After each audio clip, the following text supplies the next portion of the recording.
nigga up too strong. I'm gon' move on. Swagger on diamonds just Sakasha trying to pick my brain and judge me like a book. I don't got many likes, but I got a lot of looks. My picture on the news, they trying to label me a crook. They say I do too much, I say I'm off the hook. They ask me where I've been, I say I just came from the hood. Smelling loud off this good, the whole day out in Jug. These niggas wanna go to war, man, I wish they would. Oakland like Baghdad in my neck of the woods. Rest in peace, my nigga Lil E, man. At the roots, he let the beats build, bitch, and we never switch.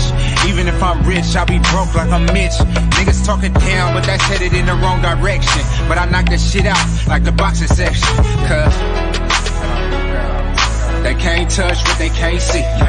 All I gotta do is be the same me. All I gotta do is keep it G, always be the same me. While I'm solid, boy, they can't change me. No. What's going on, man? We live. We are live from the boxing section, man. What's going on? OG, what's going on, man? We're gonna get to it quickly, man. I ain't gonna horse around with it. OG, come through, man. You know how we coming. Boxing Pugilists, man. My dog, man. The link is in the chat, man. I want both of y'all to come through. We're gonna talk. We're gonna have a good time.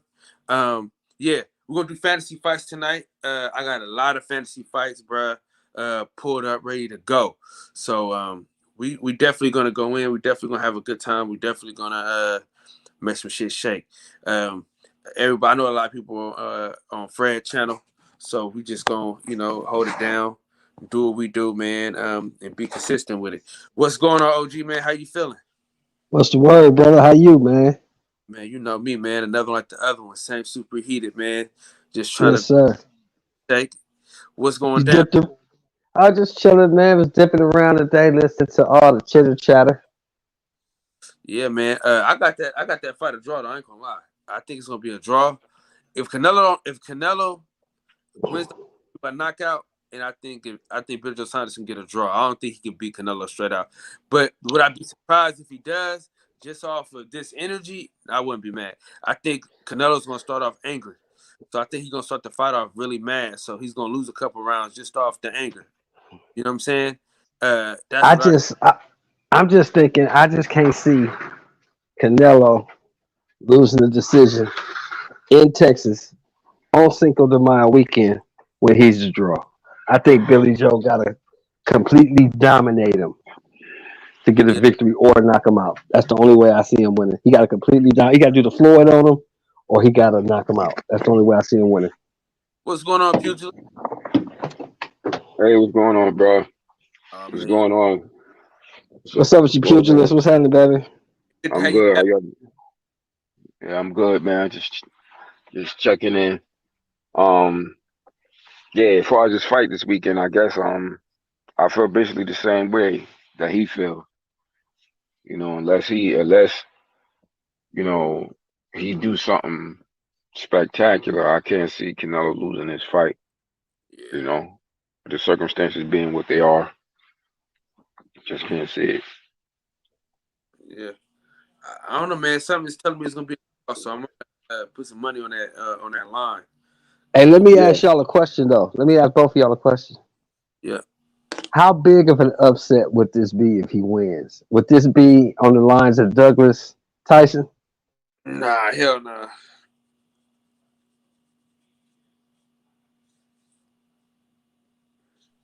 It wouldn't be. It wouldn't be quite that, but it would be big. It would definitely send some shockwaves through the sports universe, because of where they have Canelo situated. In the media and things like that. Although, that's what I'm saying. Sanders, yeah, I think it would definitely resonate in a big way. Maybe not quite like that, because he's not at that mystical level that Mike Tyson was at that time. But it would definitely. Well, I don't think send some shockwaves through the sports universe. So if he was, I don't think anybody will reach that level again. I mean, that level was reserved for like Tyson, Muhammad Ali, Sugar Ray Leonard. That was about it. I don't think anybody else will ever reach that plateau.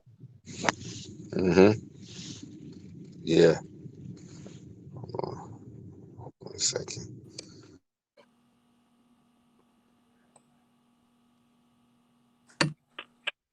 You hear me?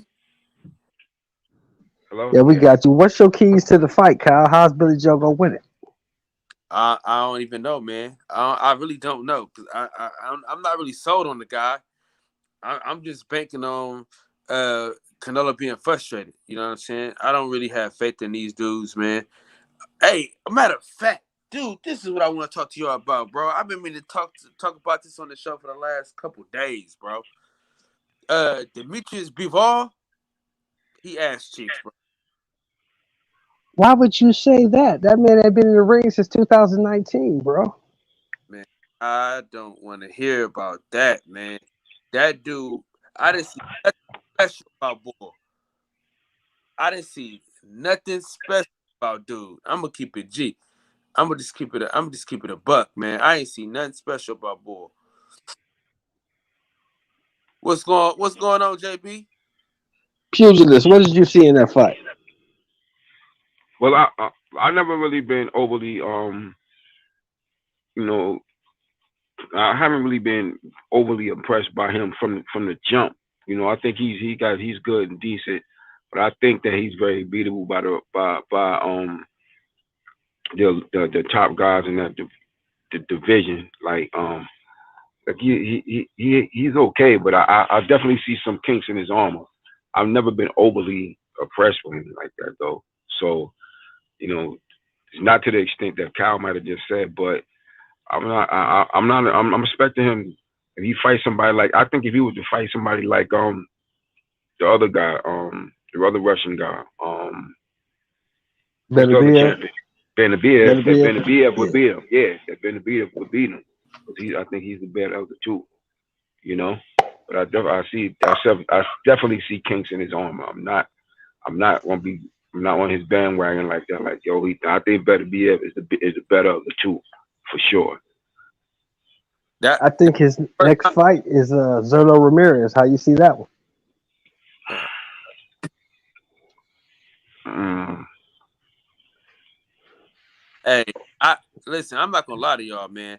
That's my first time seeing that dude fight, man, and I wasn't impressed, bro. Oh, that was your first time? That was my first fight, and I was not impressed. Okay. Well, how you see that next fight? Pugilist, he got Zerlo Ramirez next. It's gonna be interesting. It's gonna be interesting. To see how he. I think that'll say something more about him overall. So it's going to be interesting to see how that goes. But he says, if nothing else, I will say that he's determined. Like I will give him that. He does seem like a determined fighter. Like he doesn't like Kyle. When you say he's ass cheeks, what do you mean? Like as far as stylistically, or like what are you seeing or not seeing that's making you say that? What I'm saying is, he lacked defense. He was getting punched, touched up. I think if he fights a slick fighter, that's not afraid of him, I think he gets beat. I think Arthur put his hands on him. I think Joe Smith. I think Jesse Hart can beat him too. I mean, I just didn't see nothing. Nothing jumped out at me. Was like, oh, this guy is everything that everybody been saying about him. I just don't. JP, man, you could join the panel though, for real, if you want to. But you think did Jesse Hart move up to 75? Yeah, he been at 175. He been at 175. I think he gonna move down to 168 because I think that's better for him. But dog, join the panel, JB. I'm not capping, bro. I'm dead serious, bro. A lot of people had long layoffs, bro, and they didn't look like that. Didn't Errol Spence have a long layoff? And you also got to look at who Errol Spence fought. He didn't fight nobody. What you mean? Oh, come on, man. Danny Garcia, every big fight Danny Garcia had at 147, he got beat. listen, bro. Everyone. Okay, so Everyone. the dude that he fought, the dude that Bivol fight. Danny Garcia is not no great fighter to me, man. I don't know what y'all see in Danny Garcia. Every time he's had a big fight at 47, he got beat. Bro, So I don't know what this greatness is. I don't see it. I thought he beat Keith Thurman. The judges didn't. I mean, the judges fuck up all the time. Shit. They also had Canelo and Floyd Mayweather a split decision. So, Well, we know what that was about. That's a different deal. You talk about two different levels of fighting. So you trying to tell me that Danny Garcia is on Canelo or Floyd's level? I'm just, bro. All I'm saying is, I'm asking you a question. Are you trying to tell me that Danny Garcia is on their level? no, I'm not saying that. Salute to you. Okay. Okay. But, my brother, this is what I'm saying. I'm just saying the judges fuck up all the time. And these judges fuck up just as much as we do. You know what I mean? When it comes to certain shit. So I get you. I understand you, and I respect your opinion. I'm just telling you that I don't know what anybody else sees. So you can correct me if I'm wrong, JB. But every time Danny Garcia had a big fight at 47, he lost. Oh, y'all So talking I don't about? see Hall of Fame. I don't see none of that shit that these fools Oh, be gee, talking about. I thought y'all was talking about Bivol. Y'all talking about Danny Oh, he was Garcia? talking about Bivol. He was talking about Bivol earlier. Y'all tripping on that, but Danny Garcia ain't nothing special. that He ain't nothing special. I ain't see shit special from him. You got to go back. You got to go back and watch. I mean, you ain't gonna be. He ain't flashy. He not flashy. If you expecting Jerron Booth in this or Floyd Mayweather as far as flashy in the ring and showboating and explosive and all that, you're not gonna get that out of him. But you is gonna get a very good technical boxer with very good footwork. I mean, he was punched up that's though. very. You said what? He was getting punched up in that fight, bro. Because he fought a guy. He fought a good fighter. He fought a good fighter. Craig Richards is a good fighter. He's way better than the dude that Better V fought. Plus, he coming off a layoff when he ain't fought since 2019, the end of 2019. So you can't expect him to go in there and look great against a solid fighter and Craig Rogers. Like I'm not, huh? If you can hunt, you can hear. You said something. I can't hear you. Nah, say it again, no cut. I said, why not? Because he's coming off a long layoff. He probably coming off one of the longest layoffs in boxing. Like he didn't fight at all last year. A lot of people didn't fight last year, bro. Name them. A lot of people. And Andrade fought in January. How did he look? He looked better than Bivol. No, he didn't. Now you capping. Yeah, now I'm fucking Andrade looked terrible in that fight. I don't know what he was doing. That was exactly. Come on, Kyle. But I'm being real with you, bro. Your defense still has to hold up. You dig what I'm saying? Like your defense still has to hold up, bro. No matter if you've been gone for a long time or not. He has come forward, get touched up, you know what I mean, and then give out some. So Kyle, now you can't get hit in boxing. Huh? Now you can't get hit in boxing now, Kyle. You said what? You said now you can't get hit in boxing now. Oh my God. He fights like the dude Thomas Delorme fought when Boots fought. They fought on the same card. The Russian cat. I know you're talking about. Yeah, Velasquez. Velasquez or whatever his name is. Touched up. They get touched up a lot, bro. Listen, this is all. Joe Smith didn't touch him. I mean, Joe Smith ain't a slick fighter either. I mean, Beterbiev ain't no slick fighter. He's a come forward power puncher. That's all he got is heavy hands. He's nothing special either. But listen, if Bivol comes straight forward, came with Barbara, man, good night. That's not gonna happen because he's gonna adjust. He can adjust. Or shit, he ain't adjust to the black dude.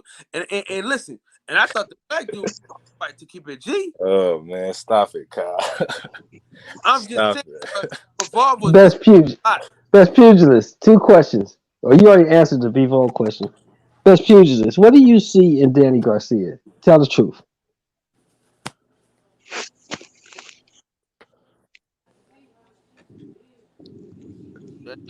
Solid.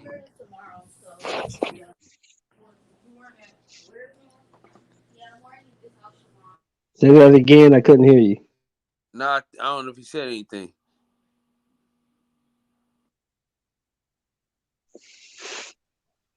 Yeah, man, I'll be listening and listening. Cause see, that's the same thing you saying now. That's the same cap they be using for Terrence Crawford, right? Oh, he got hurt by Gamboa. He got hurt by Mean Machine. He got hurt by Benavides. Yeah, he did. But what happened to them? I don't say that shit. But what happened to them? That wasn't a knockdown. They all got stopped. You know what I'm saying? So if you fight, if you gonna go in the kitchen, if you gonna get in the pocket and fight, you gonna get hit. What happens when you get hit is that's what you need to be looking at. What happens when you get hit? Do you fold up I'm or not. do you come back and stop the motherfucker that hit you? See, that's what people don't look at. Terrence Crawford did get hurt. Dude was trying to What rough you him. Dude was trying to my dog Mir. What's going on, home team? Listen, man. Listen, all I'm saying is this, bro. Bivol ain't that special. All right. I don't think nobody ever said he was. We said he's a very good fighter with I good think he's footwork special. and power. Nah, he's special. It's just, you know what I'm saying? He not flashy. That's the thing. You don't gotta be flashy to be special. You know what I'm saying? I think that's where people get the thin line caught up between. Like he's not flashy, but he is a special fighter. Stephen Nelson ain't flashy. You can tell. You said who? Stephen Nelson is not flashy, but you can tell he's a special fighter. To each his own, Kyle. To each his own. Oh, to each his own. What you said? You said nah. So Cole, he's special, but we ain't talking about him right now. I'm talking about Bivol. I'm just saying, but I gave you gave me an example. I gave you another one back. I got another example for you. You said that. So what? He came off a layoff. Did Andrew Ruiz look good? He came off a layoff. All the dudes I named that came off that you gonna bring up that came off a layup didn't look good. Andrade didn't look good. Andrew Ruiz didn't look good. So I mean, I can keep going on. If we talking about dudes that took layoffs that didn't look good.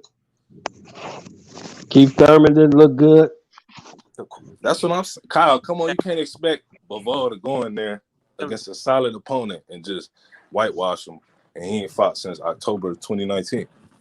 I mean, I see like built up for him, but what I'm saying is, I didn't see nothing special, and his defense is lackluster, bro. That's not true, Kyle. He had an off night. All right. We're gonna say that. We're gonna give him the benefit of the doubt. Now, if he come back and do that in his next fight, I mean, you got a point, but I'm saying you got to give him the benefit of the doubt coming off this long layoff. Well, you're not gonna really have. I really think you're gonna have a real good gauge because when the last time Zurdo Ramirez fought? I don't even know. Okay, JB. So he fighting Zurdo next. Oh, Bivol, they already got that signed, OG? They got that signed. That's September. Wash, bro. I'm just being honest, OG. Hey, listen. I respect your boxing IQ, JB. So I'm gonna respect you. And I'm gonna take this on the chin. I'm gonna give him another shot. Cause you said he's special. I'm gonna give him another shot. Look, I'm gonna say this though. He beats all them guys you talking about, Zurdo Ramirez, Bittervieve, Canelo, any of them dudes. He'll give him work. Ain't nobody gonna watch him. I believe he the best fighter at 175. That's just me. I want to see Bittervieve. I want to see him fight Bittervieve. All right, that fight was supposed to happen before COVID, but hopefully it happened. If he can get past, Beterbiev gonna watch Joe. He gonna knock Joe Smith out. If the last guy was touching Joe Smith, Beterbiev gonna knock him out. I hope he do, because Bivol washed him, so I hope he do. And I'm gonna be real with y'all, man. I'm gonna keep it 100, man. I think Joe Smith is an underrated fighter. You know what I mean? I think he's an underrated fighter. I want to see him fight Bivol again. I want to see that. It's gonna be the same results. It's gonna be the same results. Same results. Joe Smith don't got nothing in his bag for Bivol. I mean, but all he do is punch.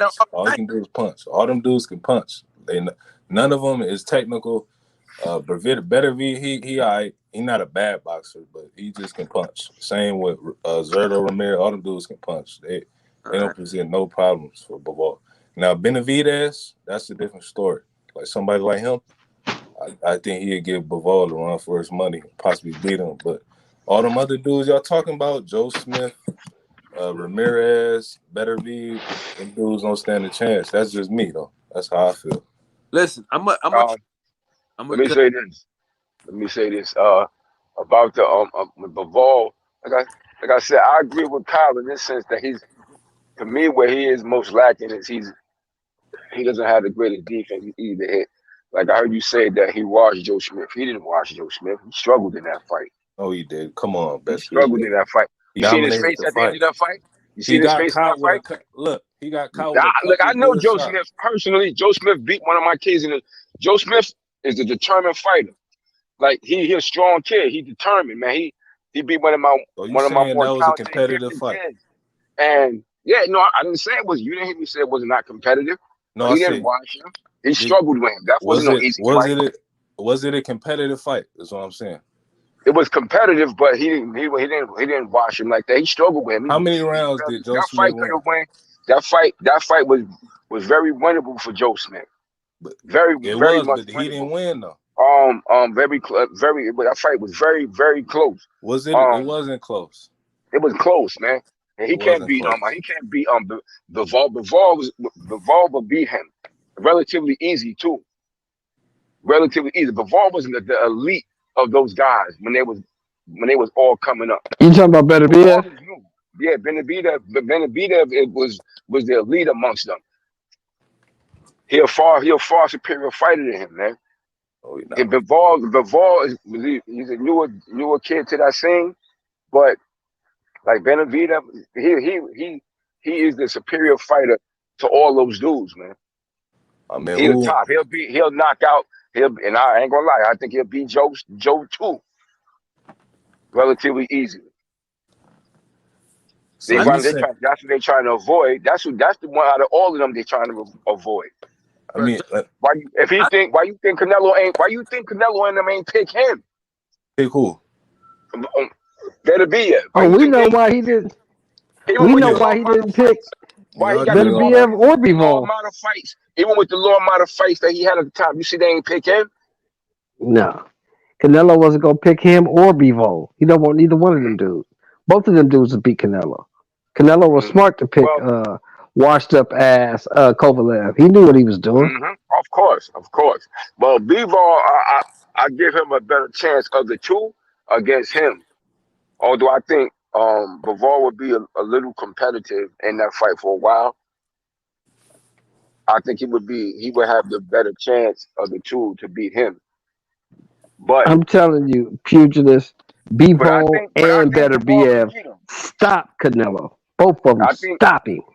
I think now see the problem I have with Bivol is, which I agree with Kyle, his defense is lacking too much. He get hit too much. He get hit a lot, man. His defense not good like that. He get hit because he's offensive minded. So he's easier to hit. Better those two. Hey, Puge. I'm gonna wait till you're done. Best yeah, hold on, real quick. Hey, Puge. Mm-hmm. Listen, this is what we're gonna do. We're gonna respect JB's boxing IQ, right? No, I do anyway. Hold on. I'm just saying. Real quick, we're gonna watch Bivol again, and if his defense is ass cheeks one more time, I don't want to hear about nothing else. But go ahead, JB. Now I'm gonna say this, best pugilist. He got hit. Yeah, he got caught. He got caught. I wouldn't say a lot in that Joe Smith fight, but Joe Smith definitely did hurt him at times in the fight. But as far as Joe Smith making it wasn't really. Let me tell you, I wouldn't say he washed him, but he definitely won that fight. It wasn't a close fight. Joe Smith did have moments in that fight where he did catch Bivol at times, but I wouldn't say that it was a close fight at all. That Bivol definitely did win that fight. Pretty, I'm gonna say easily, but in a pretty clear fashion, if you get what I'm saying. It was clearly he won that fight. You know, no disrespect towards Joe Smith at all, a great fighter. But, you know what I'm saying, I think Bivol is just levels above the rest of them guys at 175. And like I said earlier, everybody got a right to their opinion. But like I said before, once they get in the ring, then we'll find out. That's all I got to say. Best pieces. No, yeah, I hear you. Like I just told Kyle, yo, everybody got a right to their opinion with that. You know, I'm not shooting down your opinion. I'm just saying, because matter of fact, I have a for the past since he's been on the scene. I got a young light heavyweight kid I'm developing, and that's the dude I was most directed him towards. I said, this is the dude that you could be of those guys, the easiest, because stylistically, because he's the easiest to hit of those of you of comparing those two between him and Beterbiev. I said this would be the one that you would have the best chance against stylistically, because he's offensive minded and he's there to be hit. I totally agree with Kyle on that stuff. He's very easy to hit. And he has like Kyle said, like, we'll give him one more chance. You don't have to. Every fight I've seen him, it's been the same thing.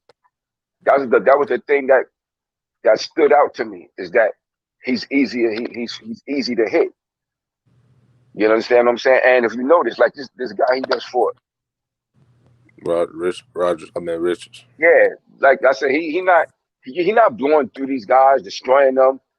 Not even in the way that they was trying to blow up Triple G when he was coming up. At least he was knocking out dudes at that level. When he was coming up, he was knocking those type of dudes out. That's who he remind me of, man. Nah. To me, he ain't on that level though. He ain't on that level like that. He ain't that.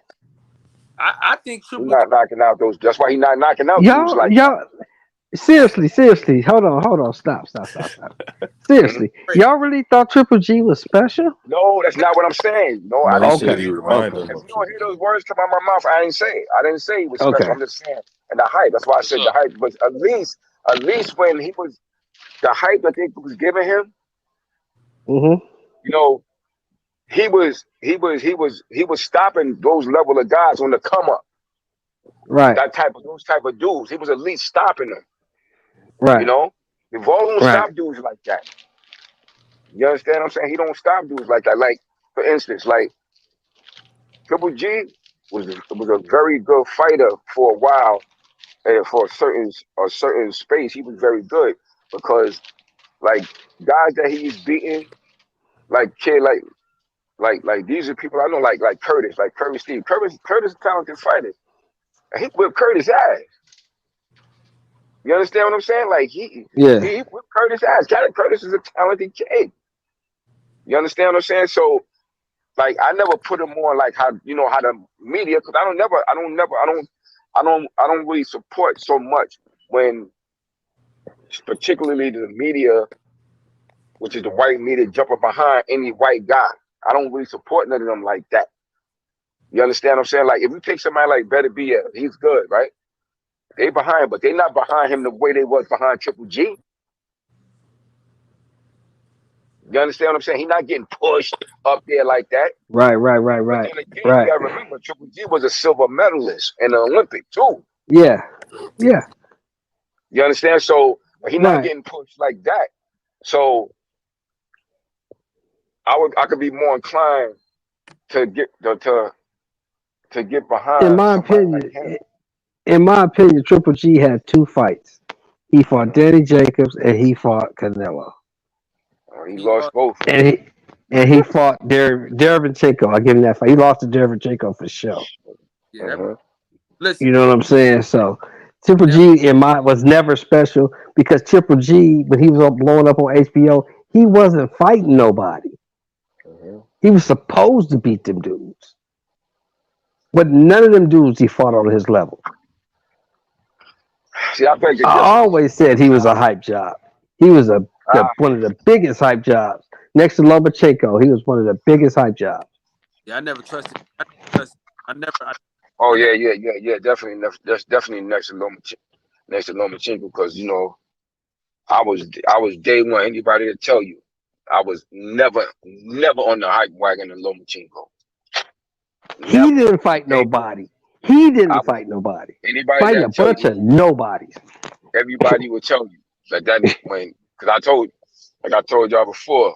Well, I kind of you had got off the phone that day, but we was talking a while back, and I was telling like when that fight came with like when he fought Teofimo, like a lot of people wasn't really giving Teofimo a chance. It wasn't even that I wasn't giving him a chance. I picked Teo outright. People was like, yo, you bugging, like people used to think I was just straight hating on him. But I was like, I'm not straight hating on him. I'm just dealing with the facts and calling it the way I see it. I said the hype that they put in behind him is unprecedented in all my years. I never seen them put the hype on somebody like how they did with Lomachenko. Exactly. Man only had never. You hear Bob Arum saying shit, oh, he greatest fighter since Muhammad Ali. I'm saying, I got an ill post I put up on Facebook. You know, after that shit, he said that dumb shit. I know Bob Arum. Oh, his ass clearly getting senile. Clearly, yeah. For him to say some shit like that, excuse my French. He was like, you know, I never bought into that shit. Not 1 hour. I was like, look, the man got a title shot mad fast. And like I said, these things could only happen with those type. Right. I said, if you give some of these other individuals, like some of these young black fighters, those opportunities early on, they could do the similar things. I said, but at the end of the day, I said he lost to a guy with 12 goddamn losses in his first loss. And everybody always try to gloss over that shit. Even ESPN tried to remove this shit off his record. Yeah, they tried to gloss over that shit. When Salido beat the shit out of him. Yeah, when Salido on TV. Yep. Said they had 12 losses, man. I said that same Salido tough pro fighter, but he had 12 goddamn losses, and y'all trying to make him like he the greatest thing since like Mikey Garcia whipped Salido ass. Had him down 3-4 times in that fight. Mikey Garcia would have whooped his ass if they'd have fought. But yo, I through the grapevine. It's funny because my ex-manager was telling me that dude that he had heard, that through the grapevine he had heard that you know Danny Garcia ended up leaving from over there, like, and he wasn't waiting around for him. You know, that's part of the reason why Danny Garcia bounced and did what he did, because he wanted that fight, but that the people at Top Rank was a little leery about that fight at that time. That's why they didn't just jump on it. That's why they didn't just get that fool to Mikey. Fast. They weren't going to slide into Mikey. Real fast. Yeah. They had their doubts. Exactly. You know? That's if they little hype wagon. Mm-hmm. Yeah. Because they went hard with that shit. I never forget, man. I was so mad, man, that day. Fucking Teddy Atlee is who I can't stand. Sitting his ass up there, gonna stand right in front of Terrence Crawford. And Andre Ward was still active at the time. I go to him about this guy was a better fighter than him. They just looked at each other, then looked at this motherfucker like, y'all hear that shit? I was like, I couldn't believe he actually stood right in front of them guys and said that shit, man. That you gonna put this guy who had a loss already to a dude with 12 losses. Never in the history of boxing could you have any Latino or black fighter get a loss that early in his career if he considered the best fighter pound for pound on the planet. Never. Yeah, that's a fact. Highlight Tank a bit comment. He didn't say special. He didn't say special though. But let me tell y'all. Let me tell y'all this. Let me tell y'all this. I think that most of these European fighters, bro, they ass. I'm gonna just stop. He not Golovkin or Lomachenko. Listen, if all the dudes they size wasn't playing football or basketball, we'll have more champions at 175. I'm just keeping it cheap. I mean, I'm just keeping it a buck. If all them dudes were in the NFL right now, them niggas be boxing and they'd be champions. You feel what I'm saying? There's nobody in 175, bro. If we want to be so real, you know what I mean? And that's my thing. Yeah, we have lost a lot of potential fighters to other sports like that in recent years. Think about LeBron James, bro. You know what I'm saying? Think about just all the football players that we lost. Well, you got to But that remember was the something case. too, Kyle. Go ahead. You got to remember something. In the '60s and the '70s, the NFL and the NBA wasn't that integrated, so Yeah, motherfuckers didn't have no choice. They had to go to boxing. But once motherfuckers figured out they could play football and basketball, that's a hell of a lot easier road than a fighter. A fighter's life is a disciplined, fucking sacrificial life. You have to sacrifice and be disciplined. And it's It's long. much easier to play football and basketball. Much easier. and at the time, and also too, at the time, those sports wasn't at the forefront that they are now. Football Exactly. and Exactly. basketball wasn't at the level now. The boxing was a bigger sport. Yeah, well, you made the In most money. America, Exactly. was a bigger sport in Exactly. America. You got to see. One of the biggest detriments to boxing was when when the money got larger and everything went to like cable and pay-per-view. When boxing was like America's regular sport, like you could see fights every Saturday and Sunday. From if you go all the way back to like the 50s, Gillette had the fight nights. You had the Friday Yep. night Tuesday fights, night Saturday fight. night fights, Tuesday night and then fight. and then coming into our era, you had like the Tuesday night fights. But if you're going all the way back as far as like to the 50s, you had the Gillette fights that would come on. These was weekly events. You had people setting their work these schedules around watching those fighters fight on free TV. Because You know the there's only nothing two like fights. There's free only three TV. fights. There's only three fights in Muhammad Ali's career that was on pay-per-view. hmm Frazier won, Foreman won, and Frazier 3. The rest of the fights you saw on ABC Wide World of Sports. All Yeah, them fights. You saw it on yeah, TV. yeah. Free TV, and that's the best. That's the best marketing tool you can have. Free TV. So this is why those guys. This is part of the reason why somebody like Muhammad Ali was so well known. Everybody got to see him. So that's the best marketing you can have is free television. That's why You know, Sugar Ray Leonard was so well known. Everybody got to see that's him. right. From the Olympics to when he turned pro. Because they was on free TV, and then you could build up your fan base. People could follow their fighters better back then, because you literally could see these guys from week to week.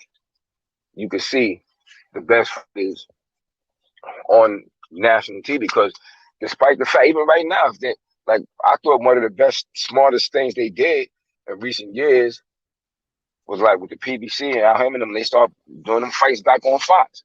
Like it's a smart thing. So the reason why other sports are so big, like football is the biggest sport in America, because you see it every Sunday, free. That's why it's the biggest sport. Simple. Just like when Yeah, they Michael got Jordan. their own day of the week. NFL got That's his own right. day of the week. On all day of the week, you can They see got it their free. own network too. You're gonna see your TV. You're gonna see your team in your particular city that you in, and some other games for free. That's like when Michael Jordan was playing. They had those games on NBC all the time. You know what I'm saying? That's Yeah, because see, basketball is a top sport. people got it twisted though. They think that they say that Bird and Magic saved the league. That's not true. The motherfucker who saved the league was Dr. J. hmm Before He said, Dr. J, the NBA wasn't even televised. That shit was tape delayed. Yeah, a lot of those games was that was So tape he was delay. in the ABA though. As He was in soon the as ABA. Dr. J came to the NBA was on CBS. Am I lying? hmm As soon as Dr. J came, the NBA was on CBS. It wasn't Magic and Bird. By the time they got to the NBA, the NBA was already on CBS because Dr. J put it there. Yeah, they started. Once Stern came in, he started gravitating to the stars. Yeah. And you know, he started gravitating to the stars. Yeah. One of which was Dr. J when he came from the ABA. Yeah. You And know, George he was a big Gervin. deal. And George And Gervin, those the guys, Iceman. yeah. Mm-hmm. Yeah, And They Moses say Malone playing in the NBA. Moses Malone, and they and Moses marketed those Malone. guys, and they But marketed those, Dr. they started J marketing and those George guys, Gervin saved the NBA. They brought that shit back. and they started marketing it differently. And then you had by the time Bird and Magic came, see, because you know Bird and Magic they just kept it going and they took it another little step, because you got to remember Yeah, they did.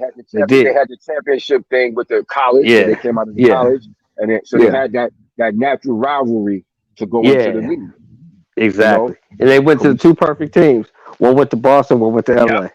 It was perfect. it was perfect. So it all worked out, Yeah. you know. It all worked out perfectly, But I you tell know. people that shit all the time. People just Magic and Bird didn't save the league. Dr. J and George Gervin saved the NBA. They Mm-hmm. put that shit on TV. Yeah, yep. Because Because they're they the had to two get biggest those names stars. in the ABA. Mm-hmm. Those stars. They needed those stars that they could market, you know, that they can actually market to sell to the public. And it was just like I said, when Stern came in there, he was smart enough to do that, you know. But a lot of people don't realize that, like, but they see how it is now that, you know, those games is being on tape delay and things like that. Nigga Not the used way to have that to it is stay up now. till 11:30, 12 o'clock to watch a basketball game. Yeah, yeah, it was very. But I After the remember, like, when news. I remember, like, and also you got to remember at that time baseball was bigger too. Exactly. America's sport, America's pastime. Baseball was much bigger at that time as well. That's So facts. all those things factored in, and you had a sport like boxing, like you know, you used see, like for instance, you don't see on TV now with the way the system is set up now. Like when I was a kid coming up, you know, we used to see a lot of amateur boxing on TV. They would have the dual meets. USA Yeah. versus Russia, USA versus Ireland, USA versus Poland, USA versus Czechoslovakia. You don't see that shit no more. It's Right. non-existent. And we knew all them dudes. We knew Breland. Yup, We knew Tyrell Biggs. We knew Pernell Whitaker. yup. We knew Sugar Ray Pernell Leonard. Whitaker, We knew Sugar Ray Davey Leonard. Moore. We Yeah, knew all them that's my dudes. big bro right there, Riddick Davey Bowe. Moore, man. Yeah. You We know, knew all them that's my dudes. big bro. Because Yeah, they was in our living room every weekend. yup. Yeah, those individuals, you got to see all those guys coming up.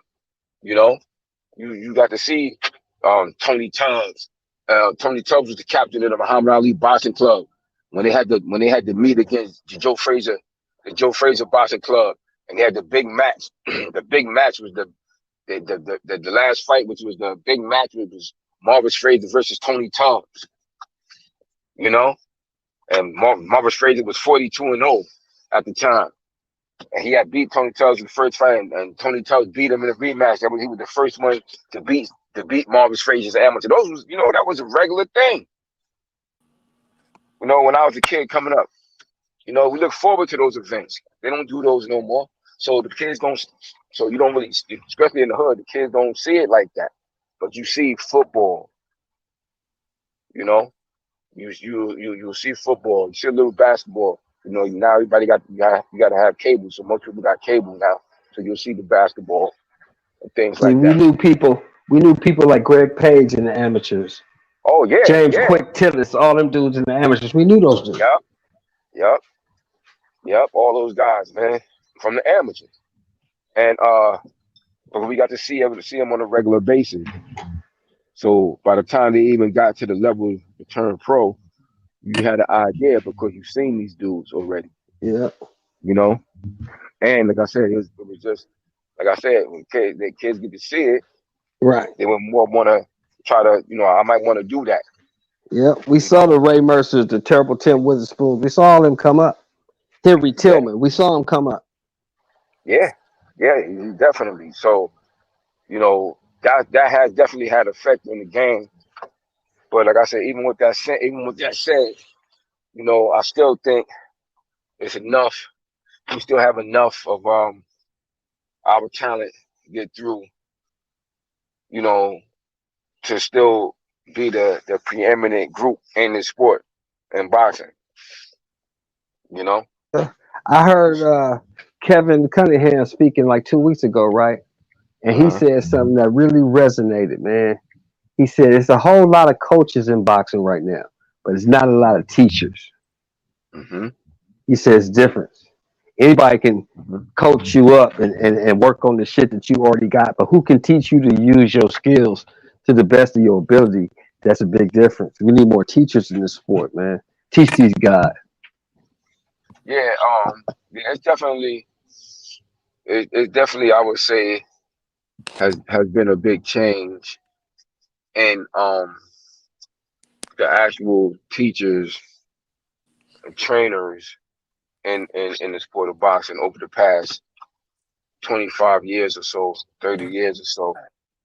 You know, when I was coming, like I know, like when I was coming up here in New York training, coming up as a kid, you know, the people I was in the gym with, you know, was high status people. Like, you know, when I was a kid, I had the late great Sandy Saddler train me for a little while.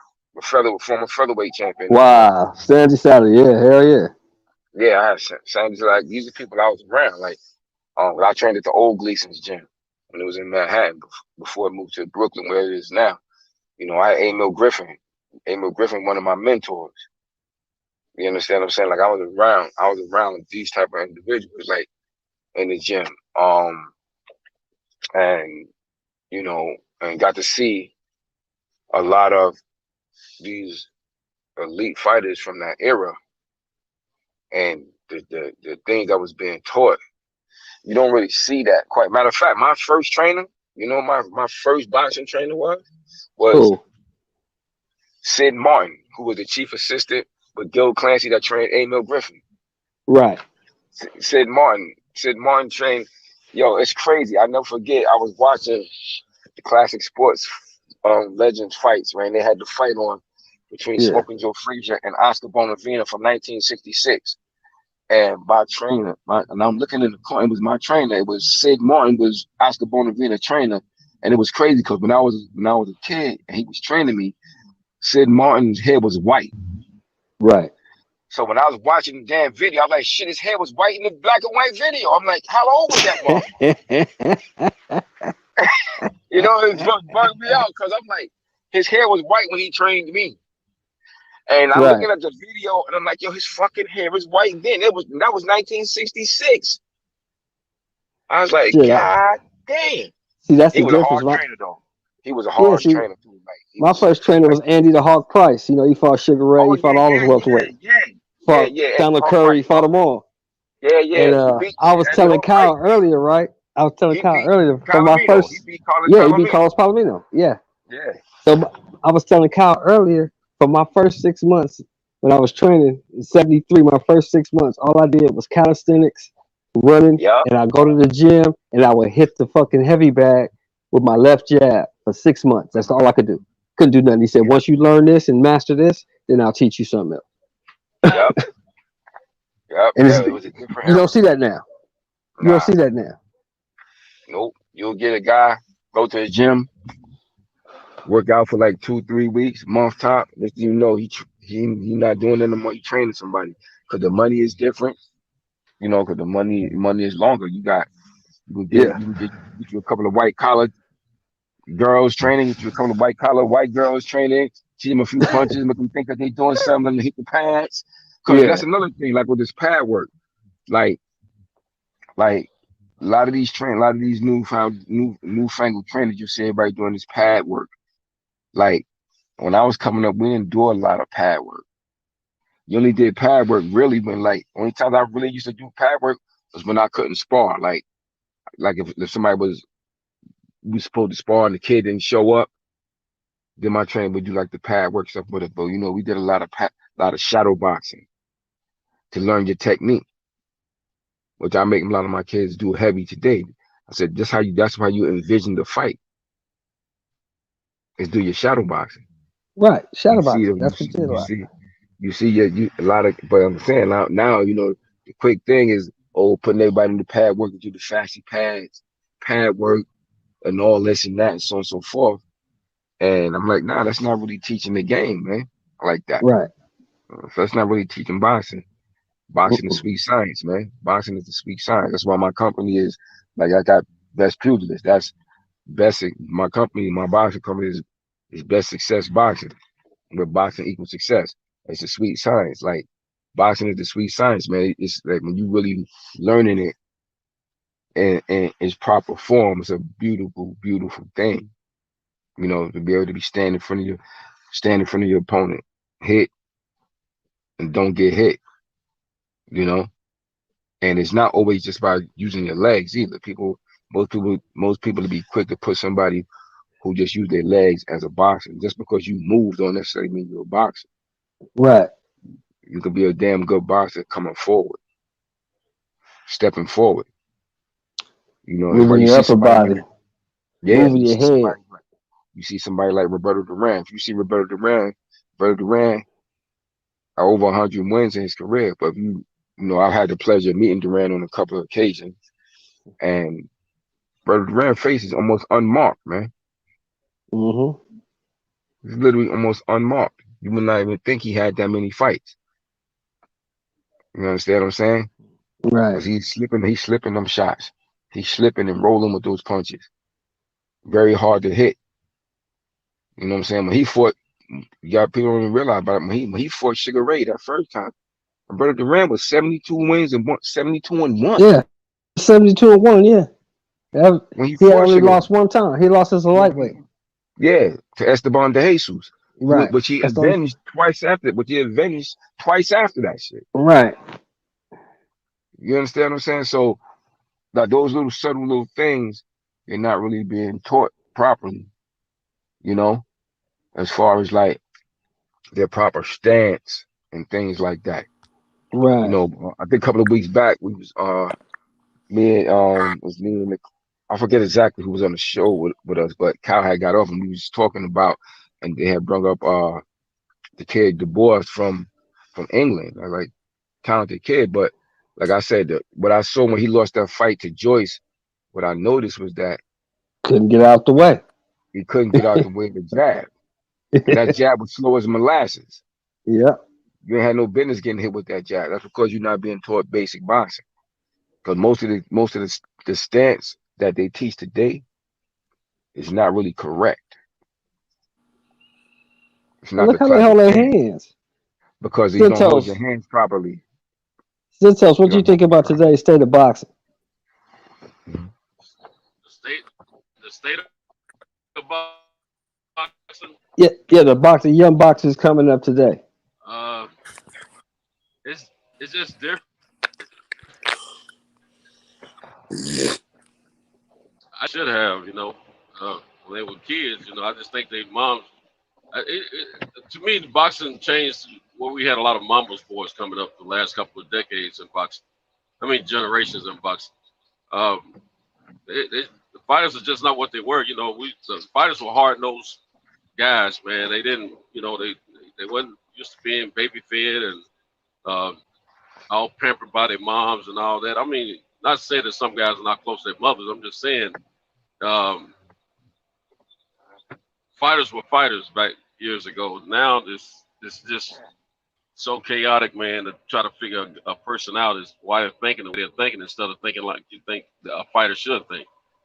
And as far as I think that was pound for pound, or was that no pugilist? Was that pugilist? Mhm. Heard saying that there's coaches and then there's trainers. I agree with that. I think a lot of guys are not being taught. They're not being taught. They're being coached. Mhm. And if they go back to teaching, you're supposed to learn from the beginning of your amateur career till the end of your professional career, if you make it that far. And uh, you had guys that had trainers, uh, guys of yesterday had trainers that really taught them, that were true trainers, train you to fight a certain way that was best for you to compete against your opponents. Now we got people just going in and getting the guys conditioned, making sure they, got stamina and all that. But as far as like teaching them techniques, teaching what to watch out for, you don't always have that. So when I see a fighter that sticks with a guy that he's been with for 7 years. Like this one of the things I admire about Bud Crawford. His corner is the same corner he had in the amateurs. As far as now, I know there was another guy that he started with in the amateurs, but he ended up with who he's with now in the amateurs. And he's been boys learn, man. He's good. He's still learning. He's still perfecting his techniques. He's not only learning from his coach, he's learning from himself as well, and they're bouncing ideas off one another. So it's you get a good team behind you or a good team in your corner, stick with them, because you need to learn and you need to be able to trust that corner and things of that nature. But when you just going from dropping this group and going to this next person, if it ain't to improve on learning, you dropping a person for no good reason. And I don't know. And then you got, just as far as the business part of boxing, it's just really made the sport sour grapes for a lot of people. It's just I'm not opposed to guys getting their money. I think fighters should get all the money they can possibly get, but at the same time, fighters want to put they want to pick and choose who they fight and all that old crap, man. That's just not what I was accustomed to when I was coming up as a kid, following the sport of boxing. Boxers fought the best, and I think for guys in our age group, it's hard on us to see what's happening nowadays, but it is what it is. And we're hurting the sport. Well, I'm not gonna say we are, but they are hurting the sport with all this politics in the sport of boxing, and I hate it, But I love boxing, so I'm gonna keep watching, because of the fact that I'm addicted to it. I gotta have it. It's just like a woman. I got to have it. So always watching. So my thing is, I need y'all to take on this stuff. Huh? I said I need y'all to take on this fight right quick. Which one? Okay.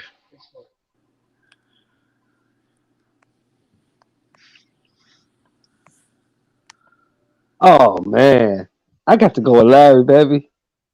Oh, I'm going with Big Jack all day. Yeah, Larry got that Larry's jab, man. I think Larry's jab would have been the key in that fight, because Larry just he was that jab was no one had that no one jab like him during that time, No one. I tell kids today, y'all, both of y'all, I tell kids today, if you want to learn how to throw a jab, go watch the tapes of Larry Holmes. Yeah. Everlast, Big Jack, that's that body jab to the body, jab up top. Yeah, he was the master with that. Whenever we thought that Larry Holmes was going to lose a fight to someone that we thought could beat him, man, he pulled that jab out and make us all look bad. Yeah, Larry Holmes, he was that dude, man. Larry Holmes was that dude. Like, he's one of the absolutely most underrated of the great champions that we have. Underrated, most disrespected fighter. Heavyweight we ever had. Because no one wanted to give him credit, man. Because you know the reason why, because he beat Ali. But no, you combine that with the fact that he came after Ali. See, he came after Ali. See, Muhammad Ali was more than just a champion. Muhammad Ali is an icon. So when you come after somebody like that, there's nothing you can do. Another great fighter that happened to in the heavyweight division prior to him was like somebody great like Ezzard Charles. Ezzard Charles was a superior skilled fighter, but he came after Joe Louis. When you come after some iconic hero fighter like that, there's nothing you can do. People are not gonna appreciate. Same thing, even in the realm of, if you go further back in the so-called golden age of boxing with the white fighters, great fighters, but Jack Dempsey and Gene Tunney. Gene Tunney was a far superior fighter than Jack Dempsey. But Jack Dempsey was an icon. But they revere Jack Dempsey. He was an icon. Now this one right here, y'all. This one right here, he stops Deontay in 7 to 8 rounds. Yeah, that would have been tough for Deontay, man. That jab, man. Larry Holmes was a very skilled boxer, man. I don't think he stops him in 7 He stops him. Yeah, he knocks Deontay out. He beats him. I don't think he. I mean, I'm just saying. I think it would have went longer than 7 or 8. No, See, we you gotta remember, man, that Deontay's been hit, man. He's been hit. It ain't like he hadn't been hit. And Larry Holmes wasn't known for a big old puncher. He was known as a good puncher, but not a big old puncher. But accumulation of punches. Yeah, it's not but that. He got to also get. He got to also be able to take a punch too. Deontay. It's not to be able. Yeah, but it's not that. It's not even so much that Deontay hasn't been hit. He ain't been hit like he would have been getting hit all night, like by Larry Holmes. That's different. Ain't nobody been able to put hands on him like that his career yet. But if Deontay was fighting in that era, Deontay would be a better boxer too, because he would have had a teacher. Maybe. Oh, he would have. No, it's not that. I don't think. See, that's one thing I don't agree with people when they saying that, like that he's not being taught. No, he been taught decently. He's been taught decently. It's just his ability. It's his style. It's just his style. Every fighter. One thing that is always going to be the single solitary principle of boxing is styles make fights. Deontay Wilder has his style. He does. And his style would have, and believe it or not, I mean, a lot of people may disagree with me. That style would have done well traveling throughout the heavyweight history too. Because the heavyweight got to be able to punch. Heavyweight got to be able to punch, and he can punch. But you understand what I'm saying? This is the difference, though, Fusions. A teacher and trainer will not allow you to dictate the training. I don't care what level you are. A teacher and a trainer is not going to allow you to dictate the training, or they're going to leave. They're going to tell you get somebody else. Deontay's been able to call his shots 100% throughout, probably since he's been 30 and over or something. He got away from a lot of stuff. He admittedly got away from a lot of stuff, and no one was forcing him to do a lot of stuff that he didn't want to do. So you can get away from your learning techniques. Now, if he had had a teacher and trainer, they would have kept him tuned, fine-tuned, to not only be that superior puncher, but also to have at least good basic boxing fundamentals still in your immediate toolbox, not something that you got to go reach way back and pull up again. It would have still been a part of who he was. He had to be able to box in order to get a bronze medal. He had to box when he won his championship, but they were not supposed to let that kid get away from that. That was supposed. Look, if he stayed with that, we'd be talking a whole different story about this situation with him and Tyson. But they let him get away with that because it's all right for him to be the boss, and he's paying everybody. But you got to pay somebody to tell you what you need to do. Is in the sport of boxing. Yeah, that's partly true. That's partly true. I agree with that. You know, but also it's the individual that got to be driven too. You got to, when you want to be the best, you got to be willing to learn. Like, and that's true. Great trainers work with people different ways. You know, understand what I'm saying? There's different ways. You take somebody like Angelo Dundee. Angelo Dundee had ways to get Ali to do what he did. Exactly. But Ali let that shit be known early on. Look, I'm the boss here, yo. Right. You know. Right. So the same situation. Even if when you're dealing with somebody great, they're gonna always pull that card that they the boss. So you just have to find ways of doing it. So I think that with somebody like. But here's the difference. Somebody like him, he's so talented with that knockout ability that. Because, like, I used to have this argument about him all the time. I was like, look, everybody, oh, he can't box, he can't this. I said, y'all don't know what the hell y'all talking about, man. I said, I don't know what y'all talking about. There is no way possible he could have accomplished the things he's accomplished and not being able to box. There's no fucking way. Exactly. No. I agree 100%. But here's the difference. Even with his short amateur, let me just say this real quick. I'll give this. Even with his short amateur career, pulling off what he did. But there's no way you're going to get to 40-0 and 41-0 with all them damn knockouts and you can't box. There's no way. There's no possible way in the programs. But here's the difference, though. You look at Dundee. You look at Eddie Futch. You look at You look at Gil Clancy. You look Mhm. at even Lou Duva. You look at Mhm. these trainers, these great trainers. Petronelli with Hagler. What was the Mhm. common theme in all those relationships? The fighter trusted him. Mhm. They trusted him and they listened to him. That's the difference. See, Wilder got to the point where he didn't listen to Plus Mark no more. He JD. did his own thing. Wait. Well, He didn't listen to yeah, Mark. yeah, that's And true. JD's had no But, experience in but boxing, but that was his friend. So he listened to his friend instead of listening to the guy who could actually teach you yeah, something. That was his downfall. yeah, yeah, yeah. I Well, agree. you gotta That's a big remember when he part of it. But came at the in, same, when he came into the game, JD's was the guy running that program. Yeah, but That was JD's had no yeah, experience in boxing. How you gonna have one of the greatest amateurs in the history of the United States in your corner and you don't want to listen to him? That makes no sense to me. You cannot. well, I he can't probably even wasn't wrap my looking like head that. around that. I can't See, wrap my we head got to around that remember shit. also. We got to remember this though, so JD's has been there since the beginning. That's who that's he right. trusted. Mhm. Mark Freedom was brought in with Brought the in. team that handles his business for him. So Mhm. there's a different level of relationship and trust there. And he said himself that Mark never fit that mold of family. JD's apparently has, and that's not Mark's fault. I'm not Yeah. pointing the finger at anybody. I'm just saying that's the kind of relationship they had. Unfortunately, that's the detriment that that cost him a loss also. So my thing is he still needs. He can keep JD's all he wants to, but he still needs. Even if he had kept Mark Brewer, he still needs that guy or that woman. But amen to them. But I'm gonna say that guy that he could have all due respect for in the industry in the sport of boxing. Because if he has all due respect for him, he will listen to him when he's teaching him or telling him what he needs to do.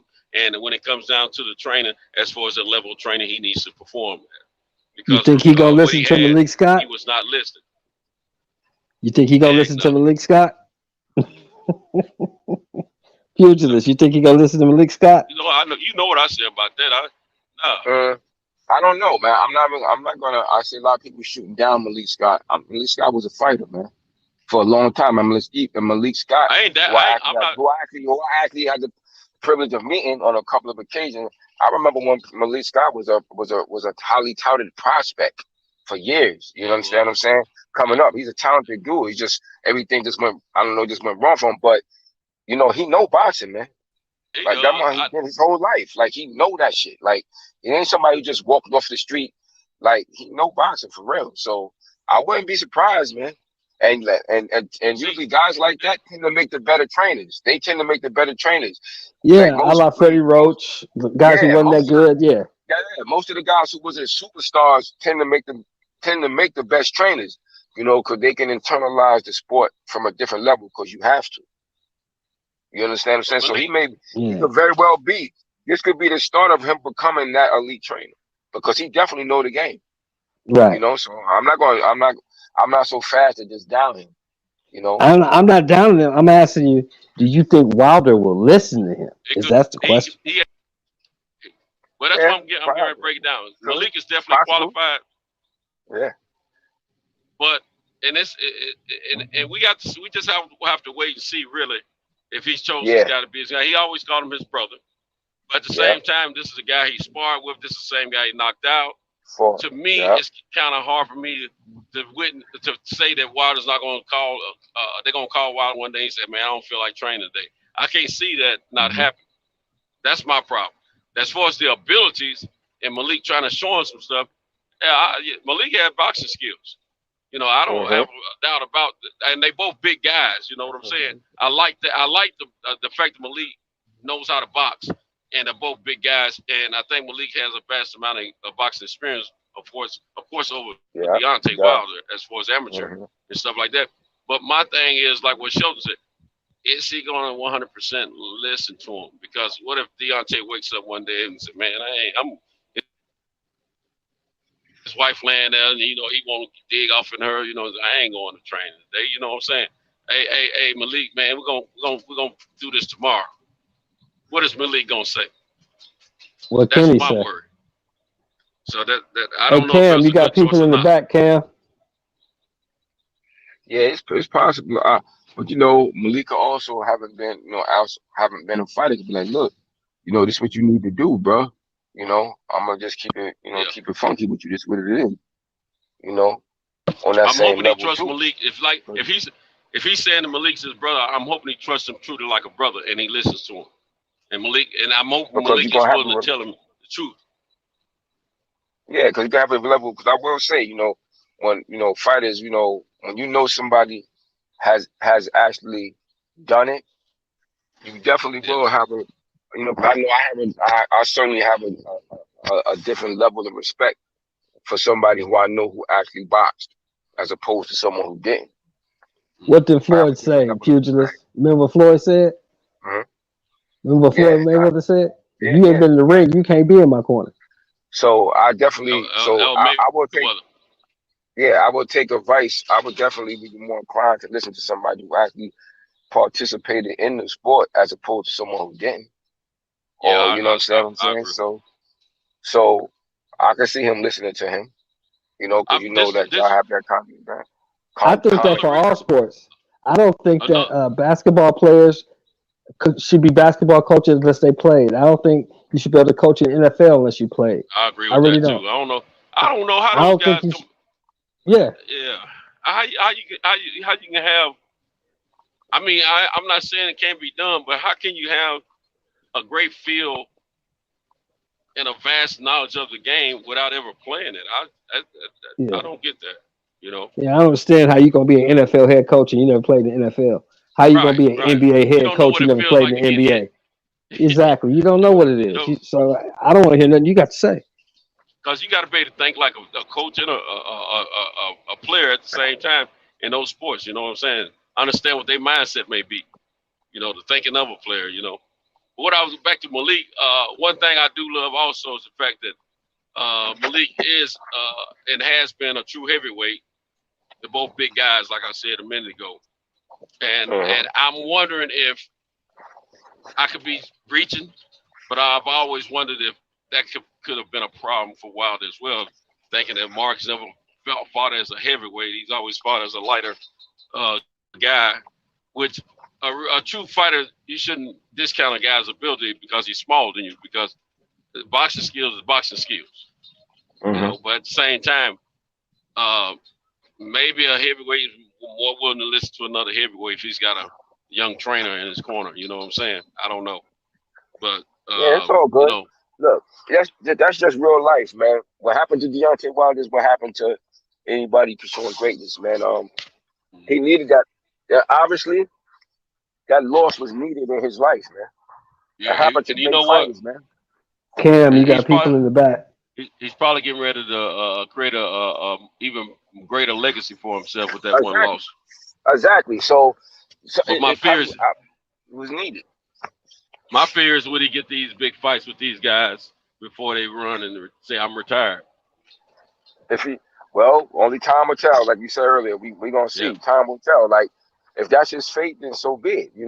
It is what it is. But it don't. But somebody else, everybody, it's other fights coming up. So I mean, it doesn't. He going to knock all the rest of them out. You know what I'm saying? Yeah, it doesn't. To me, it doesn't diminish his accomplishments already, man. No, not at all. Not at all. It doesn't. I think he's already a shoe in for the Hall of Fame anyway because of tying Ali's defense record. Yeah, he made 10 defenses of that title. That's then he not held easy. that title for 5 years. So it's not easy. It's not easy to do what he did. Like I can never. It's not easy to do what he did, and one of the highest knockout percentages ever. Yeah, like that's a very unique gift and ability that he possessed, and to be able to do what he did for as long as he did, that's something to be. He should really be proud of that shit, man. Yeah. Like I tell people all the time, y'all. I tell people all the time, for what he did with the limited skill set he had in only 12 years of boxing to become heavyweight champion of the world. that's a feat that probably never be equal. Yeah, That's true. Because it's most not. people, It's very possible. fight for at least 15, 20 years before they get a title shot. I'm talking about coming from the age Yeah, of 6, 7 years Yeah, old. He did yeah. that shit starting at 20 years old. And by yeah, He 27, was a grown. 28, He he was was a heavyweight almost. He champ. was basically a grown man. Decided, man, I'm going to yeah, box. yeah. Mhm. So I don't doubt him. Like every person's journey in life is unique to them, you know, and different. So, like I said, I would expect that there's still much more that he can do. You know, it's not over. I think his story is far from over, and I think he'll get, you know, still get his chance in the sun. Try to see what he can still do. I don't think by any stretch of the imagination that he's completely done. You know, and he's already proven that he's a very determined, driven individual accomplishing what he's already accomplished.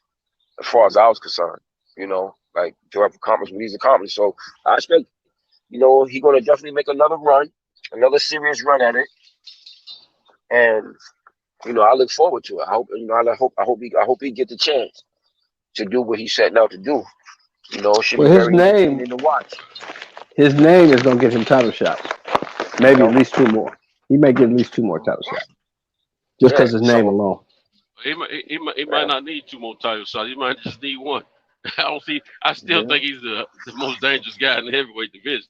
Shoot, I mean the boy can Oh, hit. without He got question. that eraser. Oh, And if he sharpen his if he go back to what got him there, as far as what got him the title when he beat Stavern, what got him the bronze medal when he was in the amateurs, man, uh-huh. sky's the limit for him, man. I mean, Yeah, uh, yeah. All he got to it- do is do what he do. If he put them paws on you, if he get them hands on you, man, it's not gonna be an easy night. It's gonna be, you uh, know, you're gonna see that flash, you're gonna see that spark, and next thing you know, you're gonna be looking up at them lights over that ring, right. thinking the Well, I'm One going to UFC tell thing is you. for gonna give sure. us some shit. A few You things for know, sure. I know the mistakes he won't make again is whatever caused him uh, uh, the issues that he had when he approached that ring in that last fight. yeah, He won't be all drained. His legs won't be all rubber and tired. Because I mean, Deontay's always had what it appears to me is decent stamina throughout his fights in the career that I've watched. And mm-hmm. he won't. He'll be ready when he steps in the ring from now on. He'll be ready. And whatever happened with the water situation, I think there'll be more security with that situation. If anything happened with the water situation, Yeah, as far as his which is opponents and their partially, gloves, he'll make sure that stuff is checked out more thoroughly. It's gonna be a whole situation different for him now, and they're gonna be ever since people can say whatever they want about whether it was cheating or not cheating, even though I saw what I saw with my eyes. And I'm not going to, but he still lost the fight. You know what I'm saying? But what this has done in Deontay's situation has brought an awareness to the fight. They found, was it 1 or 2 fighters after that, when all that was going on, something was going on with their gloves.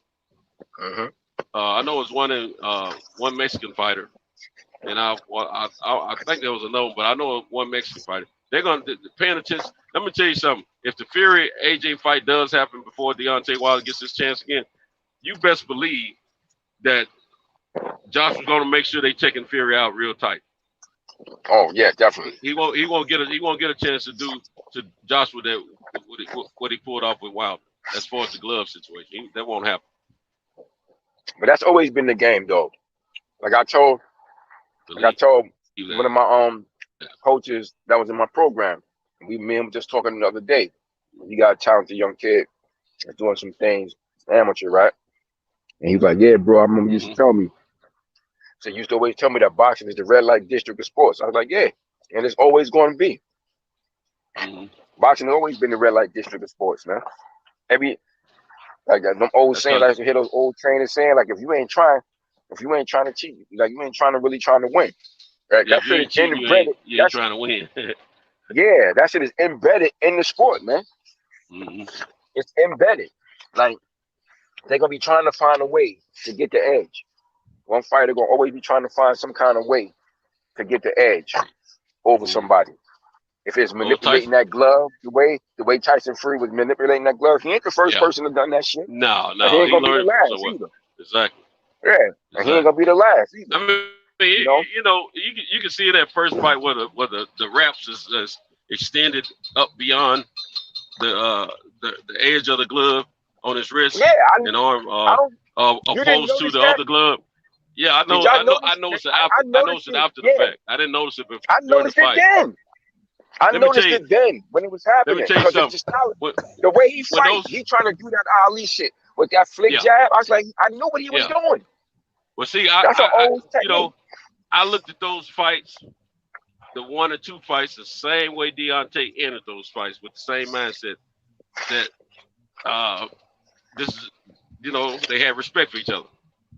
I didn't look for nothing negative, something that was against the rules, approaching that fight. Reg, what up?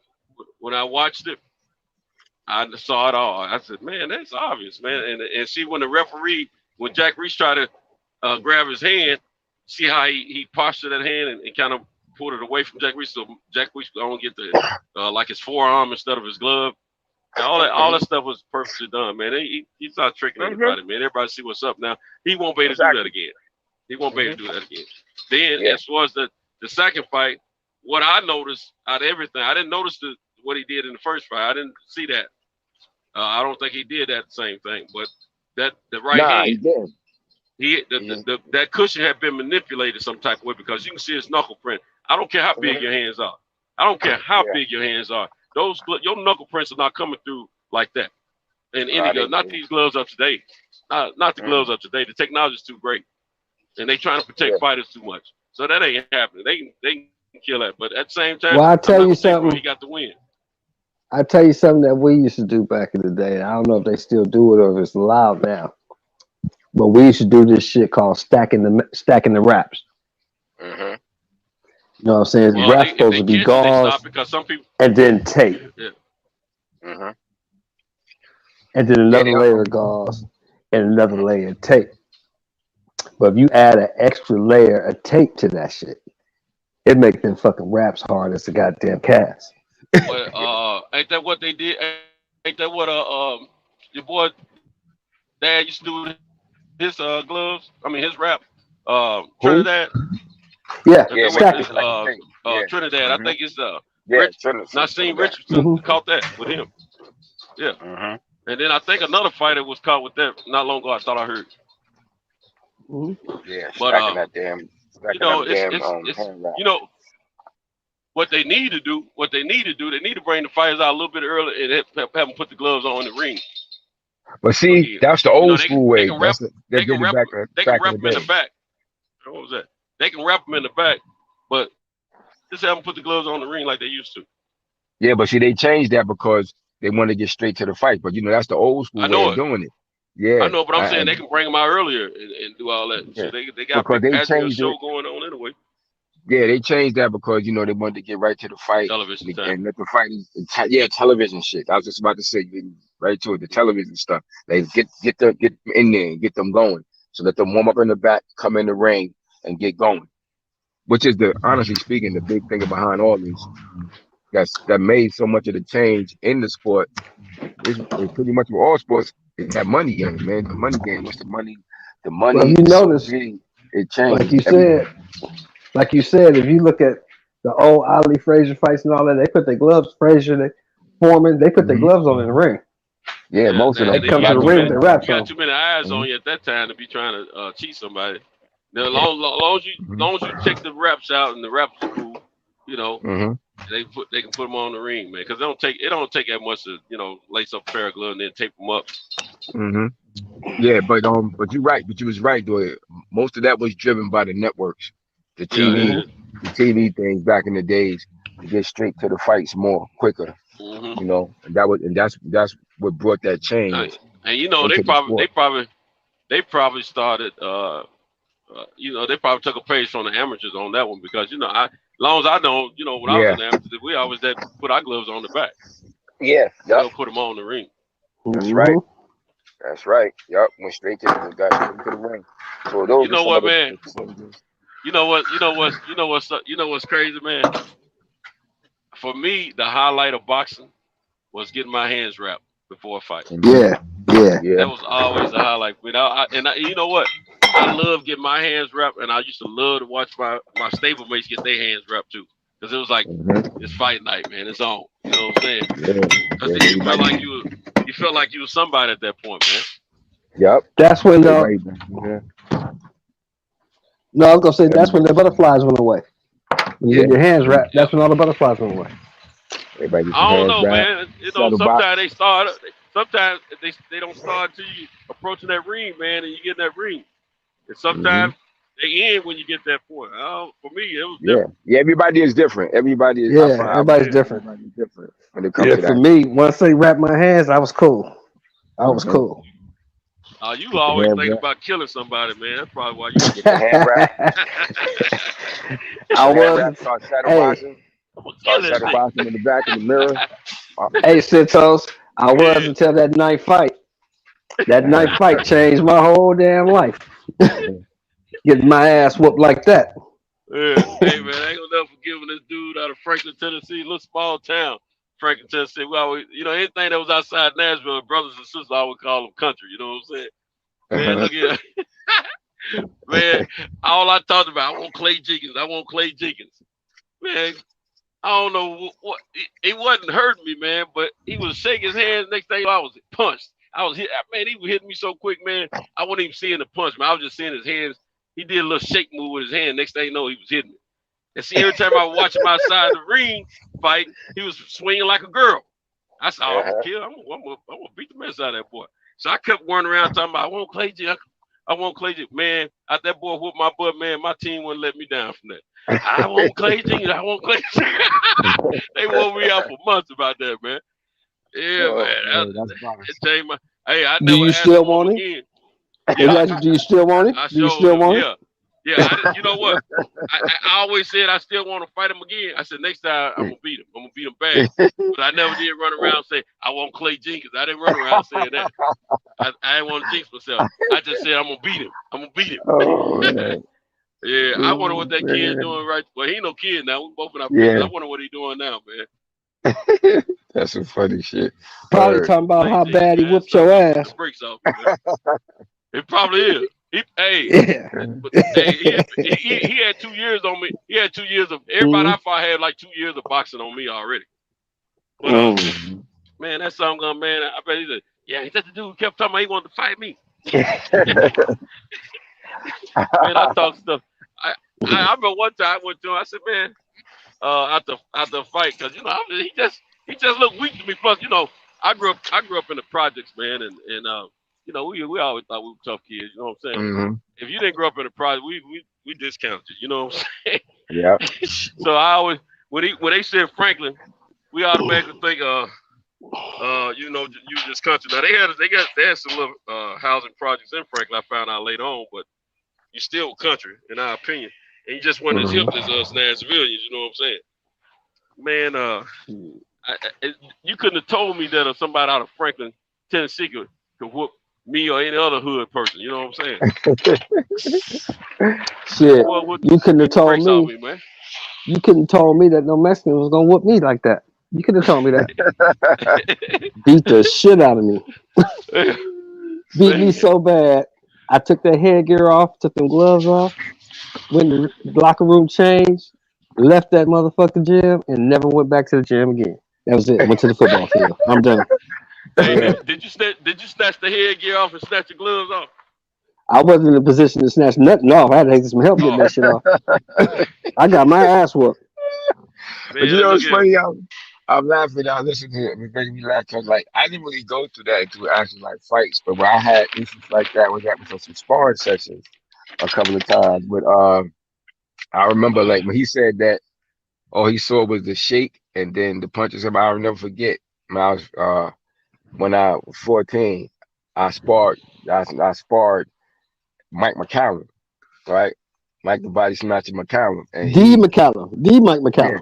Mike McCallum, yeah. I told you I told you before, that's like my big bro, and I sparred with him, right? And he the first we sparred 4 rounds. Like the first 3 rounds, he always was letting me throw. I'll be throwing the punches. You know what I'm saying? He would just be mostly on defense because he was a great defensive boxer. He was defense.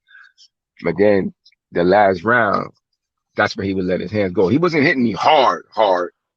But man, I never forget. Like but I hear when he was saying that shit about them punches, it always took me back to that. Like it's like when he let his hands go, man, he was so goddamn quick. And it's like everywhere I turned. You remember that little rascal where what's his name was on there? They had the boxing because they had the boxing match. And everywhere he turned, he just saw a fist in his face. Yo, that's how that shit was for me. Everywhere I turned, man, it was a damn fist on me. Yeah, it was a fist on my face every time I turned, man. He was actually so real quick, man. I felt like it was a million punches coming. A fistful of fists, man. Like, and so when he was saying that, it was just taking me back to that. I was laughing. That's why I was laughing so hard because I was like, "Damn, boy, I remember that shit." Yeah, like it was yesterday, man. I believe we all don't have some fight either in the ring or outside the ring. Could be a street fight, man. Well, we we were supposed to win in our mind, and then we get there and it's a whole different situation. And it don't go so well. The other person who put that shit to me and I was sparring, it was always in the sparring, was that damn I sparred with him. And he was smacking my ass all over that damn ring. That damn Leon Taylor, Leon the Cat Taylor. That's another one of my people. Yeah. Leon the Cat Taylor. Leon the Cat Taylor.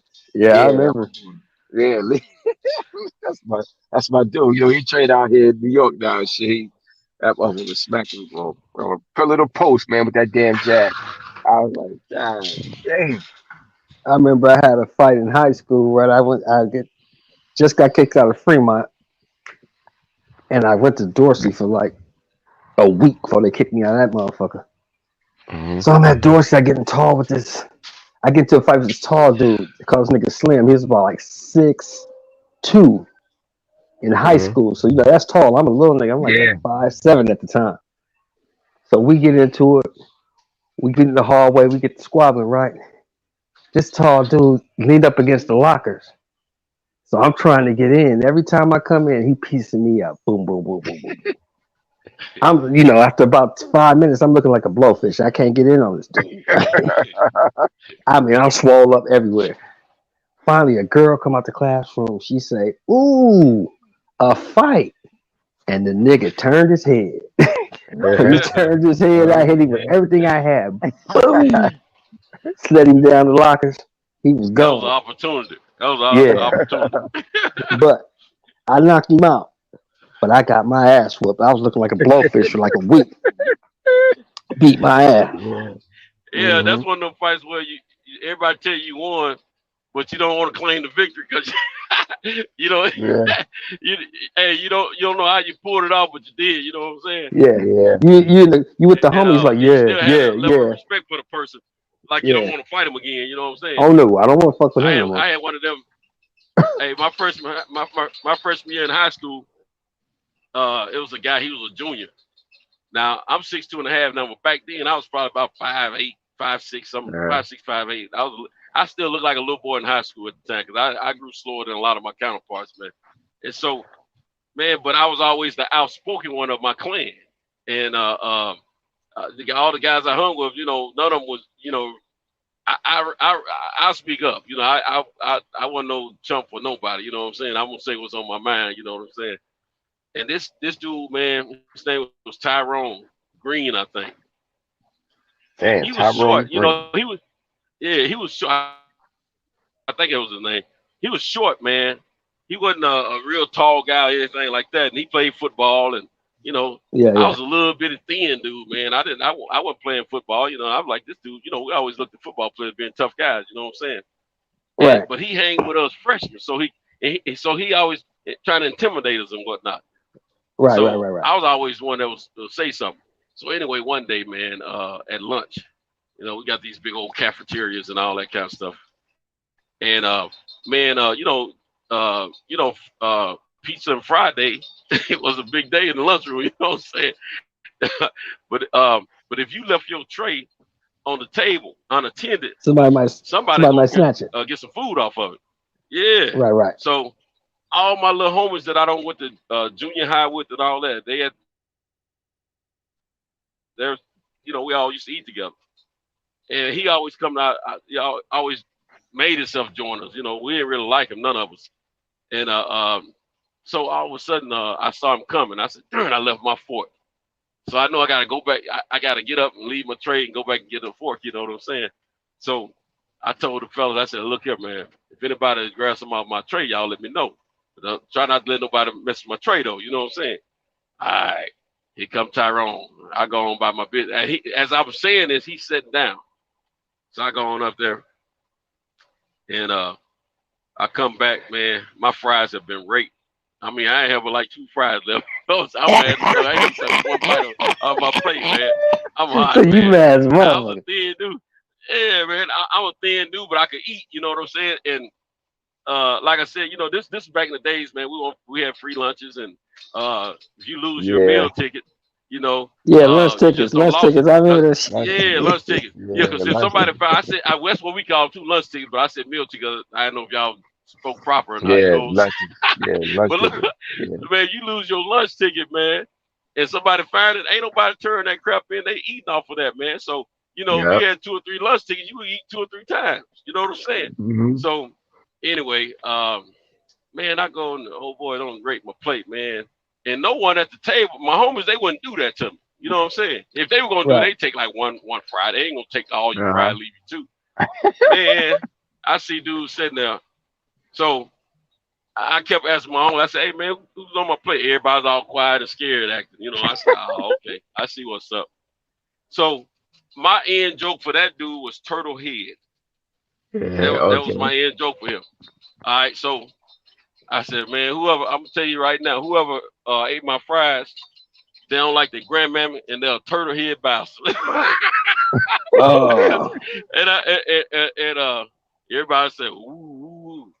I said, I'm gonna say it again. Whoever ate my fries, they don't like they, and I think his grandmother had raised them too. See, I'm throwing digs all the way. I said, whoever ate my fries, they don't like their grandmammy and they're a turtle head bastard. You know what I'm saying? Listen, I used to cuss on a regular basis back in those days. You know what I'm saying? And he said, I ate your fries, and said it again. I said, man, I don't know if you ate them or anybody. I don't know who ate them. I didn't see who did it. You know, I was sarcastic like that too. I don't know who did it. I said, I didn't see who did it. So I can't point the finger and say who did it. I said, all I'm saying is, whoever ate my fries, they don't like their grandmammy, they're a turtle head bastard. And I looked at him with a smile on my face, you know what I'm saying? Because everybody knew I was talking to him. And man, he knocked the smile off my face. He smacked me so hard, he knocked the smile off my face. You know what I'm saying? He was sitting right across from me. Man, I couldn't do nothing. Just I had to fight. You know what I'm saying? Man, next thing you know, man, I don't know how we met up around the table or how we got to the same, point. Man, we strapped. Man, I'm punching. Some kind of way. I got him on the floor. Then I know I was too small. I can't let you get me on the floor because I probably ain't gonna have enough strength to get up. So I got him on the floor, man, and I just put them bees on, just drilled them up, kept drilling up. And by the I wouldn't let him up. Next thing you know, these teachers used to eat in the cafeterias too. They come over, man, a couple of teachers, man, and they snatched me off of them, I still had my hands in a fight position, you know what I'm saying? And I was so light, they were talking about how easy dudes snatch me up, you know what I'm saying? So when they split us up, man, I'm good. He was still trying to get loose to get at me, you know what I'm saying? And so they took us to the office, man, and well, past all that, when we get back around our classmates and all that, all my homies say, "What's up, Rocky? What's up, Rocky? Man, you putting them things on him, man. You put them things." I said, "Huh?" They said, "Yeah, man, you whooped his tail, man." I said, "Really?" Look, I don't even realize I'm worried about being a fighting again. You know what I'm saying? I don't even realize I don't want to fight. But I was taking that picture. And look, I was Tyson Fury that time. I ain't giving you no rematch. Wasn't no rematch. Man, look, we talked about that all 4 years. Matter of fact, certain homies, we get together, man. They bring that fight up. Man, y'all remember when Cento got in the fight with Tyrone in the cafeteria after he ate his fries? Man, we thought Tyrone gonna kill you, man. We thought he was gonna kill you. They said, man, you what I'm saying? I said, man, I I remember being on top and I remember punching him, but I just don't. We had a little struggle before we hit the floor, man. Before the punches started ringing out, I didn't realize until they said something to me. I knew I didn't look bad, but I didn't feel like I had won the fight. You see what I'm saying? Until after everybody said I did. So Facts. I got you. I took my win, and that was it. That was my victory. I let them toot my horn. I didn't say nothing. Yeah, I didn't want them. I didn't want to get the Tyrone that I've been walking around talking about whooping. You know, Tyrone picked the fight with me every day from that point for about 2 months. He kept trying to. He kept saying something. You know, trying to get to me, man. I never let it happen. You getting this victory back, bro? Shoot, I'm Tyson Fury today. Yeah, I'm done with your ass. Yeah, that was a trip, man. Yeah, that's what I was saying. Shit, I was like, yeah, homie, you got him. I'm like, yeah, okay. Y'all saying I got him. I don't look like I got him, and I don't feel like it. It's a trip to see that, man, because that happened to me too, man. I was like, "Dirt." I said, "Hey, I had a fight like that in prison, man. They told me I won the fight, but I didn't know I had won. But I wasn't trying to get that one recreated either. I had no rematch. It was no rematch clause on that one. Yeah. Oh no, it ain't nothing in the joint, man. No, man. I remember I had to go lock up in the in the store cage with this cat because he had disrespected. But see, my big homie Huckabuck, he used to always tell me, them bars is cool and all that iron, all that shit is cool, but you need to run. So I start running with him every day, right? Run the track. At least hit a mile, 4 laps around the track. And that's when I learned. Well, I knew it from boxing as a kid, but I remembered it as I was running with him. The motherfucker who usually wins the fight is the motherfucker who don't get tired. Don't get tired. And while everybody else buffing and pulling up on them bars and doing dips and all that, I'm running, so I'm building my win up. So, because usually, a fight gonna last you. A street fight gonna last anywhere from 30 seconds to a minute, maybe a minute and a half. Yeah. But see, I can go maybe 2 minutes at this time because I'm in shape. Shit. So when nigga get tired, that's when you start wearing his ass out. Mm-hmm. You know what I'm saying? And you locked in that cage, so you got a good 5-6 minutes for the guard come back around and unlock that motherfucker. So you handle your business. I happened to get him because he got tired, and I didn't. Yeah. You know it's good you said that too, man, because when you doing them street fights, they real quick, man, and you don't realize how quick they are most times. When you get in that boxing ring, man, you realize how much it takes to do a fight. You can get, man. I remember. Can you imagine trying to fight for 3 minutes right now? Can you imagine that? Oh man, that's a long time. There ain't no way in hell bro. I could do that. I can't do that right now. Before I can't do nothing to coach you ever that. try, it don't sound like it's a long time, but that's a long time, man. Let me tell you, I remember we used to have a club in Nashville called the Mix Factor, and they used to have on certain nights of the week they had boxing. Anybody can, get in the ring and box. And in the joint out there. That's in the Feds, right? In the Feds, right? No. This was in Nashville, in the street. It was a club. Oh, okay. And they had fight night for amateurs, and they had some up-and-coming fighters, like guys that was trained. Kind of like a tough man thing, like. And then they had people that sort of like that, yeah. But then okay, let's say that you Shelton was a regular. You always fought in those competitions for that club because you were training and you knew how to box and stuff like that. Well, you could be a regular and you be like the guy that they challenge. I come up and try to challenge you. You know what I'm saying? Right. On any given night, no training or nothing. Right. Well, yeah. This is one of them time, man. I'm in the car business at this time. Now I don't been away and done my time, and I don't come home and everything. Right. But I'm in the car business. I'm selling cars, man, and me and a group of guys from the dealership, we hanging out, and we all suit and tie guys. Mm-hmm. There was a younger black guy. Me and him, the youngest two, and he's like, man, I'm gonna get in there and fight tonight, man. I'm getting in that ring and fight now. I think I can beat some of them dudes. I said, yeah. Right. He said, yeah. I thought he was just talking. Then we get there, he was serious. I said, well, look, Jay. I said, when you get in, man, don't go crazy, man. I said, just pace yourself. I said, because you can burn your legs and your shoulders and everything. Right. Man, James got up in there, man, and went crazy.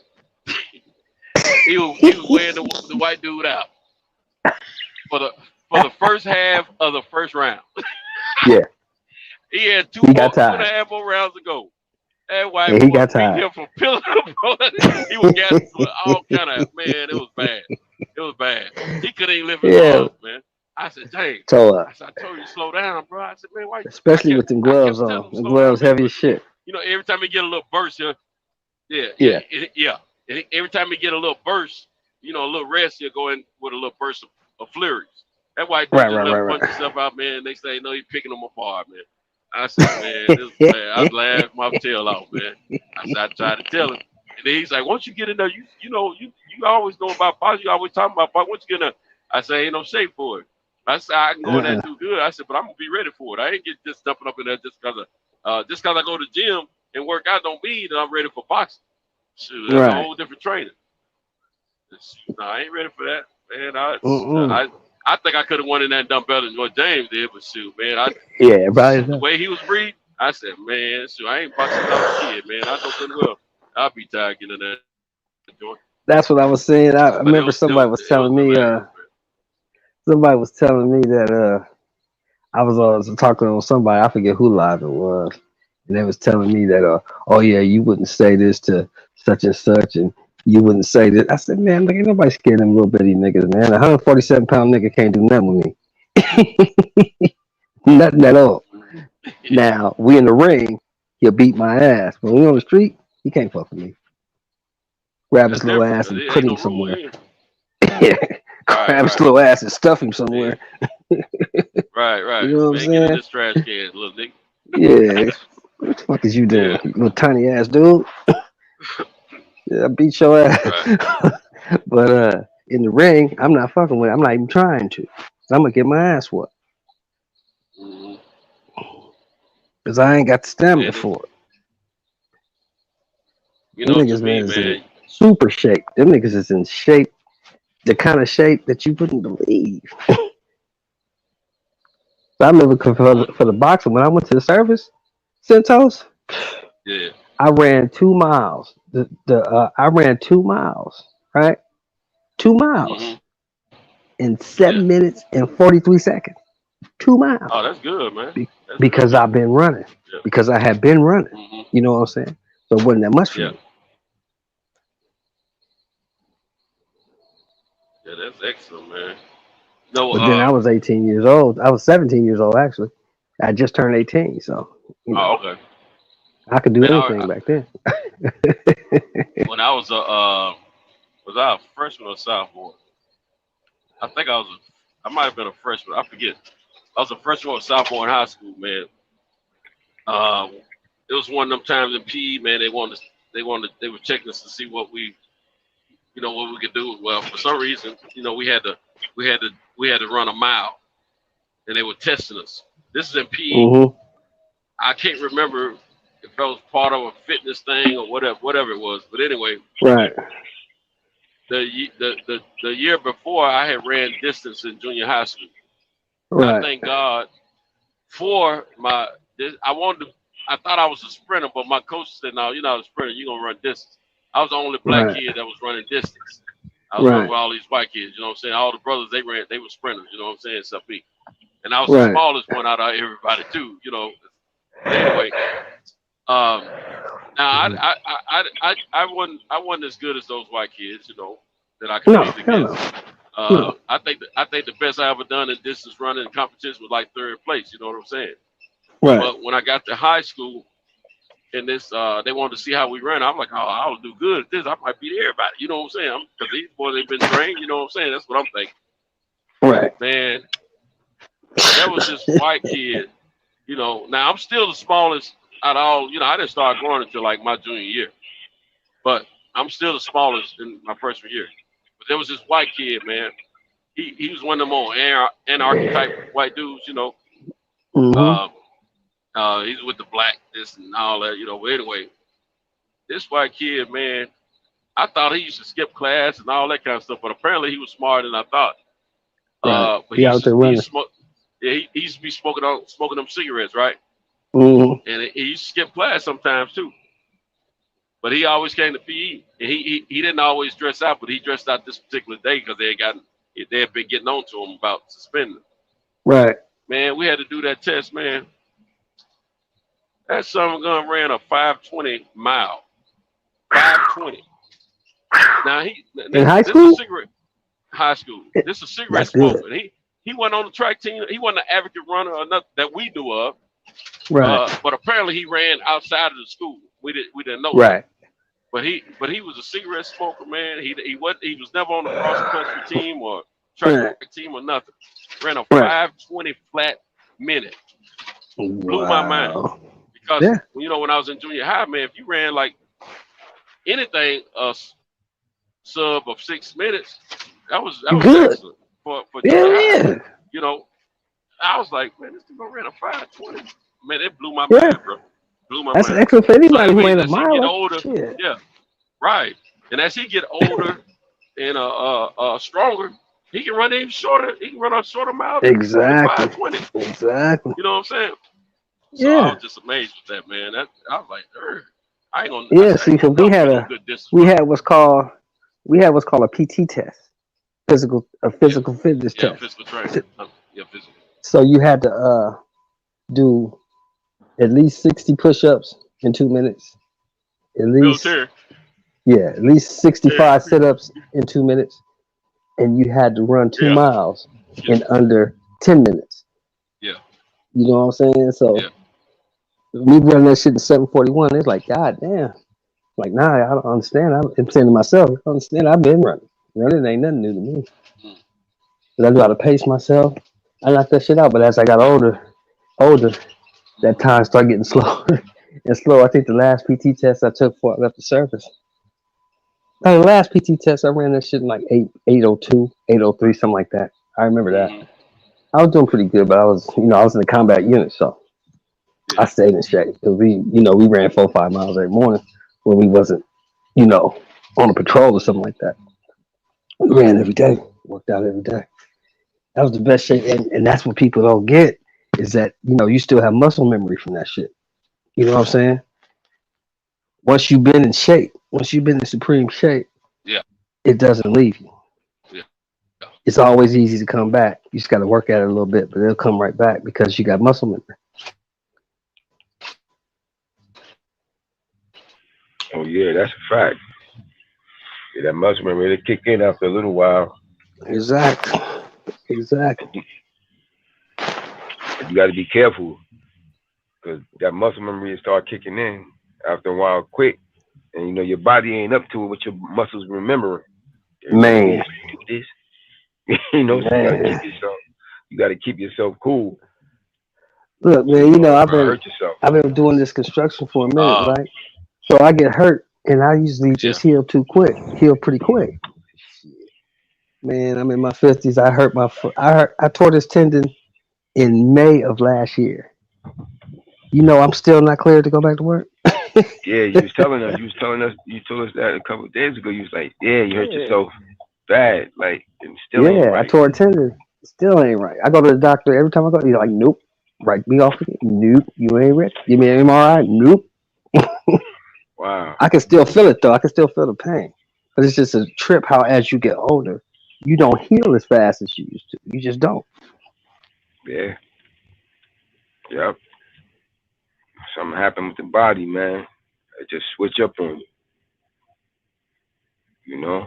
The healing factor just start to dissipate. Or you just start to dissipate. You start losing your superpowers. Before you know it, be like, damn, I used to be able to heal real quick. And all of a sudden, I can't. Take forever. Amazing how that stuff go. It's funny, I was at the drugstore a couple of days ago. It seemed like since I got, in my 50s, man, it's like all of a sudden out of nowhere, my eyesight is just going.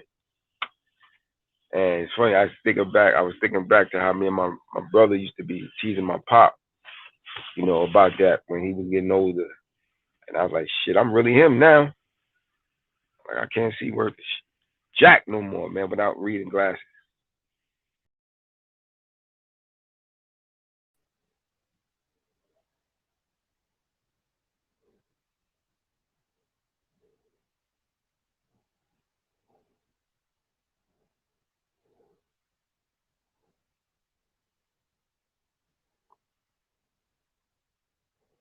Damn, somebody better join this panel.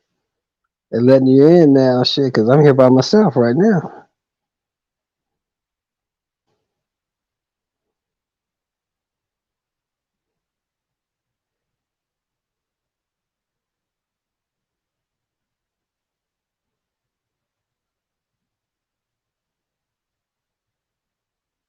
There we go. Young Kyle Killer. Hello?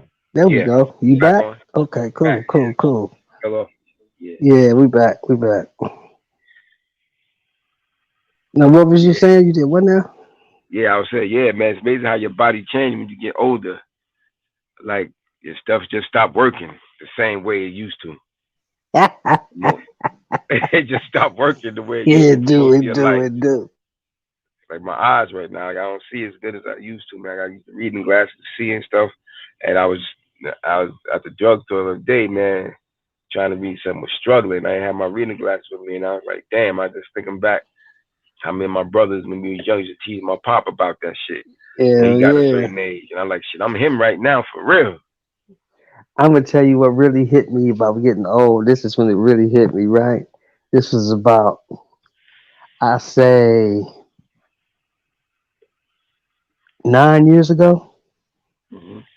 I go to the club with the homie, right? Okay.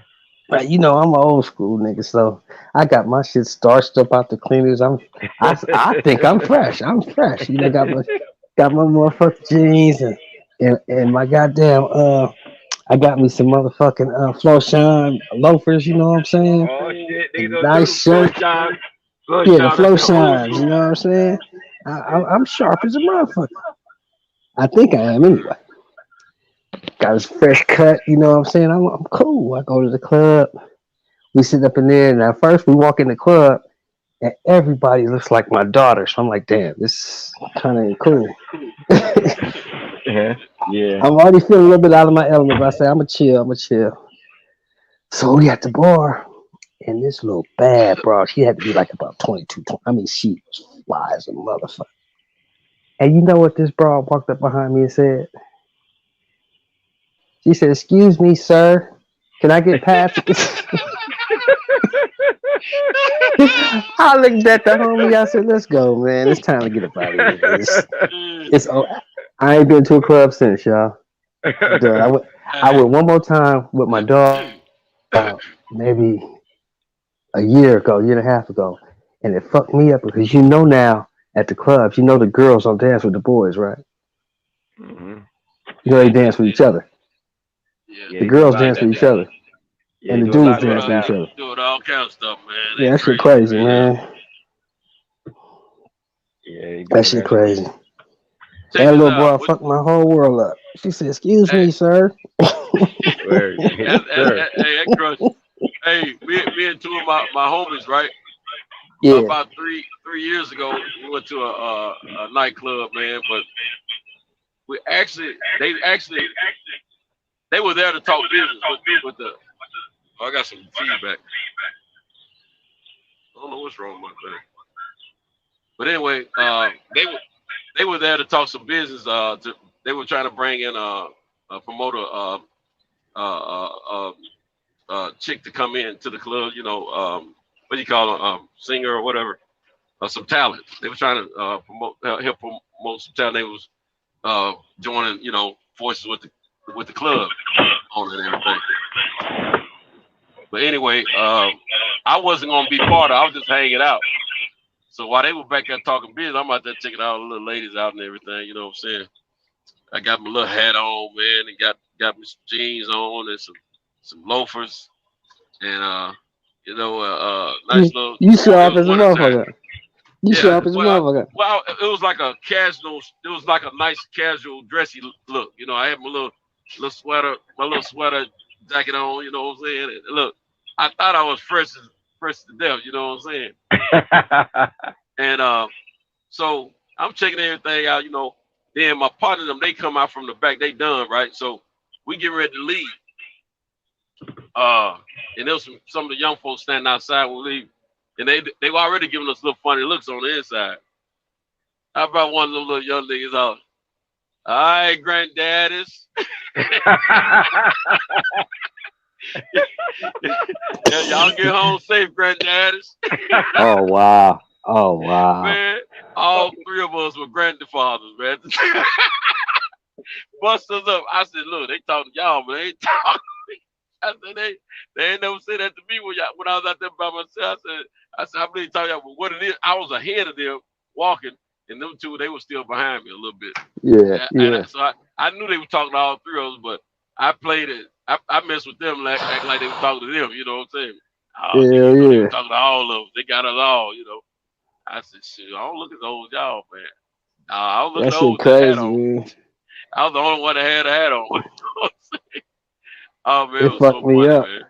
Yeah, And the bunch of girls out there and everything, man. Oh man, my last years in the joint fucked me up because it's a trip when we first get to the penitentiary. You like, what's up? What's happening, OG? What's up, big homie? And then when I'm leaving, all right, OG. I'm like, God damn, I'm OG now. Yeah. Oh shit. Yeah, OG usually means you look. It's time to give it up. You got some. It's over. You got a few years out of your belly. Yeah. Man, look, when I come back in, I heard you say something about you. I think you said you was starched up or something. If you didn't, but this, if you, what I learned here lately, the last few years, if your jeans all starched up like we like to wear them, Yeah. we like to be all fresh and starched up and everything. Yeah, Man, you old man. got some fresh and starched jeans on that age you, man. Yeah, I tell you, that tell him right there. Oh, yeah, that's an old nigga right there. Look at him. That's Yeah, they old gonna nigga. do it right there. Yeah, that starch shit. That starch shit is old school shit. They gonna be like, you see that starch? They already know. They already know. Yeah. Man, man, what these niggas doing out here? Man, they got these cars parked all kind of ways. Man, it's my leg. Oh, I'm about to run in. Oh, okay. I thought they was gonna mess up my insurance, man. Man, I learned. Hey, when I learned that, man, I stopped sending my jeans to the cleaners, man, and everything. Look here. I press all the creases out of my jeans. I don't have no. Look here. Now I'm doing. I'm instead of pressing mine, leg, pant leg by pant leg, next to pant leg, one on top of the other. Now I got the flat thing going, pressing the pant leg, flat. I'm like, man, I wouldn't get into all this, man. It's just different, man. But that's what I do, man. I take my shit to the cleaners. I say no starch, no crease, just press it. No crease, clean up shit. Yeah, that's what you're supposed to do. Nowadays, that's how they get down. Gosh, one of my partners, he still get his jeans pressed, man. I said, dude, you aging yourself right there. I mean, I like what I see. I said, but man, you're gonna get talked about unless you're gonna just be with some old folks. He said, yeah, me, I run with old folks. I don't run with little young folks. I said, okay. Yeah, he always ran with folks older than him, you know what I'm saying? Which is cool. I always have too, but shoot, I don't want to look at no super old ladies at the club. I want to see no little young girls. I ain't gonna lie to you. I want to see some little fat tails and. But you gotta. That's funny. But we gotta embrace it though. We gotta embrace it though, because you gotta remember, man. Most of the homies we got is either dead, locked up forever, or smoked the fuck out. Yeah. At least me. And on top of that, most of the folks I age, shoot, they before happy hour was they leaving the club. Oh shit, yeah, that's me. That's me. As soon as them young niggas start rolling in, I'm out. Man, look here. That's where I be. That's where I be. But when I don't, I don't go. It's like once every 4 or 5 years before you see me at a club, But look here, man. Mark When I do Nash. go, I try not to be no party pooper. You know what I'm saying? Even though my eyes be getting tight, Mark be sleeping after about 8 o'clock. You know what I'm saying? Oh yeah, niggas bedtime. Man, Mark Nash, what's happening, baby? What's good? How my fellas doing tonight? How my brothers doing? Peace to the people. We doing all right, man. We doing all right. Chilling. Man, I came in. Y'all niggas was talking about not going to the cleaners no more and starts jeans. Oh yeah, that's that's the daters, man. You can't go to the club with those creases no more, man. I'm gonna jump on mute real quick, first, so y'all don't hear the noise over here. All right. Yes, sir. Yeah, man. I ain't with that. I ain't with that. Them starch jeans. I ain't gonna lie. When I used to be in the army, though, man, I ain't gonna lie. That was the shit, though. You had to have your BDU starched, and then when you go out, I think that's a different side where you at too. 'Cause I remember my boy from I think he was from like Shreveport, Louisiana. That was a big thing down there, and he was like, "Boy, you got to starch them jeans, nigga. Can't get in my truck without no jeans. We going to the club, boy. We gonna be clean tonight." Yeah, that's what it was. And back in the day in the city, nigga, you had to have your shit starched. I remember you used to have your shit so starched and stand up in the corner by itself. Right. Levi's starch. Yeah, go ahead. Go ahead, bro. Yeah, I remember that too. Like where I know my uniforms used to be pressed so tight that when you slide your leg in it, the other part is still sharp. Like you can slice bread with that shit. You know what I'm saying? And the only part broken open is the part you got your leg into. Yeah, but just you heavy starch it because you gotta blouse the bottom in your boot, so you heavy starch that motherfucker so your creases are still tight once you blouse the bottom. You know what I'm saying? Yeah, man. What y'all talking about though earlier, man? I came in a little late, man. We was just talking boxing. It was chopping it up about how you realize you old when you go to the club, and instead of saying "What's up," the young bras can be behind you talking about "Excuse me, sir, can I get past?" Oh, good night. Y'all talking about Terrence Bailey then, huh? Talking about me, man. Talking about me.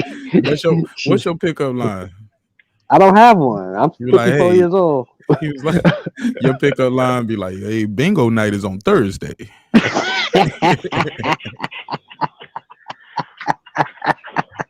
That's crazy. Hey, good pickup line be like, "Who did your dentures?" Man. You know what I'm talking about? That's a good thing. I was just saying we gotta embrace being old, man, because a lot of our homies didn't make it. Bro, who you telling, man? To this day, right? A lot of our homies didn't make it, man. Either they dead or they smoked out or they in jail. Bro, I was just having an argument with this girl on her channel. Just kept excuse me saying black men ain't shit, black men ain't this. I was like, bitch, drop the link. Let me get up in here. Cause you up here out of pocket. You know what I'm saying? And it was just like, I can tell she comes from a hurt place, but she was like, she's married to a black man, has black sons. I'm like, you can't tell them these things then, like, and be lifting them up. You know what I'm saying? Like, she was just negative. She was like, yo, niggas in jail, y'all need to sell hair weave instead of weed. And yeah, it was just like a lot of stuff that I was like, damn, sister, this is toxic. Like, women don't submit to men because they don't make them skeet or squirt or some shit. And I was like, I can make you squirt all you want to, but shit, that don't pay the bills. I get it. I have a stroke tomorrow. Whole left side of my body don't work. Then what? You gonna leave? It just goes back to when people, were over sexualizing, and to this day still over sexualizing the black man and the black woman. I'm like, baby, you up here giving out bad advice to these sisters, thinking that if a man make them squirt, that's when they should submit to them. How ignorant does that sound? Oh, nigga, you can't make me squirt. I'm not. What that got to do with the price of tea in China? It ain't got shit to do with what we talking about. Word, right? You can't make me squirt. I ain't. Man, get the fuck out of here. I don't want you no way. If that's what it's about, I don't even want you. But that show you though. That show you though where we've fallen as a people though. You know, if it's been reduced to something as simple as that. Yeah, that's facts. Right. And yeah, I'm gonna bring on the show tomorrow. We had a good conversation over there. You know, you know me, I'm respectful. As long as you Oh respectful yeah. me, we can have a good conversation. And it started off rough, you know, listening to it, and I was, you know what Right. I'm saying. But you know, I came in with love and respect. You know, you got to Right. disarm them, get Right. the guard down, body shot, headshot. You know what I'm saying? And for you know it, she was like, "Oh, I like Mar. I like what you think." So I'm gonna have on the show tomorrow. I'm gonna chop up tomorrow though, because then we're Oh, gonna be on my show.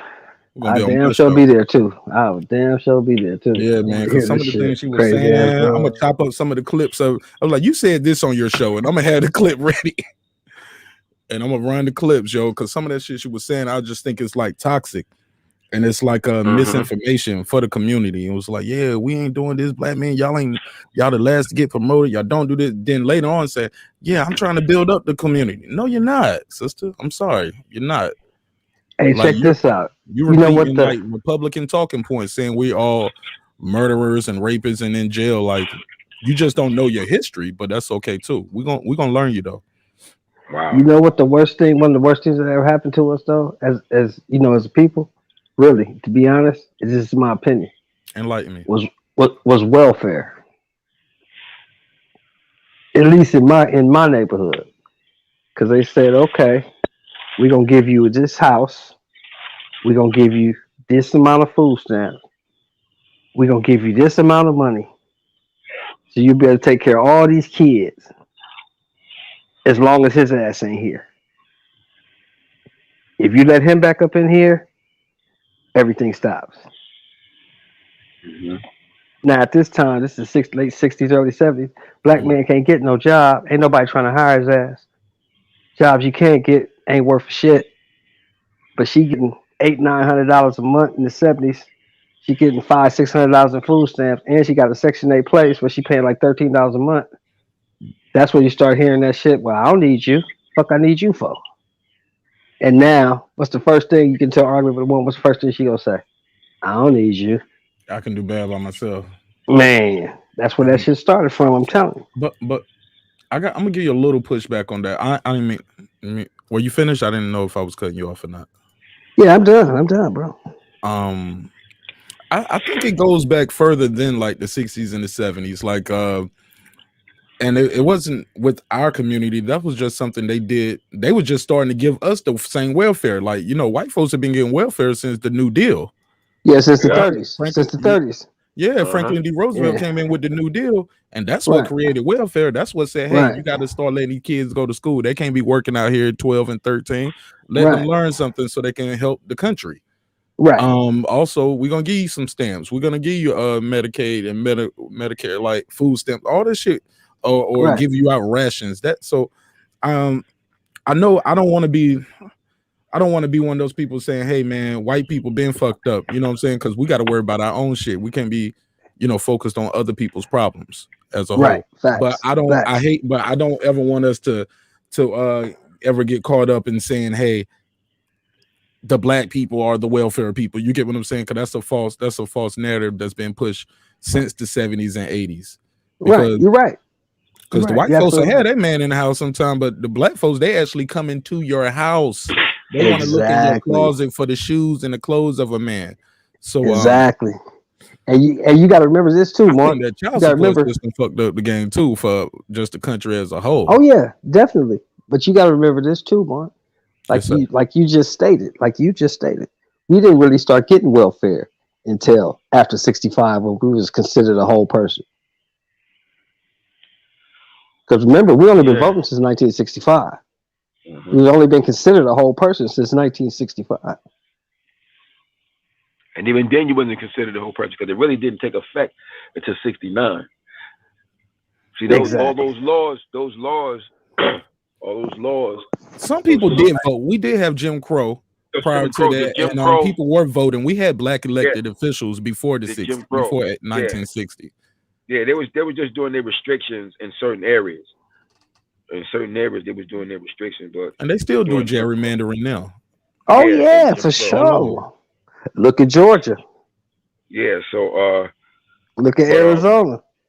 But all those real laws didn't go into effect until like 1969, which don't matter. Like people keep saying, like, but people always talking about the laws. Like it don't matter. Like if the powers, the simple fact of the matter is the powers that be that run this, which is the Pale Man, Makasu.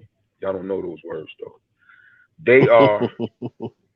They are, you know, the control behind this, and you know, there's a lot that happened to our people that's unique in the history of the annals of human beings on this planet. And you know, like he just brought up, like they try to make black people primarily the poster child for welfare when it's not true. Because during the 30s, when Roosevelt did that, he was not doing that for black people. He did that for poor whites. Exactly. That's what welfare was started for. And we just fell into that because economically that was for poor whites, and we fell into that bracket as poor people, when they started allowing us to have it. Yeah, so we fit though, we met those criteria. So but then also, you know, it became a way that they could use a tool that they can also use against us as well. And then they, you know, because they adjust. One of my elders taught me that, my mentor, taught me that years ago. He said, when it comes to whites, man, they're very calculated in what they do. You know, they're very calculated. They have a plan of shit. So we think about tomorrow, maybe as far as next week. They thinking years in advance. Exactly. About what they do. So if they see something that, if someone in the government or a particular system sees that this is something that they could use to their advantage against, i.e. the black man, they will use it, even though it may originally have been created to serve their purpose. Right. Because in this nation, we've never, the so-called black man, we've never gotten anything from the government directly for the sole benefit of improving our conditions here. Right. We've always gotten things as happenstance or the circumstance. Not because, but we're going to directly do this to help the black, so-called black man here in America. You know, they're not going to do that. So the way the system is set up is geared in that way, not to work towards fully, you know, helping liberate your former property. You understand? Like, this is one of the big misconceptions, like most blacks have. Like, it was terrible mistakes that was made. Like, this is why we are never, like, they come to my reparation. Black people in America are never going to get reparations. It's never going to happen. Why? Simply because you're not going to give reparations. Reparations is given to other countries. You don't get reparations. You're not going to get reparations as citizens of America. Oh. It's not going to happen because you have to remember, and this is something that's a law that still applies to us, till this very day. That Dred Scott case. In that Dred Scott case, they told you, the Supreme Court told you straight up, black people is like, we like second class, third class citizens. We not real citizens in America.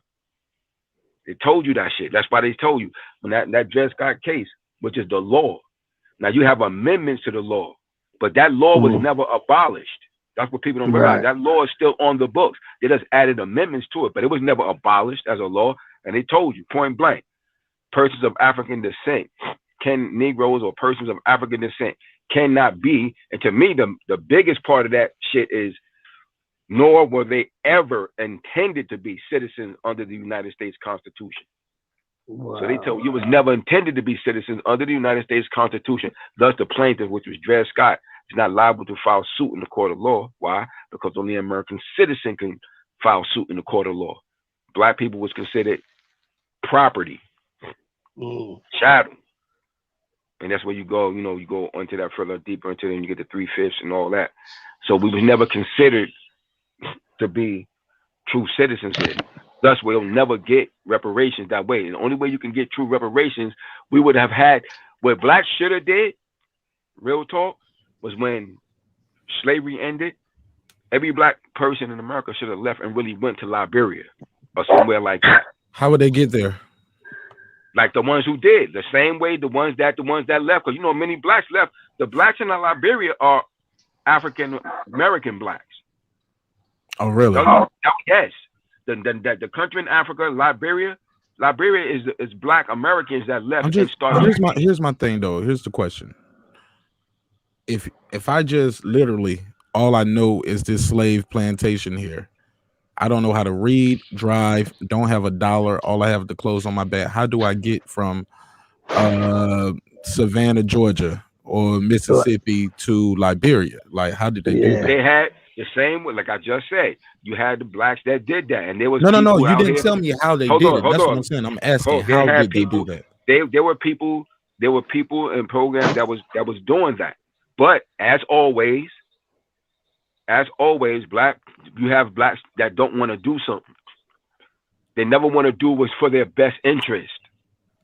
And that's why we're still in the position that we are in to this very day. Brother, you're going to always find blacks that make an excuse not to do what they're supposed to do. My brother, we have to be able. Sir, I'm gonna let you finish, but you kind of going on a tangent without still telling me how they did it. You keep saying do it like the other people, then you start saying, what I'm saying is we do what we don't do. Tell me how did they do it? What Mark is saying. No, I understand what he's saying. There were programs. You had groups that was set up.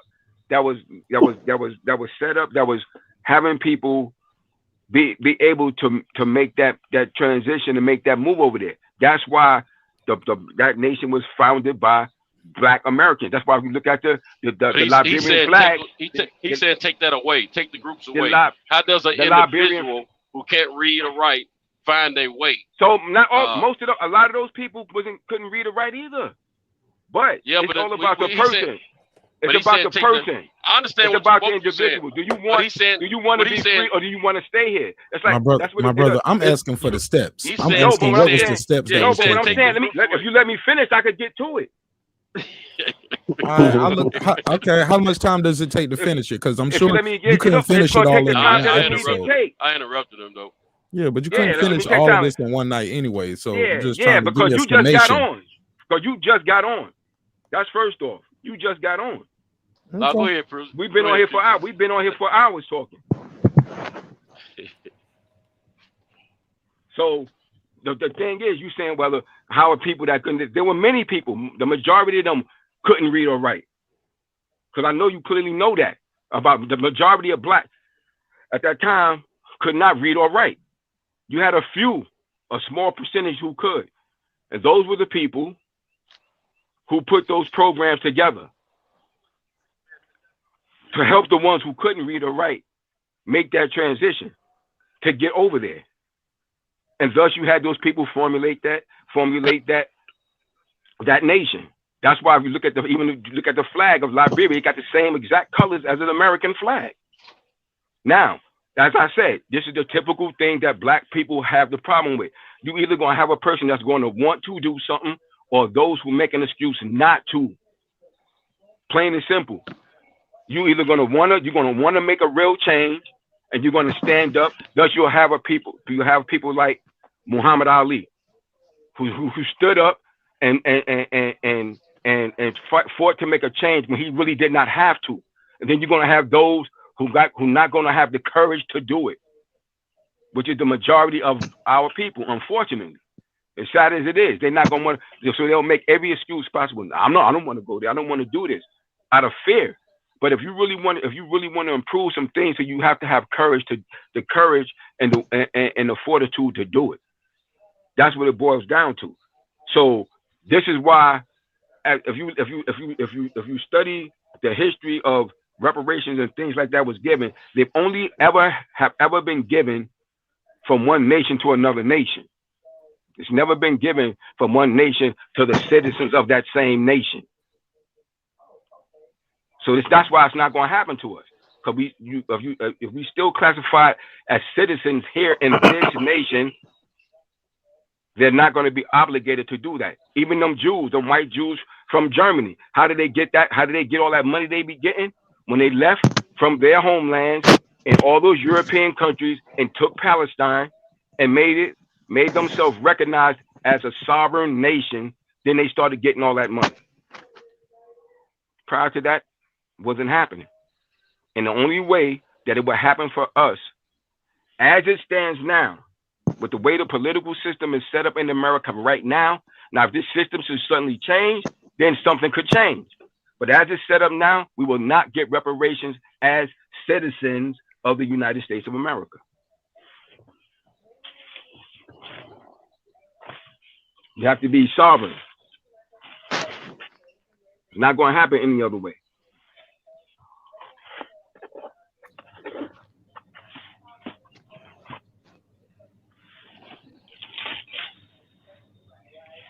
All right, that's my shit. All right, my G. I was trying to be patient, so I didn't want to cut you off. Here's my thing, and I let you talk a long time. I still didn't hear the steps, respectfully, of how they got to Liberia. Or I didn't even hear who created the programs, how these programs was ran. It was more about what we aren't doing for each other and how we can't get reparations, not about how a guy from Mississippi who just was a slave yesterday morning gets to Liberia, respectfully.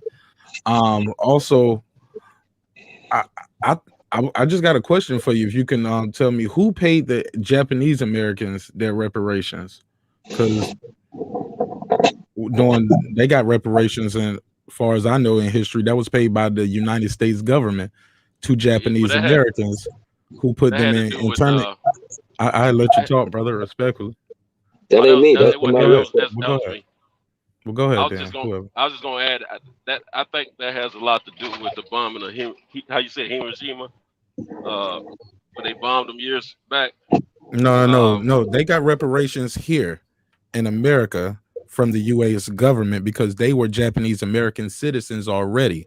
And after Pearl Harbor was bombed, that's when the war started. That's when America joined the war. And a lot of Japanese Americans were put in internment camps. You get what I'm saying? This is all public record. You get what I'm saying? They got reparations before yes, Pearl Japanese Harbor. Americans got reparations because they was put in camps because people didn't know if America was just so shook of Japanese Americans. They didn't know if you was for America or against America. And they like, nigga, we Americans. Well, like, again, I think that has to do with the bombing of him. That happened later. Listen, I'm trying to tell you, that's later. That's what ended the war.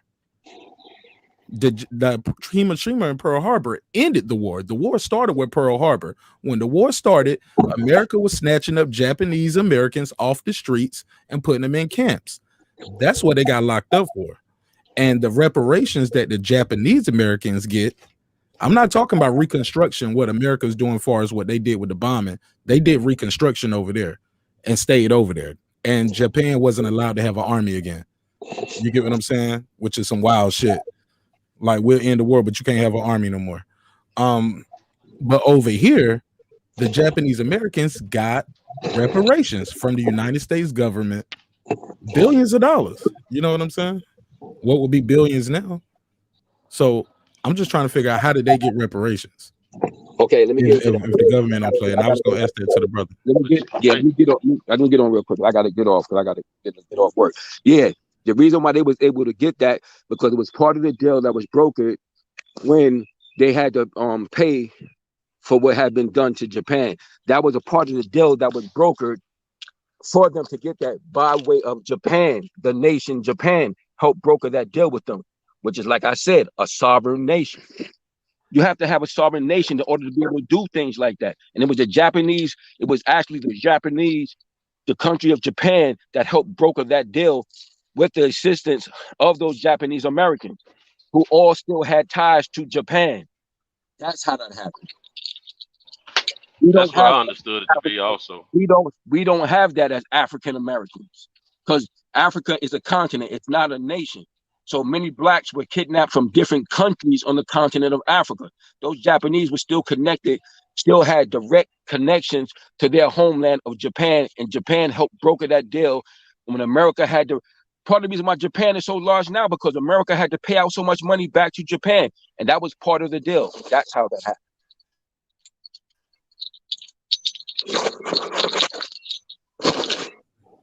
So you're saying the citizens, so the people who also. So the people who got right, Japan got reparations.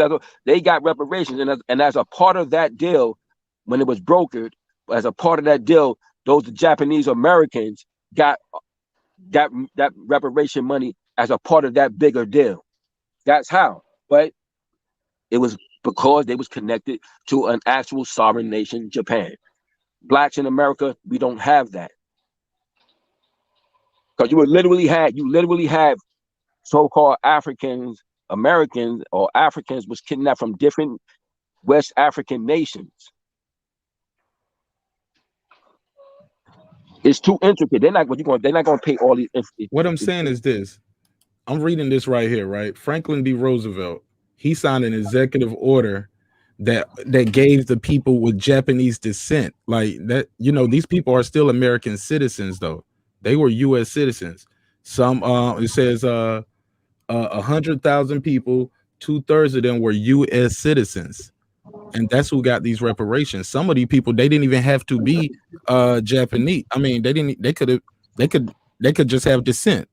But these are American citizens, though, that are getting reparations, according to what I'm reading right here. And this is NPR.org. Well, it's similar to the deal with the Indians also. The people that are getting money from this country now as Indians are descendants of Indians, as well as actual Indians, full-blooded Indians that are still, that living on reservations and things of that nature. But you don't have to necessarily be on a reservation to get those benefits. All you have to do is prove that you are of Indian descent, and you get those reparations. Right. But that's something different from what I was talking about here. We was talking about you can't get reparations if you are a citizen. No country pays it to their people. It's right here. Franklin D. Roosevelt signed that executive order, and the United States government dispersed $1.6 billion to people and their descendants. That's what I'm reading right here. That's all I'm saying. Japanese people, right? They were American citizens with Japanese descent, as in like, right. I'm born here. My mom and daddy was born in Japan. Right. Or my great grandparents. You know what I'm saying? But these people are American citizens, though. Well, I think it's the same rule as what I was just saying about the Indians, bro. Because the Indians that are descendants, that I'm not talking about Indians on a reservation. Okay, like let's say your mother explained to you that her parents were, one of her parents was a full-blooded Indian, a part Indian, a good part Indian or whatever, and you go and you run a genealogy thing, and they find out you got certain portion amount of blood of Indian blood. If it's enough, whatever the minimum is, you can get reparations from that proof. I get that, Sento, but Sento as a citizen of America, right? But that's because of your descendant. But you're not getting that because Native Americans are citizens, right? The Native American wasn't a citizen, were they? I'm speaking in the fact that no, they weren't. I'm speaking from the fact you said descendants, and I think descendants is going to be the same definition regardless. No, he's descent. Yeah, you're of Japanese descent. The money goes to Japanese people who this happened to in America, because the citizens of America, they got it for the citizens. Now that money right there you're talking about with the Native Americans, that's something totally different. That's like that's like a treaty. And that's like a peace offering from the Trail of Tears. They don't get that because they are citizens. They got that because they were abused. Right. Yeah, it's something that's different. True. But I'm just talking about, okay, let me explain this. He's right about the reparations as far as the Jews. Now, granted, Germany paid that. Other countries paid for the Jews' reparations, and Israel and things like that, but not. I'm talking about right now. I'm talking about the rule, the definition of what they're talking about with descendants. The way Franklin D. drew that up, him and his administration, the way they drew that up, I think the rule applies the same. As if it's, you can't. I was about to say something, but they have done that to us for years. But Anyway, this is a Japanese descendant, right? Mm-hmm. Who's getting the reparations because of what happened to their forefathers or ancestors or whatever. That's the only way you can be a descendant if you have ancestors or forefathers or whatever you want to call them before you. So these Indians I'm talking about, it could be me or you. We are not living on a reservation, and I understand they got it's classified a different way with the Indians. Yeah. But you could be a descendant of a certain tribe of Indians in this here, and you already a citizen on paper. But you could be a descendant of a certain tribe, and you can get money. Right. I made a mistake too. I'm talking about the rule of it. Yeah. I want to check something too. Let me check this. Check this. I made a mistake. That was Ronald Reagan in '88 who signed that, and he gave a payment of $20,000 to the descendants. It was Franklin D. Roosevelt who said, "Hey, just start bagging up all these people who are of Japanese descent." So he's the one that started locking them. Yeah, he was the one that locked up like hundreds of thousands of them. Yeah. Yeah. So sorry about that. I haven't read any of this stuff. I just know of some people that I know some people personally that gets money now as of a few Get years their Indian money of their descendants, their Indian descendants of they get a their certain Indian tribe money. of Indians. Yeah. They get a cold little That's check why too. They get like $2,500, $3,000 a month. Because I've been meaning to check my genealogy. I was always told we had a little Indian in our family. So want to get in on the train? I ain't mad at your shit. Yeah, No. man. You know. And then I found think sorry. you get breaks on taxes and all that kind of stuff, though. Oh yeah, they get all kind of love. You don't have to They worry get about love. taxes and all kind of stuff. They don't pay taxes. Yeah, they Right, get that's what I love. thought. They're on a reservation. They don't pay no taxes, but they get to go to college for free. Got the casino stuff. Hey, look, I did find what he was talking about earlier, though. He said it was February 6, 1820. The first group of formerly enslaved blacks in the United States of America resettled in Africa departed from New York. The organization, the organization was called American Colonization Society. Wasn't it Booker T. Washington? And it was funded with Congress. Yeah. Had been established to return them to the U.S. colony of Liberia I remember. in West Liberia. Africa. Yeah, because they wanted to get them out of here. But that was They want still, these niggas running around that colony over there, though. Yeah. 1820. Yeah, they want to let niggas run around here. It already burnt down all the black towns, and it was towns, after slavery, during Reconstruction, where blacks had businesses and banks. Absolutely. And they burnt them to the ground. Right. A lot of people see that movie Rosewood and they know about that, but they don't know about the Tulsa, Oklahoma. City. Yeah, Tulsa, Oklahoma. But it was other cities too. Everywhere blacks were building. Florida, it was white a bunch folks of would places. just get mad and try to burn it down. Yeah. Man, you know North what, Carolina. Mm-hmm. They don't done so much egregious thing to our people as well as the Indians.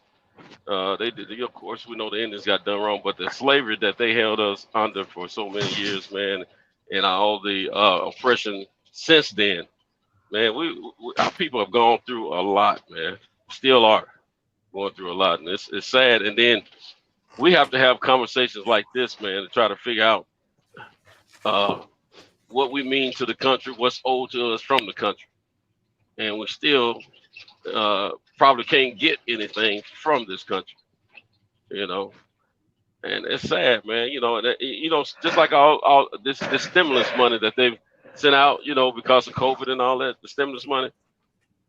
See how excited we got for that. Some of us who was able to receive it and everything, but at the same token, man, they owe our people, man, hundreds of times over. We built this country and we can't even ride down the street in this country or walk for that matter without being asked for our identification. That's bullcrap, man. Cento. They tell you to pull yourself up by your bootstraps, but they brought you over here barefooted in chains. Yeah, man. No boots. Hey, and tell you, hey, go make my boots though. Go build my boots and then build me a boot factory. And rape the women along the way. Just crazy, man. See, people trip off this mass incarceration and all this bullshit that we got going on. But I had an old man ask me a question in the joint a long time ago.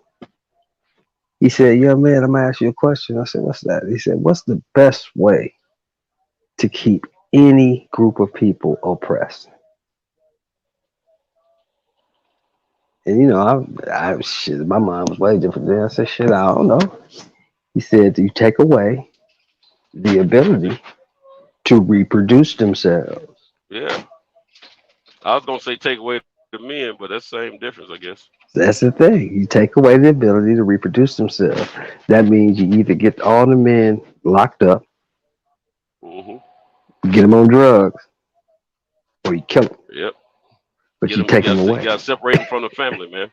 Separate the men from the family. Exactly.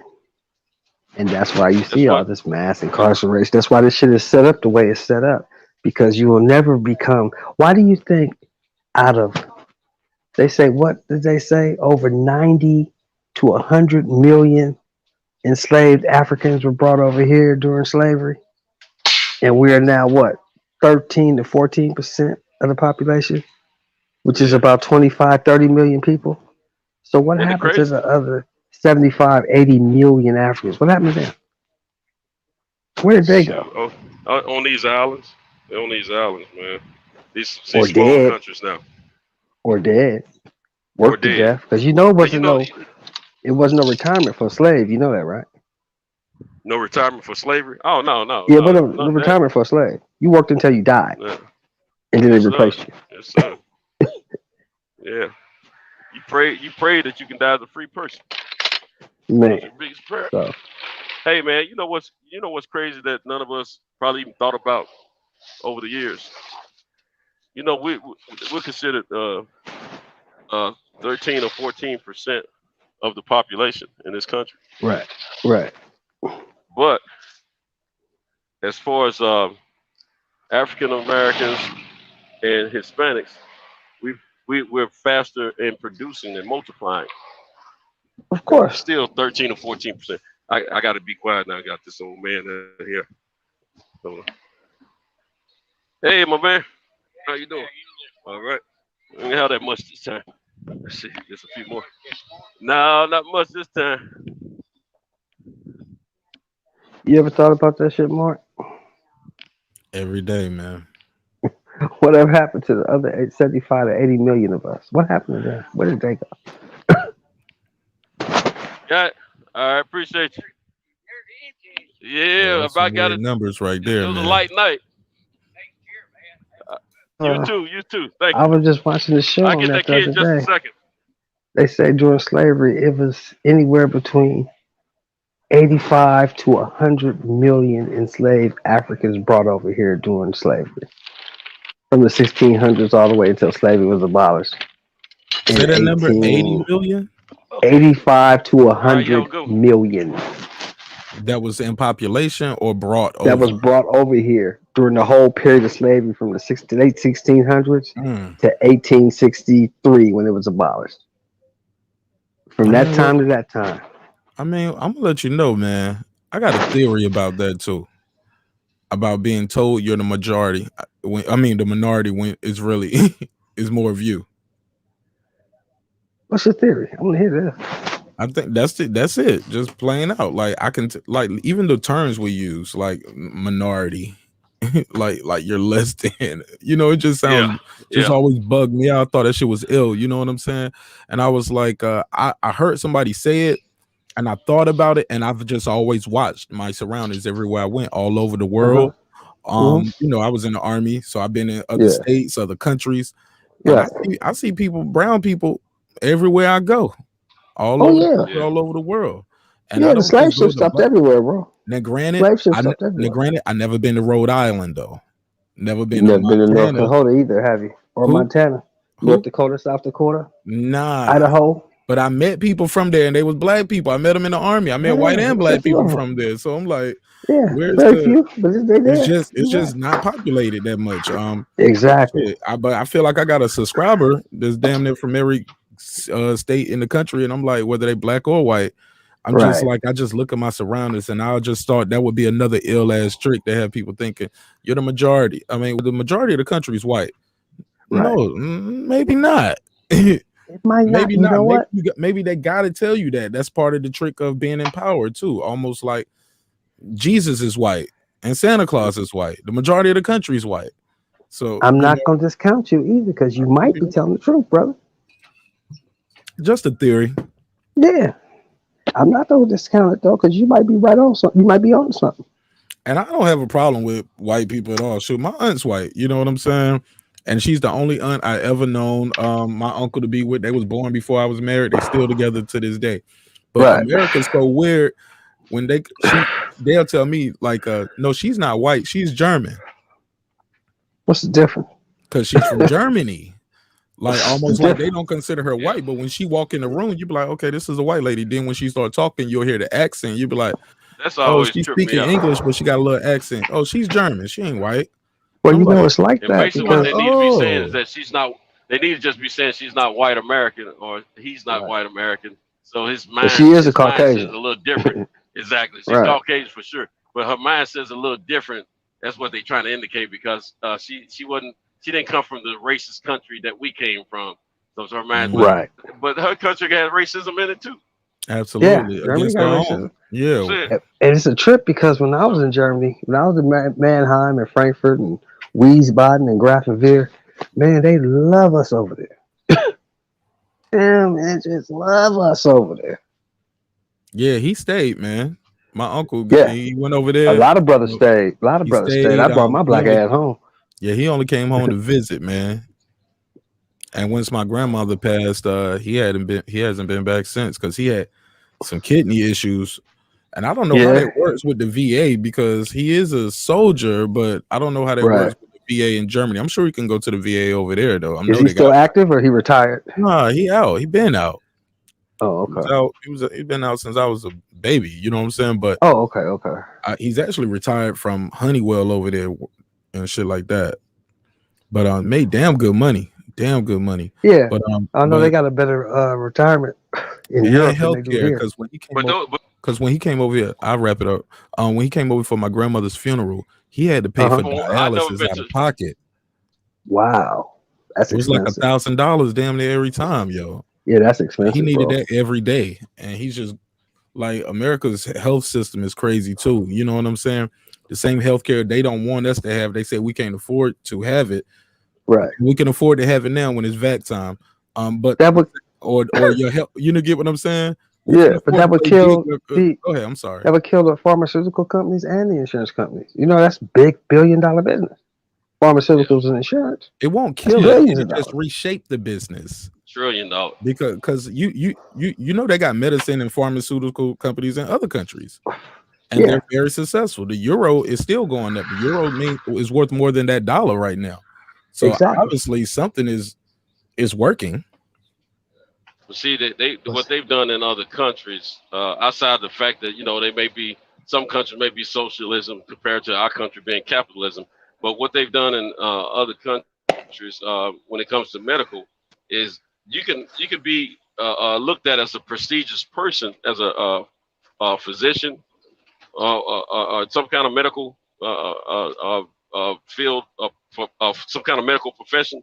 But at the same time, you may not be getting all that glorified money that we get over here, as where they may charge you $5,000 for a surgery over there. That same surgery here may cost you $50,000 to $500,000 over here, and who knows how much of that goes to the doctor. So right, those doctors are it's still a living big- good. it's a Doctors money live thing. good anywhere in the world, bro. and they live good. Right. Exactly. They- Well, like see, the those cost of living. There's a cost Go of ahead. living difference. If you making that, and I was referring to that too. If you making if you're an attorney or any kind of profession that we hold high over here, it's still high in these other countries. Even school teachers get probably the same respect, if not more, at other countries. But the when it come down to like professionals like medical professionals and legal professionals, they probably the money. Okay, well, if a doctor over here makes about $500,000 a year,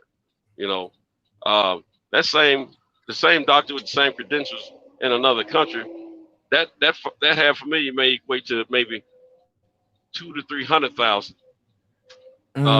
That's a big difference. No, he would make It might more be less money. than that. No, brother, he would make more in the UK. The UK dollar means more than ours. It's on the So pound. if he make It's on the pound, but 500,000 over here, if his price is his price. Look, I'm trying to tell you. Go ahead.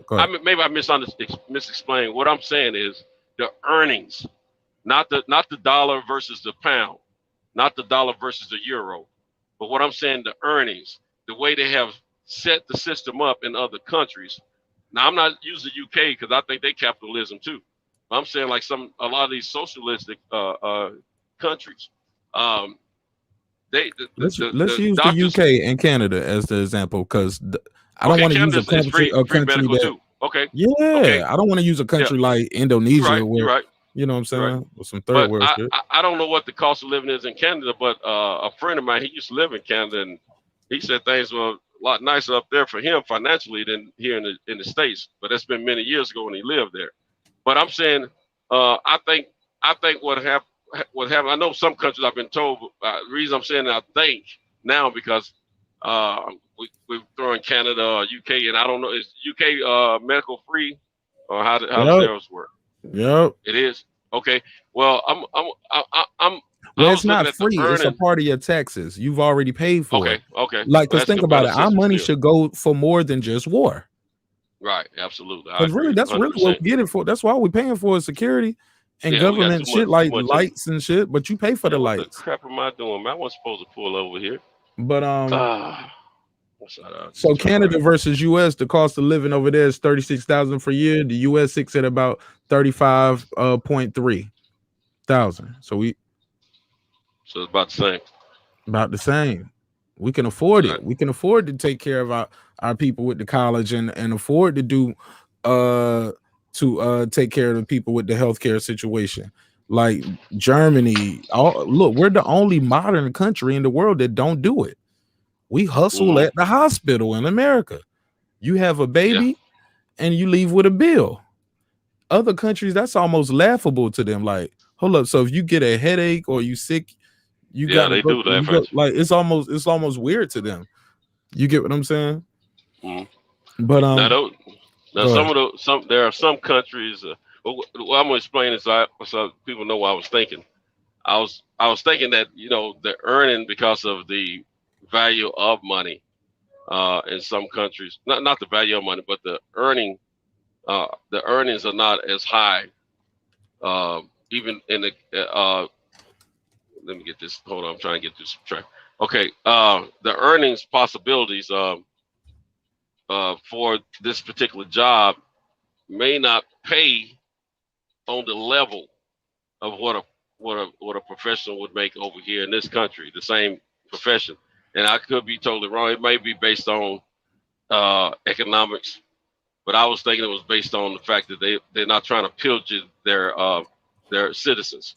But that's what I was trying to get at earlier. But what I was about to say, I know in some countries, okay, like recently, you guys probably saw this was in the news a few months ago. There was a black family that was in Mexico, and something happened to the guy and he couldn't pay his bill at the hospital, and Tyler Perry ended up paying the bill for him. What happens is you're not released from the hospital. They have security around you, police, to hold you in until that bill is paid. You're basically in jail at the hospital. My good buddy that I was talking about that lived in Canada, well, he stayed in the Philippines for about a year. He found him a woman over there, and they went back and forth, he went back and forth, and then he stayed over about a year or so, and now they're both over here, back here in the States. But she got sick really bad over there, and every time she had to go to the hospital when he wasn't there, we were sending money over there for her. She was not allowed to leave the hospital without paying the bill. Now it wouldn't be super amounts like we have here, but it still was money that she didn't have. And the reason I knew about the money is because my guy was using, he wasn't sending it in his name, I was sending it in my name. But it was what country was this again? The Philippines. Oh yeah. So when I heard about the folks down in Mexico, being held by security at the hospital, and they wasn't allowed to leave until Tyler Perry paid their bill. Now that bill was over 100,000, if I ain't mistaken.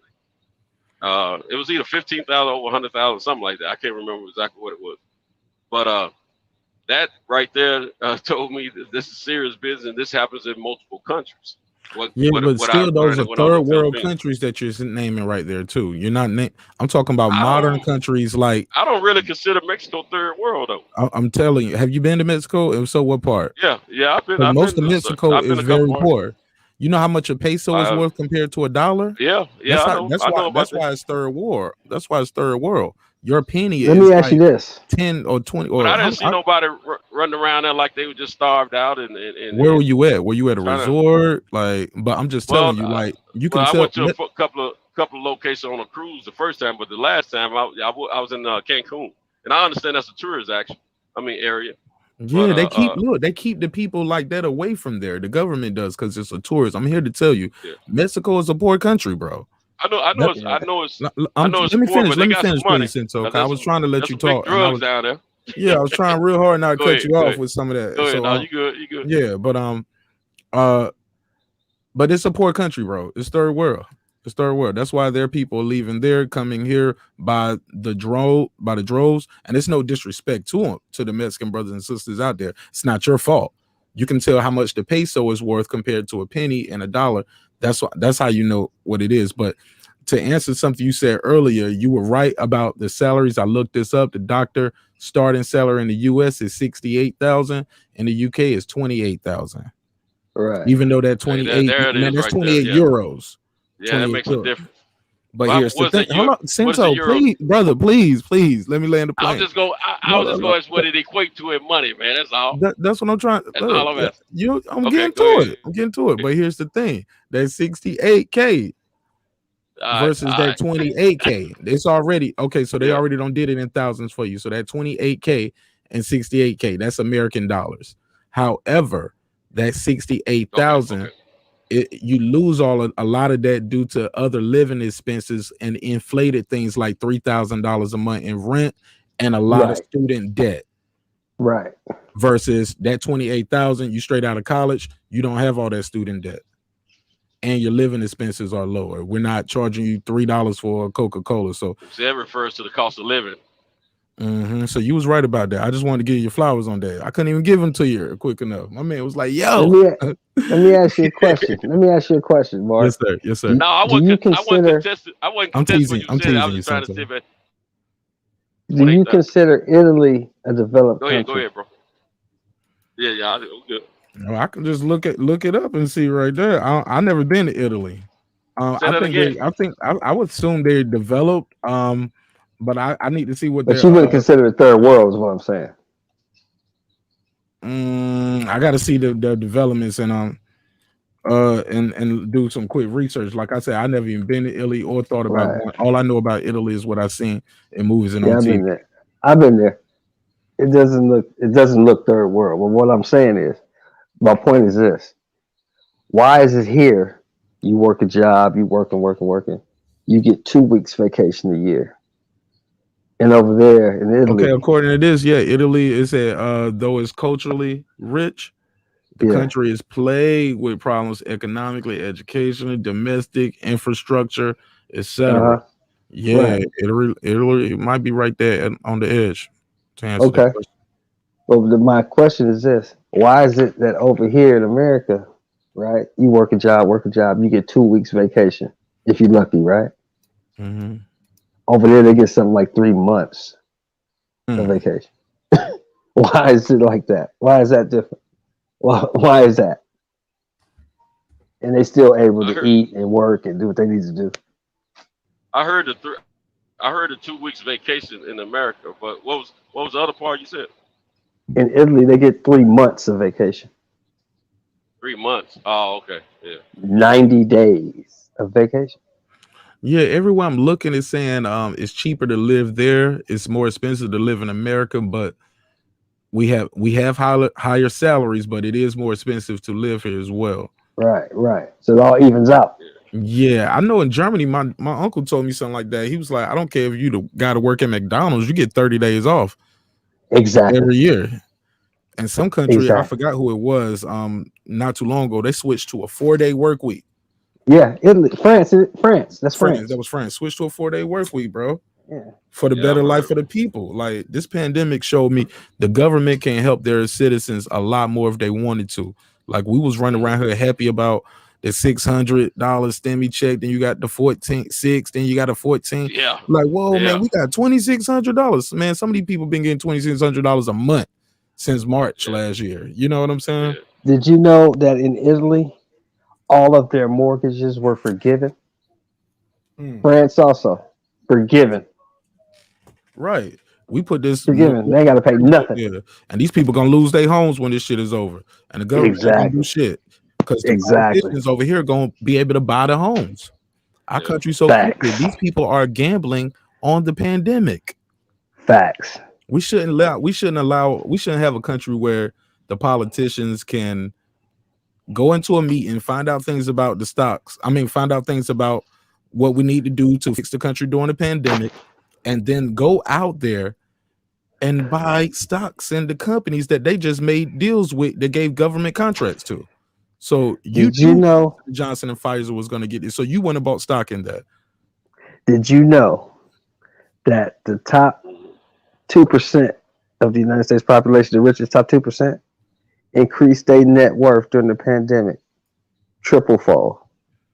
Mm-hmm. Triple-fold. Yeah, I saw that report. Yeah.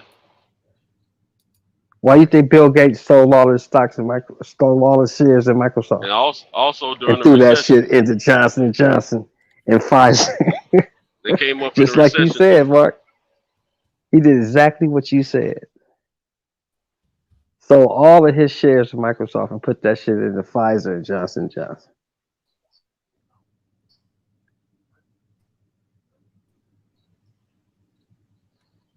Now, is that not the epitome of insider trading? You know, a lot of times situations with I our didn't think economy created. I thought he stepped down. I didn't think he sold all of his stocks. I thought he stepped down. He sold it. I gotta do that do shit my into research on that. Do your research on that. He sold it and threw that shit into the development of the vaccine.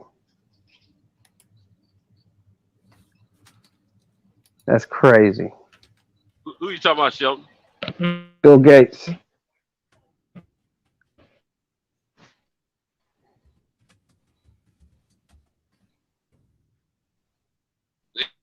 He sold 8 million shares of Microstock. Yeah. Bringing his listen, hold on. Here we go. Gates has sold almost 8 million shares of Microsoft, bringing down his total to roughly 330 million, which puts him behind Microsoft's former CEO Steve, how you say, Ballmer, who owns 333 shares. So so he's right. So he sold his majority stake. It sounds like.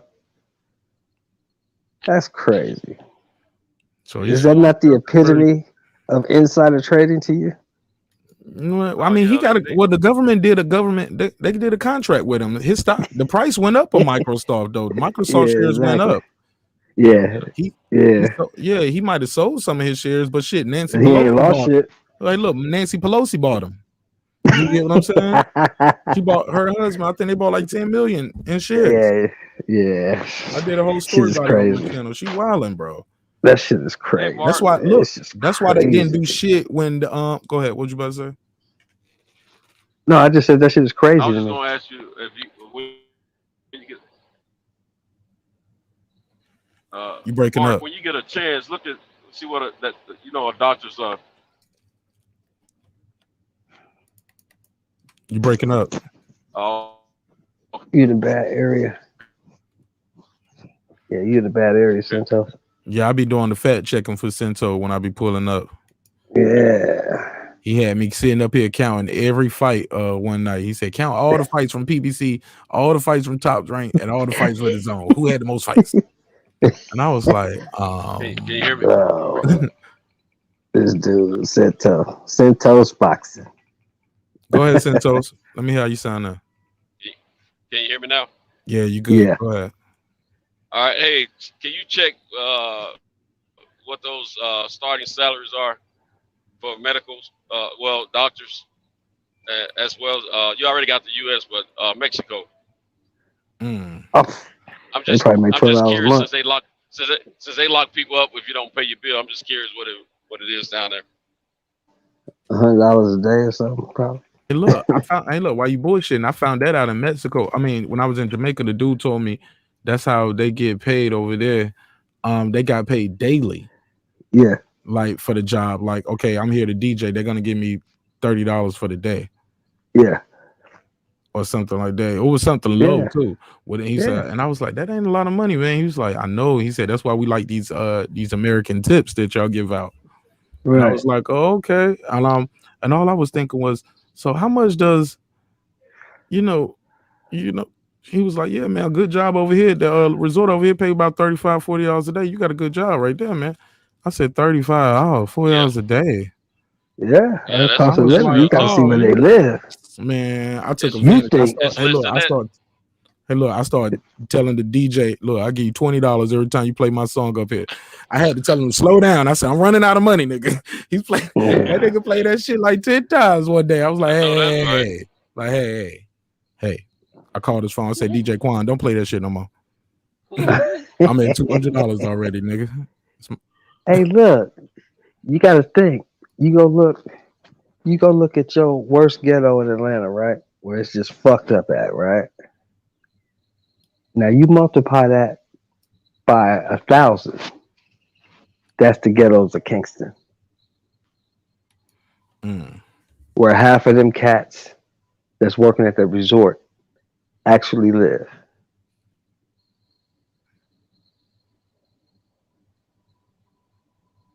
So that'll tell you right. There's a reason why when you go to Jamaica, they tell you stay your ass on this resort. Don't go over there looking for no weed. Don't take your ass over there because you might not come back. You talking about where in Kingston? Yeah, when you leave, they tell you go to Jamaica. There's a resort. They tell you stay here. I leave the resort every time, but I don't go to Kingston though. I'm at Montego Bay all the time, so that's like the whole exactly. City is tourists, you know. Right. Yeah, Kingston, and they tell you. Do they tell you to stay with the if you go out, make sure you on a tour bus or something like that? No, I am a driver. Wandering by yourself? I don't be on no tour bus. I got a driver when I go to Jamaica. They give you a driver? Yeah, no, I pay for a driver. Oh yeah, that's what I'm saying. Yeah, I just have a driver, and I usually had the same driver. I've had the same driver the last 4 times we went. The first time I had somebody different, but the last 4 times I always use the same dude. And he take me right to the weed spot, take us to the resort, and then when we need to go out, he'll take me, and he'll have somebody stay with us though. Yeah, like the driver, like he actually come in the club and be right there with us in the club the whole time. And he has some great and chill, but he's more like nothing happened to y'all. Yeah, he like a tour. He's like a guy in the safari, nigga. Like you around the rules, nigga, and you look like food with all your American jewelry. You're a king. You're a king when you're over there, Mark. When you take care of that guy to take care of you like that. Man, look, we don't have to be rich here, but when we go to other places like that and we have a little bit more than they do, we looked as like we're kings or something, man. I mean, absolutely, it's amazing. Right? They know. Look, really they know. Live a good life. Santo, they know how much you got too. Sometimes while where you staying at, you know. Right. Exactly. My daughter went to the DR for a vacation, one of her vacations, right? She said when she got to the resort, they told her, do not leave this motherfucker unless you're going somewhere with us.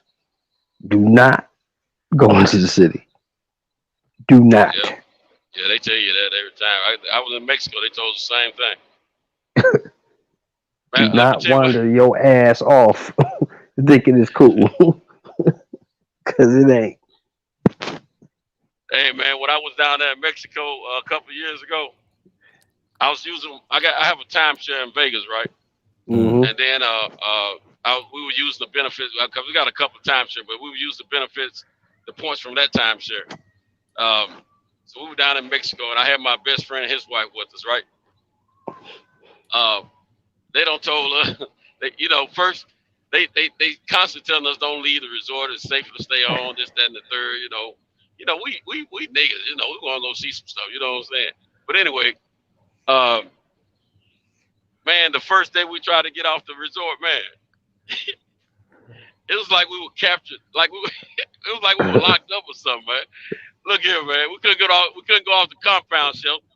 Yeah, I hear you. Check it out. For your own Man, sake, look here. saving you from you. Look, when we first land over there in Mexico and Cancun, we before we get out of the airport, we get stopped. These people trying to hook us up, they want us to take a presentation for another timeshare, and they talking about some money and some food, breakfast and all that. Now this particular this particular resort, we didn't have the all inclusion. You know what I'm saying? All included rather. We had to pay for our meals because in order to add the meals to it, it's gonna cost too much money. I was like, I can eat for less than that, So anyway, we at the airport and they tell us they're gonna give us X amount of dollars if we do this presentation and we'll feed you this, that, and that. So we sign up for like 3 of them joints, man. We get free breakfast for everybody, you know what I'm saying? So we working while we're over there, you know what I'm saying? We just working the system. Right. So anyway, ain't gonna buy shit. The first time, the 2 of them we had to go, I ain't gonna buy nothing. We had to go off we had to leave our resort and go to another resort in order to do the presentation for 2 of them. Man, we tried to get off the resort, man. Man, this girl come around in a golf cart. Oh, hey, come here. I know about your reservation. I got you. They told me to talk to you. Now the dude in me looking at this Latino woman, she's kind of attractive. My wife ain't looking at her like that. My wife's seeing another chick and she don't want to be bothered with, you know what I'm saying? But I'm looking at her, I just want to, get close to her, smell her a little bit, see what else she got going on, you know what I'm saying? But at the same time, I want to get off this resort. So she got us, man. She talking to her like she knew our situation, and we told the dude's name at the airport we talked to, and she said, "Yeah, that's my buddy. This, that, and the third." Now we got the dude's phone number. So anyway, we listened to her, and we think she fooled us for a minute, and she take us around, man. And next thing you know, we signed up for another package. For another presentation. I said, she ain't done no trick. So we finally talked to our guy because we missed our appointment, and we set up another appointment with him. And he said, "Yeah, they'll do that to you. They won't let you out of there." So they got us that day, but the next day we didn't go for it. We they told us how to get out of the resort, so we were able to get out. How to get off the res, huh? How to get off the res, huh? To some other place, and check out, do some shopping in town, all that. Yeah. So, how to get out the place. Later again, I said, "Hey, called us to tell you that you."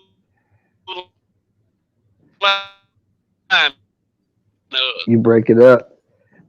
Hey, I gotta run downstairs and open this gate. And it was crazy. I'll be back, y'all. You know what I'm saying? Okay.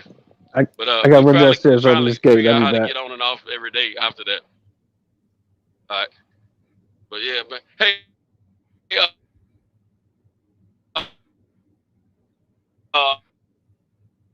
Real quick, can you hear me, Mark? It's terrible, bro. It's terrible. It's choppy. Hey, I can hear you, but you real choppy, bro. Okay. Yeah. Hey, like that. Right, yeah, you're great now. You're good. You sound like you're standing right here. I'm good. Okay. Yeah, you good, bro. I just wanted to say real quick, man. I wanted to say this a few minutes ago. I wish Pugilist was still on here, man. But going back to the conversation we had earlier, when you and Pugilist were chiming in, when we were talking about sovereign nations and all that kind of stuff, reparations and all that stuff. Man, let me tell you something, man. I feel really blessed, man, because we're able to come together on these platforms, on this particular platform, and many others, as brothers, to educate one another, as well as to hundreds or thousands of people that may be listening to this now or later. And it's a beautiful thing to meet. And I always love when you're on, man, because you have a lot of intellect. You speak very well, man, and Pugilist, he's live, DJ, and a whole lot of other brothers is normally on here with us, man. It's a blessing us communicate with one another. If you are not a part of this situation, try to make yourself a part of it, because I mean, all it is a matter of brothers coming together and giving each other some self-awareness, some tools to help one another with for their everyday life, man. I mean, this is a wonderful thing that we have. I don't think any of us would have had the opportunity to, I'm gonna say, verbally meet one another, since we're doing it by YouTube.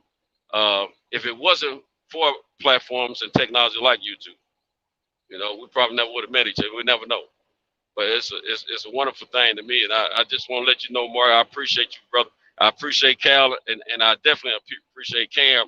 I appreciate Shelton. I appreciate DJ, Pugilist, Eli, DB whenever he's on, Reggie Owens, and any of the other brothers that come on these platforms and chop it up with us from time to time, and everyone that's in the chat, man, because none of us have to do this. I might have to, since I'm out here driving, but you all don't. You all don't have to do it. But I just want y'all to know I appreciate it, and it's very self-informing and very positive energy for all of us to be able to come together and educate each other and help each other with these history conversations, present talk conversations about things that are going on and today's everyday life.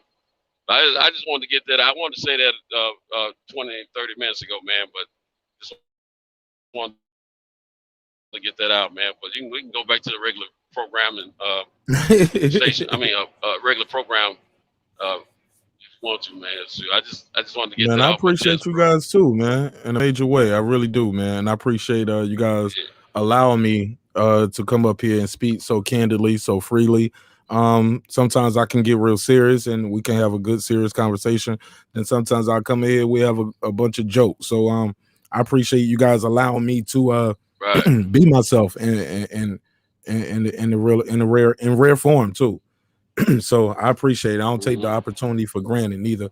And I apologize to the pugilist if I came across combative earlier when I was talking to him. I was just looking for some education. And maybe I might have overtalked them a little bit, and I do apologize for that. You guys know I got my own show, so sometimes I can get a little too comfortable and overtalk or go long-winded. So I do apologize to the audience for that if it came across any kind of way, and I apologize to Pugilist as well, because I ain't with none of that. I'm sure. Yeah, I ain't with none of that. I'm sure he saw it. It was all love, bro. I'm sure he looked at it the same way. When we all are in the midst of trying to get our thoughts out. We kind of sometimes we step over each other, not intentionally. You know what I'm saying? We just about know when we mean bad intentions toward one another. You know what I'm saying? You know how some brothers come on and they're very combative and very debative about any little small conversation. You know what I'm saying? That's a different situation. But we're trying to educate, and we all have a thought, and we have a sense of urgency because we know our times are limited, or we can get clipped off for some technology reason or whatever. You know what I'm saying? So I think that's what happens a lot of times. We're trying to get our message out before it's too late, and we kind of step over each other sometimes with that. But as soon as we realize what we're doing is brought to our attention, what we do, oh, my bad, you got it, go ahead. You know what I'm saying? And we relax and let the brother, who has the floor, speak. So I may be speaking out of turn for Pugilist, but I don't think he took it in a negative way or situation. He probably at that moment probably seemed that way to him or to everyone else. But I think afterwards, I think I don't think he thought anything. But I mean, it shows high regard, high respect, and brotherhood when you yourself can acknowledge that. You see what I'm saying?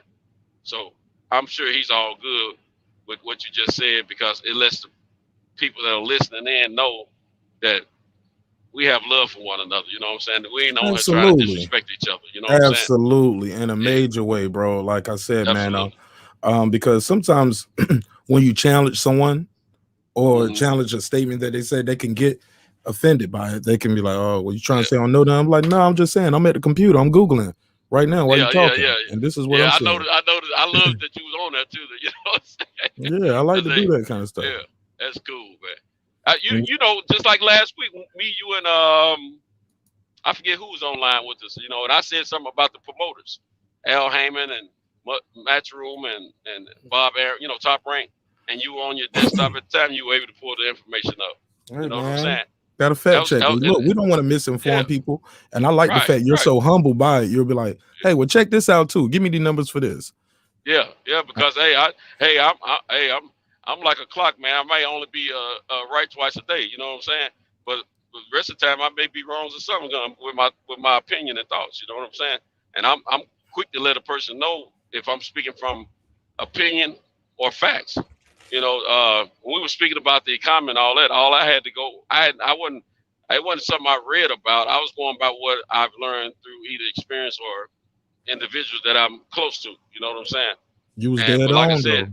You was dead on. Yeah, but I didn't necessarily have to be dead on. I could have been totally wrong. You know what I'm saying? But I was cool either way, you know, because I'm learning. And that's what the appreciation comes in for me. I appreciate the fact that we got a guy who's with us when we're having these conversations that can pull that information up on the spot and let us know if we're on point or if we're off point. That's very important, man, because what happens is the people that are out there listening to us converse back and forth. They get to find out if we know what we're talking about or if we don't. But at the same time, they'll know if we trying to impose our opinions on them or we're just speaking from an opinion that's not correct, you know, and we all could have opinions that are not correct. You know what I'm saying? So it's a wonderful thing, man. So I appreciate that, man. I really do, man, because I'm like, man, this is cool, man. So I'm learning on the fly while I'm driving. I'm making money and earning, getting information at the same time. Right, you know? and I'm sure it make your time fly by too. I used to be on that road. Man, look here, man. I'm going through these cities so fast, I don't even see them. Hey, look, I got some. Hey, look, we could switch gears real quick if you want to, man. You said something. Whatever you want to talk about. Other day you was talking about Eddie Hearn, right? And how you thought he was one of the best working with his fighters. I heard somebody. I ain't gonna say the best. I'm just saying I think he's doing a better job working with his fighters. I ain't gonna say I don't like. I said one of the best. I said one of the best. Is that fair? With working with his fighters. Well, we can say up to date. Okay. Yeah, I guess. All right. Well, I mean, he is. You're right. He is one. I mean, he is one of the best working with his fight, but I don't like to say he's. You know, it's just a personal thing. It's a bias thing. I'm gonna be real about it. But go ahead, bro. I respect it. Right, but peep this though. Mark Nash. What's up, my brother? Boxing. Salute to y'all, man. What's up? What's up with y'all? Shoot, man. Salute, my brother. How you doing, Kyle? Thank you. Good morning to you, brother. Oh man, you know, man, get ready for work, man. About to head on over to the hospital, shit like that. You know, keep the party going. You know what I mean? Yeah. How y'all boys doing, man? What y'all got going on? For those that don't, I'm say that we got a public announcement real quick, Cal. For those that don't know who this gentleman is, Cal, this is the guy I was speaking of that makes this possible for us. So we saluting to you, my brother, as well. And we also salute to your right-hand man, Cam.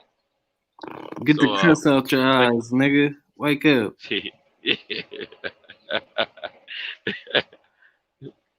Yeah, man. Yeah, man. It's I'm tired as hell, bro.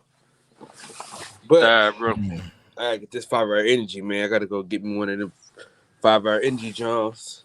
Oh, you gonna be out there with the babies again? Well, you said it was boring there. It's gonna be good though, cause I'm gonna be able to talk to y'all niggas the whole time. So it's gonna be legit straight. Yeah. Yeah, man, but Eddie Hearn ain't gave us no big fights though, Santo.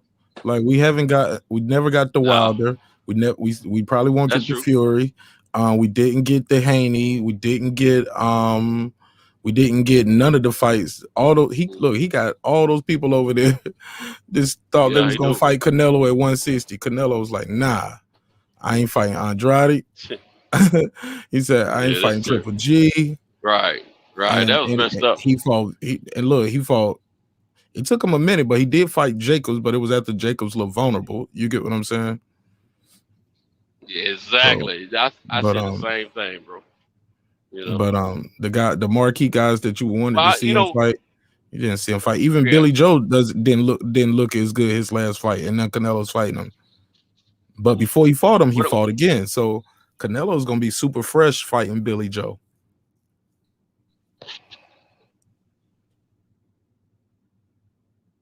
Man, and I ain't gonna lie to you. I take my hat off to him, even though I don't like it. I don't like all his moves.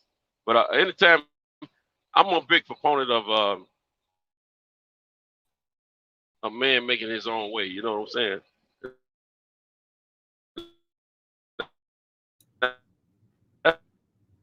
That's what he's doing. Breaking man. up. So I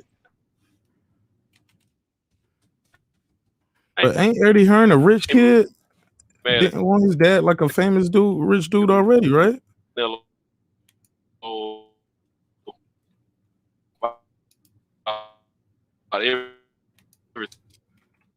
Breaking up, Santo.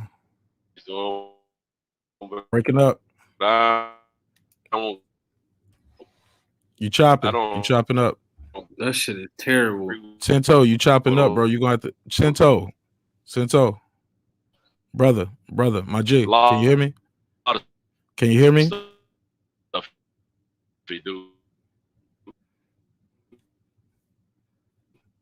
Santo. Yeah, your mic is chopping up, man. We can't even hear you. It's blacked all the way out now. Oh, this is bad. This is bad. Kyle, can you mute him so he'll realize he's muted, then try to fix the mic? Cause that's bad. Now I'm not upset with Billy Joe if he don't take the fight. All right, hold on. Santo, we missed everything you said, brother. It chopped up real bad. We didn't hear nothing. Other than you like a guy who made his own way. Other than that, it's been all choppy.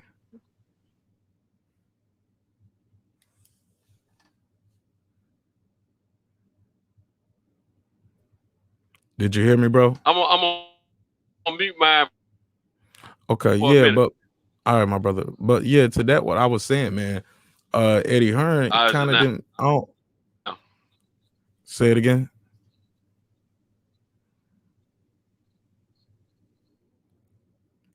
Yeah, we don't hear nothing. But yeah, Eddie Hearn, father Barry Hearn, man, was a promoter and a big promoter over there, and he was the president of Matchroom. So Eddie Hearn, you know, kind of inherited the business. You know, it's the family business more than anything, right? Kyle, Santo, chat, Cap, anybody? Yeah, DJ said you right on the nail with that one. He's a rich kid. That was a promoter as well. You right on that. Right on the nail. Yeah, so Santo just like Bear. He just like Eddie Hearn. How am I now? You sound good, my brother. Okay, no, I was saying the same thing. What you just said, you couldn't hear me because I was breaking up. I was like the $6 million man. She's breaking up. She's breaking up. But yes, y'all probably too young for that one. But anyway, right. No, Eddie Hearn is a silver spoon kid, man. His dad was he handed the reins over to Eddie Hearns. So you know, Ed is just he's kind of doing things a little different than what his dad did. But it's it was already a money made situation before he took over. So what you mean, man, he made his own way, Santo? No, I was Canelo made his own way. That's what I was talking about. You didn't Oh, hear that because I was I chopped thought you up. said. No, Okay. I said Canelo does what he wants to do. I said, and I like that in him, but there's a lot of stuff he does and a lot of moves he make that I don't like. And I was also saying I'm not upset with Billy Joe if he don't go through this fight, because everybody always submit to Canelo as far as fighters. And Canelo always got some kind of special conditioning on his opponents, man. I don't like that, you know. But like some people saying, they both have been accused of cheating or proven to have cheated before, both of them. So, you know, whatever happens, happens. You know what I'm saying? I want to see the fight, but I'm not going to be upset if I don't. Oh yeah, I'm gonna see that fight. Yeah. I'm gonna see that fight. Did you call a Yeah. pick? Did y'all make a pick yet, or y'all waiting to get closer to the date? Well, I never said who would win. I just said it's going to be a better fight. A lot of people don't give Billy Joe a chance, but I think it's going to be a more competitive fight than people give Billy Joe a chance at. You know, I think it's going to be a good fight to see. I I wonder think what it's the going to be kind of odds like are. a chess match. Yeah, I That's wonder a what good the odds. question. Yeah. I think Canelo is gonna win. I think it's set up for him to win.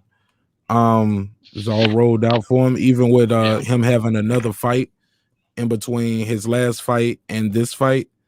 Like, I think they both fought last year, but Canelo fought in February. Billy Joe hasn't fought since his last fight. Canelo got the February fight, and now he's fighting in May, so he got to stay more active. And I think it's set up for him to win, you know. But I would not be mad if Billy Joe Saunders upset the apple cart. It don't affect me one way or the other. I just want to see a good scrap. I don't want to see no robbery. I don't want to see nobody take no dive. I'm all for a good scrap though. Me too, man. I agree with you. I think it's gonna be a draw. No, I'm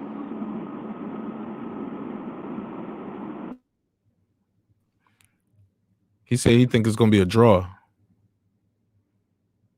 You think 50? That's what I'm Yeah, I think it's gonna be a draw. Why you say that? Who calls a draw? Why? Just because of the mind games. I think that it's going to take Canelo a little bit longer to get started. You know what I mean? Normally when he gets frustrated in those type of situations, he starts off slow. You know what I mean? Overly aggressive and not efficient. So, I mean, we're gonna see though. But I mean, I'm just saying, I'm probably gonna bet on it just to try to win some money. But you know, I don't think that I still think Billy Joe Saunders can beat him, but I do think he can get a draw. So you're gonna bet on the draw? Oh hell yeah, why not? What you gonna put on it, like a dub or something? About 50, little 50 piece. You know what I mean? Okay. 50 piece with nugget real quick. Man, I gotta see these odds, man. Right. Hey, look, if I'm right, I'm right. Let me see. I'm gonna look at the odds real quick, Kyle. I'm not that wrong. Yeah. Canelo. Go ahead, Santos. Yeah, I noticed. I figure it can go either way. If to me, if the Billy Joe, if the best Billy Joe shows up, it's gonna be a heck of a fight, I think. But if the Billy Joe that showed up a few fights ago shows up to this fight, he might as well, you know. I mean, it's not going to be good for him. I don't see a knockout happening. I see this fight going 12 rounds. I hadn't seen Billy Joe in no critical situation where he was just out on his feet, but I hadn't looked at all of his fights either. I've just seen a few of them. But I just think he's tough enough to and takes a good enough punch where he can stay on his feet and not get knocked out. I've never seen Canelo seriously hurt at all, and I don't think Billy Joe is strong enough to. I don't think he punched consistently enough, strong enough to put Canelo flat on his back for the count. You know, if there is a stoppage, I mean, if the fight doesn't go 12 rounds, it'll be a stoppage, but not a actual KO. I don't see either one of these guys get knocked out by either guy. Well, it's going to be an exciting fight, though. I mean, Canelo, he's talking about he's going to knock him out, but I mean, you know, hey, maybe not. Look, Canelo's he's a minus 800, man, according to the odds I'm looking at right here. For those who listening who don't understand betting odds, that means you would have to spend $800 to win $100 betting on Canelo. Right. Billy Joe Saunders, he's a plus 500. That means I can bet $20 and win $100 if I bet on. Or if you bet 10, you win 50. You bet 100, you win 500. So that's how that works. So not bad odds, man. Shoot, especially somebody like me who ain't gonna pay for the fight anyway. I'm gonna jack that string. Pause. Super pause. But what I'm gonna do is I'm like, all right, well, that makes two of us, dog. yeah. So I was like, might as well put that 20. Right. Hey, look, might as well put that 20 up that I would have normally paid for a pay-per-view anyway. I ain't going to no fight party. I'm gonna be right at the crib. You know what I'm saying? So, like, yeah, put that dub up on the underdog. I don't see the odds for the draw though, Kyle. I think I have to go to a different site. I just Googled the odds though right here. And I'm sure the odds either going to get closer or more spaced out as we get closer to the fight. So I'm interested to see how that goes. Because I don't know how that works. Like, let's say I was to make my bet now while the odds are like this. If the odds get closer to the fight day, am I still locked in for my plus 500? Or does my money change too for who I bet on? You keep your line wherever you get in at. No, man. I always. Okay, who said that? That's what I Cam. Okay, appreciate it, Cam. Cam said I keep my line wherever I get in there. So Yeah. Cam, so it might behoove me to wait, or should I get in or get in early, like in your I experience? would wait till the day of the fight, man. It just depends on what the money comes in as. Like, you know what I'm saying? If the big bets come in on Canelo, I mean, if the big bets come in on Billy Joe Saunders, then your odds is gonna go the other way. Right, my odds gonna drop, or with how much my $10 won't get me as much if I Yeah. wait, because he might look really good at the weigh-in or something, or his people might come over, right? He might have some fancy or just the big money might just come in on him, so it's just gonna switch the numbers a little bit. Who's the smart money on though? The smart big money's on Canelo. When you think, Cam? Yeah, Cam sound like the betting expert that's up easy here. money. Nah, I really don't even be. I just be hearing about it on all the shows. Like I watch Pat McAfee. They got like a big gambling little segment that they do every week. I just be watching that. I be hearing them talking about it. For sure. Shout out to Mr. Dixon out there. He said, save that money or just go buy you a meal with it. Canelo's gonna win. They already have the undisputed thing set up for him. Right. Hey, look, they thought they had something set up for AJ too. You get what I'm saying? Somebody got paid that night. Andy Ruiz shocked Andy the world. Ruiz, yeah, and his family and his friends, all of them got paid. Oh, yeah. Somebody got paid, man. For sure. And that's the fight I got that's paid big time. I know some people who just look. I got paid on Lopez. You know, I want to look.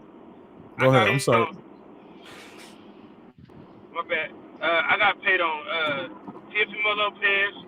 I got paid on Andy Ruiz, big time, especially Lomachenko when he lost to Teofimo. I got like sets of boxing gloves for the homies that they got it sent to me. Yeah, man.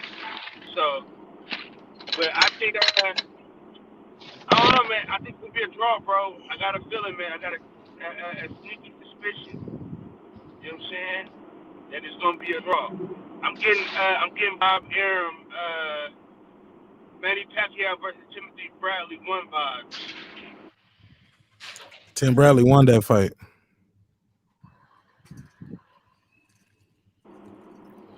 Tim Bradley won that fight, Kyle. They won the draw.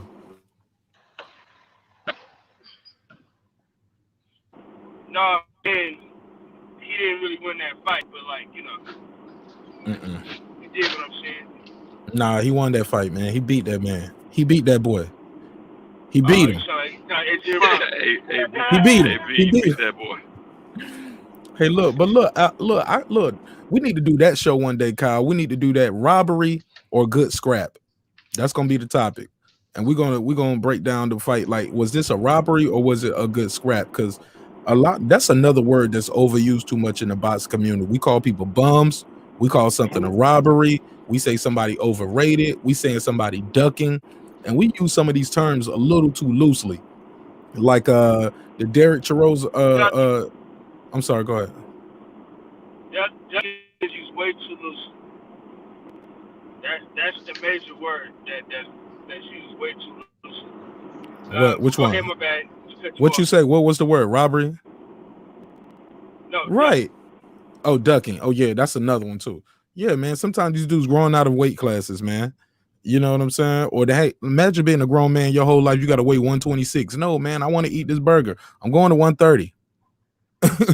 Going to 135. You get what I'm saying? So I get it. Because a lot of these guys are bigger guys anyway. They shrink down to fight, to get an advantage, But yeah, man, like that Areola, he was snapping, talk about this some bullshit. Now even he admitted, he was like, yeah, Ruiz might have won the fight, but man, that one scorecard was some bullshit. Okay, but the other scorecards was close. I mean, it wasn't no robbery. You talking about one judge's scorecard. You lost, B. Like you want to be mad about how bad a scorecard was on the judge. Regardless, the person right to suck my dick, all this kind of inviting everybody to his genitals, bro, on that on national TV, and then he kept doing it, holding his son right there. Like I already know if he was a black guy, man, they would have killed him for that. You know what I'm saying? Adrian Broner said and done, Floyd don't say it and done worse, and they was mad at him. So you know what I'm saying? I only have him winning 3 rounds of that fight, personally. Right, but regardless, he lost, B. Yeah. But look, no matter what you had it at, Kyle, was it a good scrap?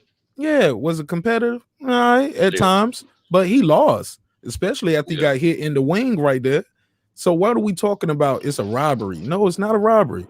Good scrap? No, but it's not a robbery. You know what I'm saying? We got some robberies out there that we can talk about. I'm not gonna say.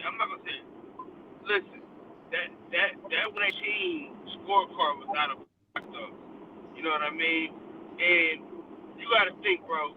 I done gave up my whole entire life, 12 weeks, put up for my family, and dedicated so much to getting shape and to fight, just for somebody to rob me anyway. So it's like even if I would have won the fight, right? Even if I would have, you know what I'm saying? Even if I thought I might have won, y'all won't give it to me. That's basically what the scorecards told them. You know what I mean? It's like, yeah, nigga, you might have thought you was gonna win, but nigga, you wasn't winning this fight no matter what you did. You know what I'm saying? You could knock him down 2 more times, but we still wasn't gonna give you this fight. You know what I'm saying? So that's kind of where the edge set in. But I wanted to take on that Joseph Parker and Derek Chisora fight, though. That's what I got y'all take on. Oh, Chisora won that fight. Yeah, Joseph Parker lost that fight, man.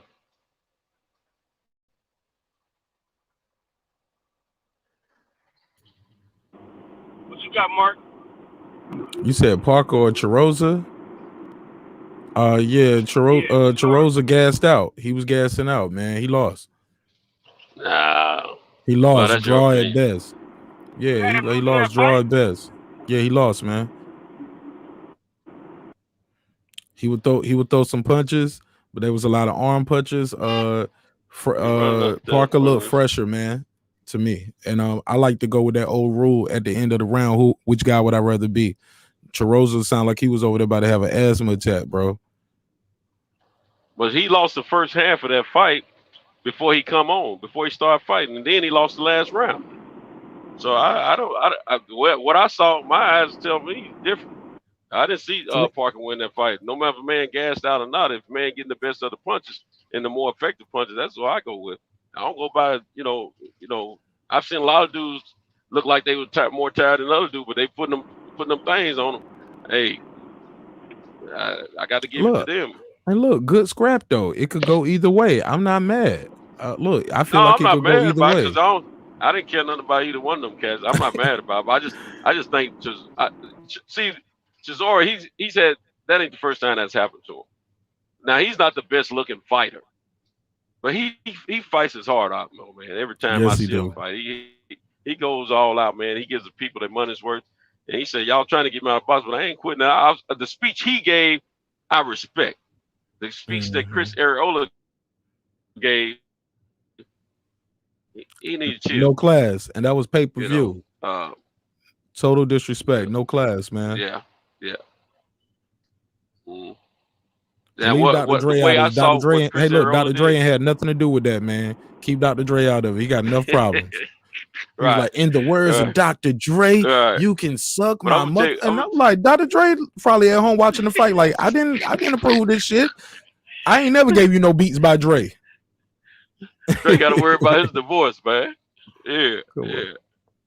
But I think he just that was his first pay-per-view fight that I think he was in. Unless him and Klitschko had a pay-per-view. I don't think it was so. But I think it was his first one. But the thing about it, why ruin the opportunity to possibly get another pay-per-view? I'm sure this is probably one of the biggest paydays he's had, I would think.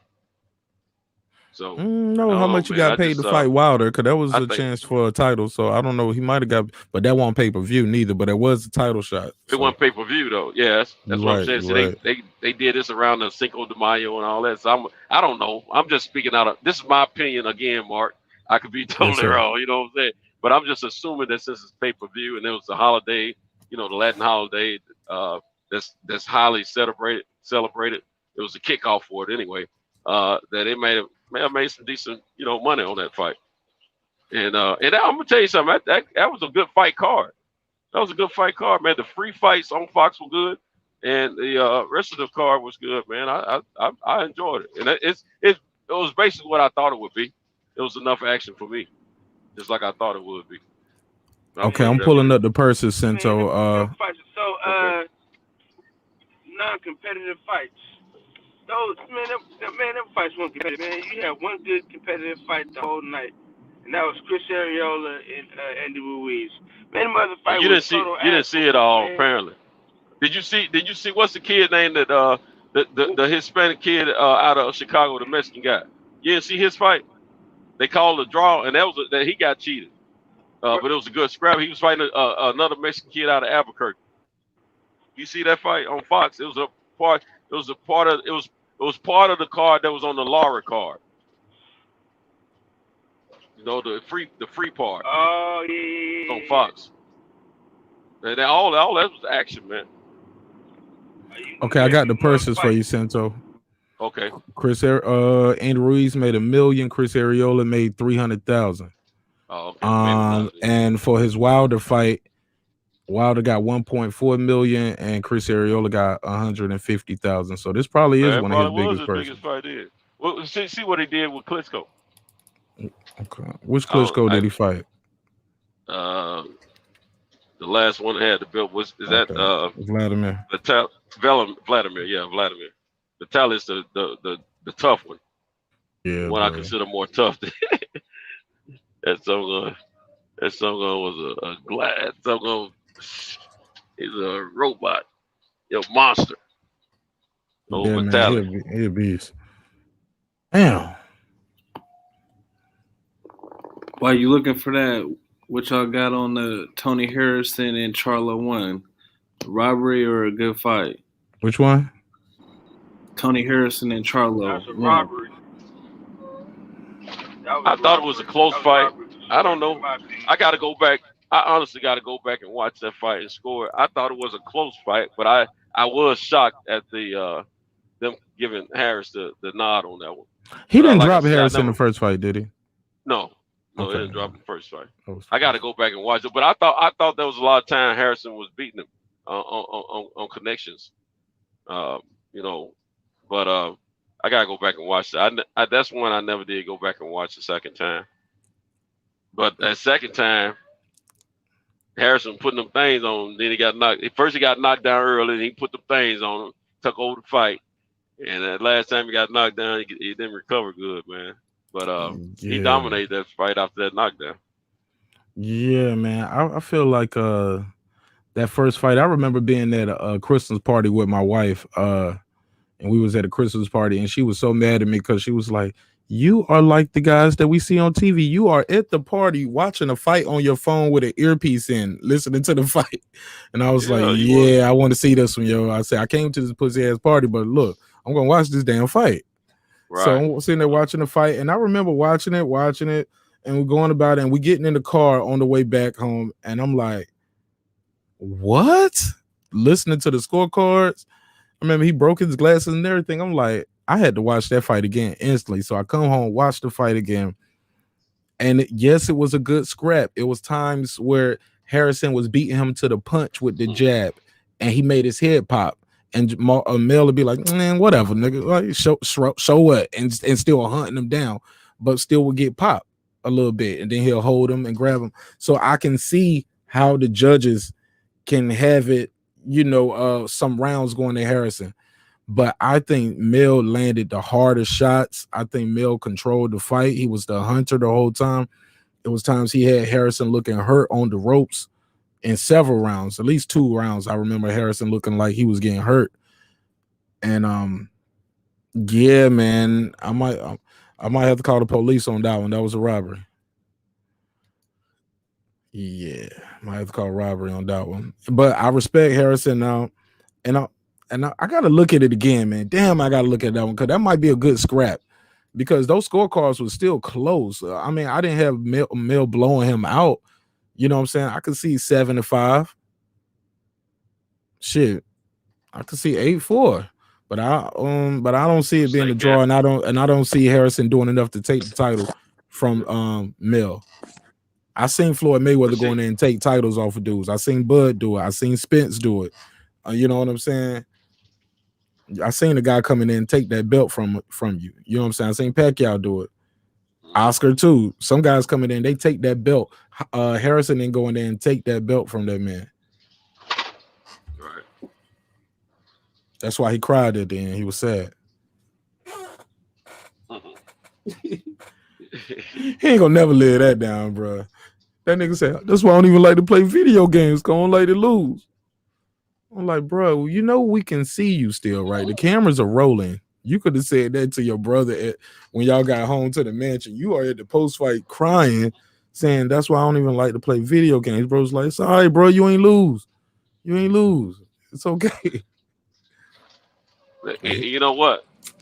That first fight gave Harrison so much confidence. He came out looking the best I ever seen him. That second fight. Yeah. He did. He got too comfortable. Yeah, so he said, I'm gonna beat him. I can beat him. He can't outbox me. He showed that he can outbox got tired the guy. though. He got tired again. Exactly. He gassed out. He lost focus and got caught. Because he was taking some good punches in that fight before he got knocked out.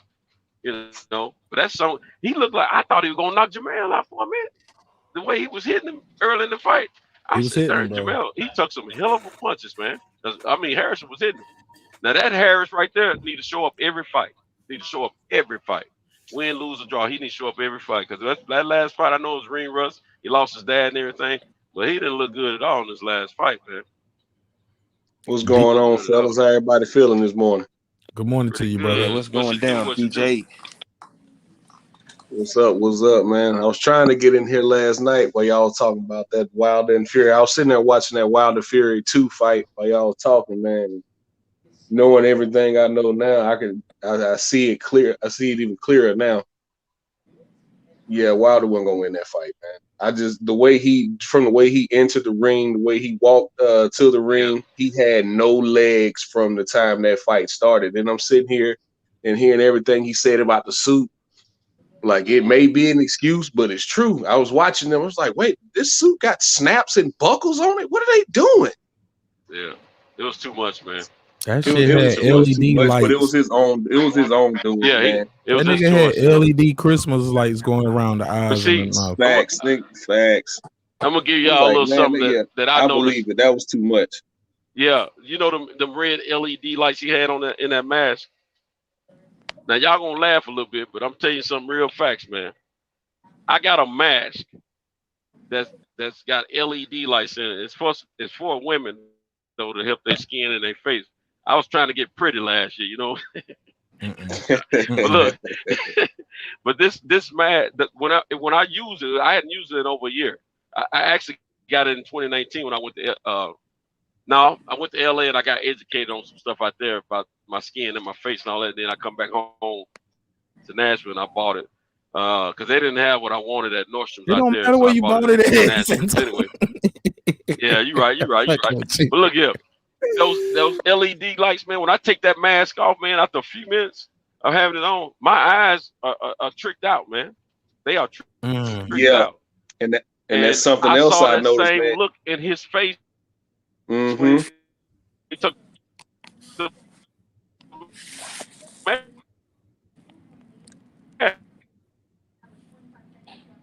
You breaking up again, Sento. But I think I know what he's saying, man. I noticed it too. That was something else I was gonna bring up. Immediately after he took that mask off, and he already had a good sweat going, he started wiping his eyes and he started blinking real heavy, like he couldn't see. And he was even doing it at the stare down. He was trying to focus and get this menacing stare that he always had, but he kept blinking, almost like he couldn't see. I was like, yeah, that suit really was messing with it, man. Even though it sounds weak to say it after the fight, it sounds like a terrible excuse, but that suit really did impact his performance. And I was just looking at his legs, man. When he was throwing punches, he had no balance. He was just off balance the entire fight. Now, So that them told punches me that Tyson, them punches that Tyson Fury threw didn't help any. I said that he don't look. You cutting up. You cutting up, Santos. But to fast forward back to what y'all was just talking about, the Charlo and Harrison first fight. To me, it should work against somebody, and I said it in the chat earlier. It should work against you if you walking forward and get count. Like you walking forward and you steadily eating jabs and eating hooks and just eating punches, but you still walking forward. I don't think you should get points for that. If anything, that should be taken away from you. Mm-hmm. So I'm not gonna sit here and say that was a robbery. It was a good scrap. To me, that was a good scrap that could have went either way. Just like the Danny Jacobs and Gabriel Rosado fight.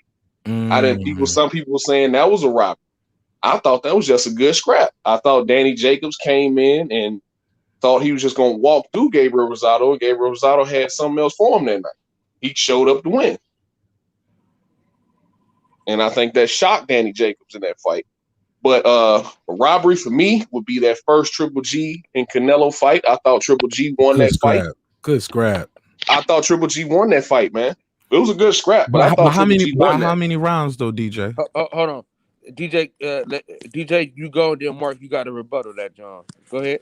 Go ahead. I gave Triple G.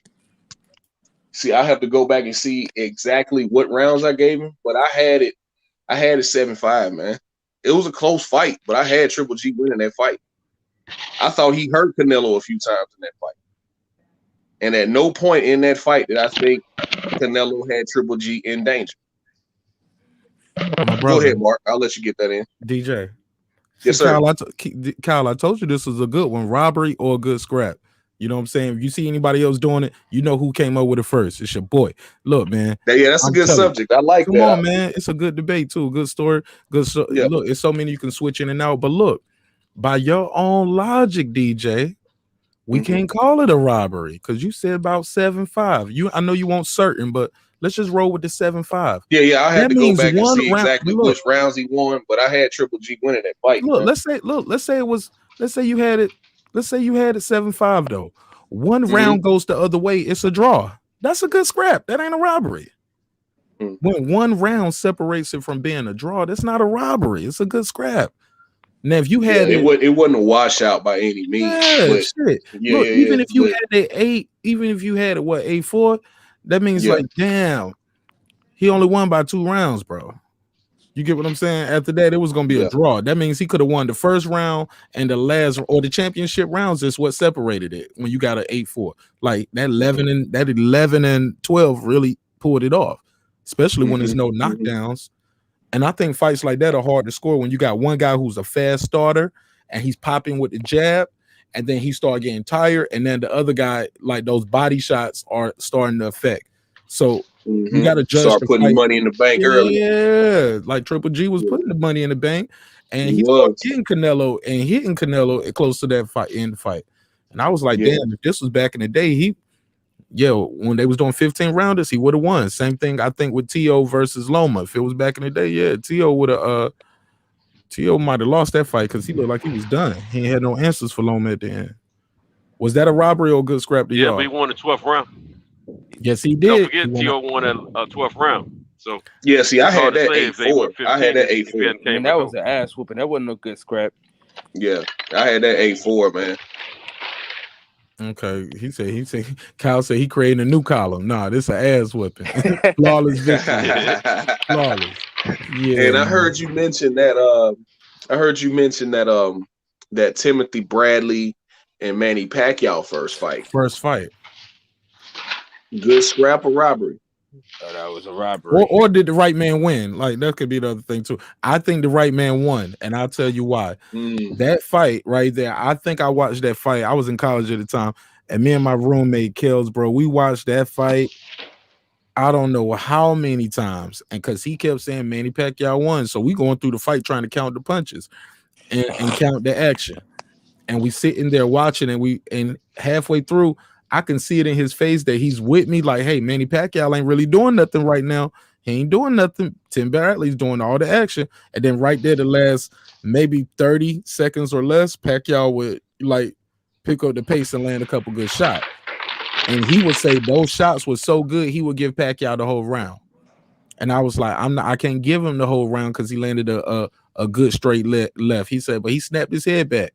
Had the boy looking crazy. Yeah, but that's one punch, man. I can't give him the whole round.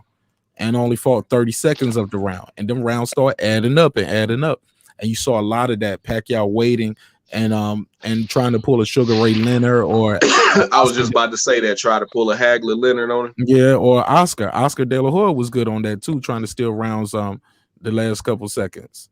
You know what I'm saying? Yeah. So I think he did that with Pernell. He did that with Pernell Whitaker a lot.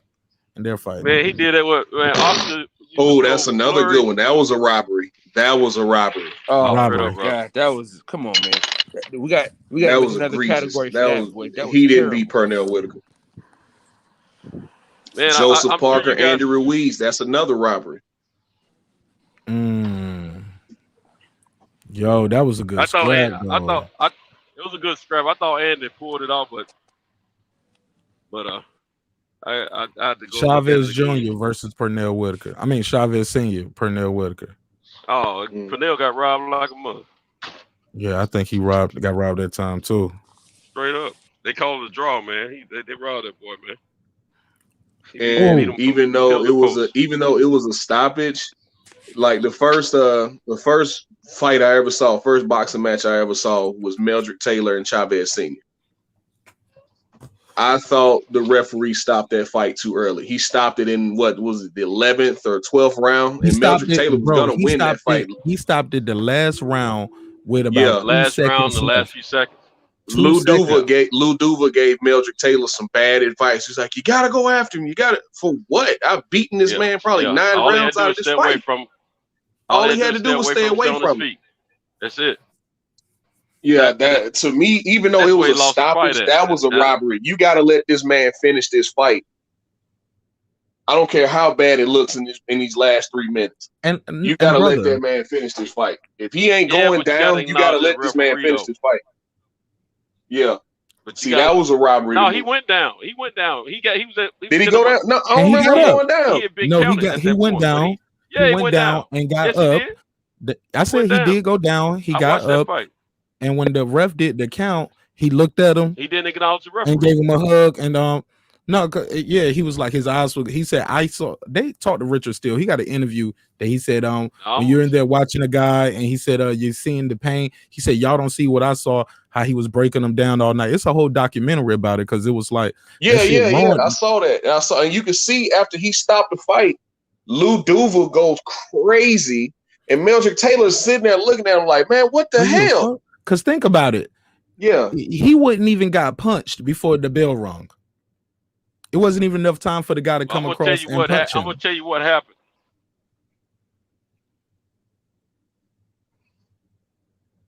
Go ahead, Cinto. I think he cut out again. Let me tell you what really happened. Meldrick, can you hear me? Yes, sir. Yeah. Okay. Meldrick in his corner lost that fight. After Meldrick got knocked down and Richard Steele was counting him, Meldrick was looking at his corner. Never would look at Richard Steele, and he never did respond to Richard Steele when he kept asking, "Are you all right? Can you continue? Are you all right? Can you?" He never responded. Never looked at him. Kept looking at his corner, and he looked glazed. And when he started to fight, I was mad, but I knew what happened, and he looked. He didn't. It looked like he didn't know where it was, man. That's how he lost the fight, because Richard Steele was worried about him going back in there. We all talking about Chavez and him getting hurt. More serious. When Richard, I'm looking at this now. When Richard Steele waves his hands, it's 4 seconds left. The guys across the ring. You can't go by the clock as a referee. You can't go by the clock. You got to go by the fighter in front of you and what you're seeing in the fight. You can't go by the clock. I've seen referees do that. I've seen plenty of referees. They have discretion, man. They didn't do that back then, bro. Back hey, then, if we think that about was not Jack even part of refereeing. Look, they have discretion, so they don't take the fight. We heard what's his name, Jack Reese, in the spirit of the sport. This was 19. What was it, 91? When was that night? Was it 1990 when that happened? 90, 91? It was early 90s, man. Early 90s. It had to be 1990. It had to be 1990 because I was on my way to prison. That's what I'm saying. It was one of the last fights I watched before I went to prison. It's March 17, 1990. And that guy, 90, okay. Look at your boy Martin Nash. I'm over here on the fact check. It was a month before I went in. Yeah. Please fact check everything I knew about say. a month before I went in. Yeah. But this is what I'm saying, man. Back then, referees it wasn't about the clock with the referees back then. I can assure you that. But I mean, the refs let a lot of beatings happen, way worse than that. So I'm getting ready to tell you why. Because after that fight, Richard Steele got so much flack after that fight, because it was another fight that he stopped, and a lot of people gave him a lot of flack. They were a similar time range. After that, he got so much flack. He was the #1 referee. They bust him down a little bit. Mills Lane took over as the #1 referee after that. I was about to say Mills. That's when Mills Lane took over, and Mills Lane would let you get your ass whooped, son. He had to, because the organizations put that on the referees to let these fights go on a little bit longer after Richard Steele, after what happened with Richard Steele and Meldrick Taylor's fight, and so then a lot of guys started getting some serious injuries to them that happened even after they stopped fighting or died. Now they back to protect the fighter. But the reason you saw a lot of beatings is because of what happened with Meldrick Taylor and Richard Steele. Check it. Another referee that used to let you get your ass. He's gotten better now that he's older and more experienced. Okay. Tony Weeks would let you get your ass whooped back in the day before he wouldn't stop at nothing. Yeah. Huh? Yeah. He's a good referee, Tony Weeks. Yeah. He's gotten better now that he's older and more experienced. But he used to let you get your ass whooped too. You got some referees that'll let it go, man. They'll just, man, bail yourself out, or your corner got to stop it. They ain't stopping nothing. Go ahead, Mark. Man, it was 2 seconds. I just wanted to check that part for you guys. Check that. It was 2 seconds, not 4 seconds. Richard Steele, also that other fight, it was the controversial fight. It said Steele elected Razor Ruddock. Yep, Razor Ruddock versus Mike Tyson. Yeah. He stopped the fight in the 7th round. Razor Ruddock appeared to be hurt after stereo stiff shots from Tyson. But everybody knows the most controversial. Oh yeah, and it was like said Tyson being hurt from. Oh yeah, and Tyson was looking like he was hurt earlier. But in the Razor Ruddock fight. Well, at the end of the Razor Ruddock Tyson fight, when he stopped it in the 7th round, I think it was the 7th round. Mike Tyson even pleaded with Razor Ruddock that it was stopped too soon. Mike Tyson thought, hey, he cheated me out of a knockout and all this old bullcrap. And Richard got bust down after that, man. I mean, well, that Medrick Taylor kind of waxed it for him, you know. Because that was the first fight that he got a lot of backlash on, that Tyson Razor Ruddock. But this was the big this was the biggest one, bro. Stopping this fight with 2 seconds remaining, because everybody's point was it wasn't even time for the guy to hit him. You get what I'm saying? Yeah, he couldn't have finished him anyway. Man. And Medrick Taylor was clearly winning that fight, going away. All right, let me ask you guys this. Hold on, real quick. Centos, hold on real quick. I gotta answer it. I gotta say something about what Jay Dixon posted. He said Richard Steele and Kenny Bayless are too involved in the fights. Get the F out the way. Listen, except for when Deontay Wilder fought Tyson Fury. If you watch that fight, he let Tyson Fury hold longer than I've ever seen him let anybody hold. He let Tyson Fury do some stuff that he never let anyone do. So I'm disgusted with him at this point. If y'all go back and watch that fight, he let that dude do whatever he wanted to do in that fight. Hold on real quick. Go ahead, my bad. And Kenny Bayless is known and notorious for breaking up the holds. And he don't even let you sneeze on somebody long enough. And in that fight, he let him do whatever he wanted. Go ahead, DJ. Yeah, that's what I was just about to say, man. I went back and I was actually trying to count the headlocks that he had him in. And he'd be sitting there and telling him, break. And Tyson Fury would just keep holding his arm and leaning back, kind of turning Deontay Wilder's body while he was saying break. Then he finally let go. It's like, man, come on, get in there and break it up, man. He just sitting there yelling, break. No, get in there and break him up, man. What are you doing? I'm gonna be honest, man. I thought Kenny Bayless gave Wilder a lot of credit in that fight. He let that fight. I thought he could have stopped that fight at other points if he wanted to. Wilder was flopping all over the ring, bro. Didn't have his legs under him. It was a lot of times where he was wobbled.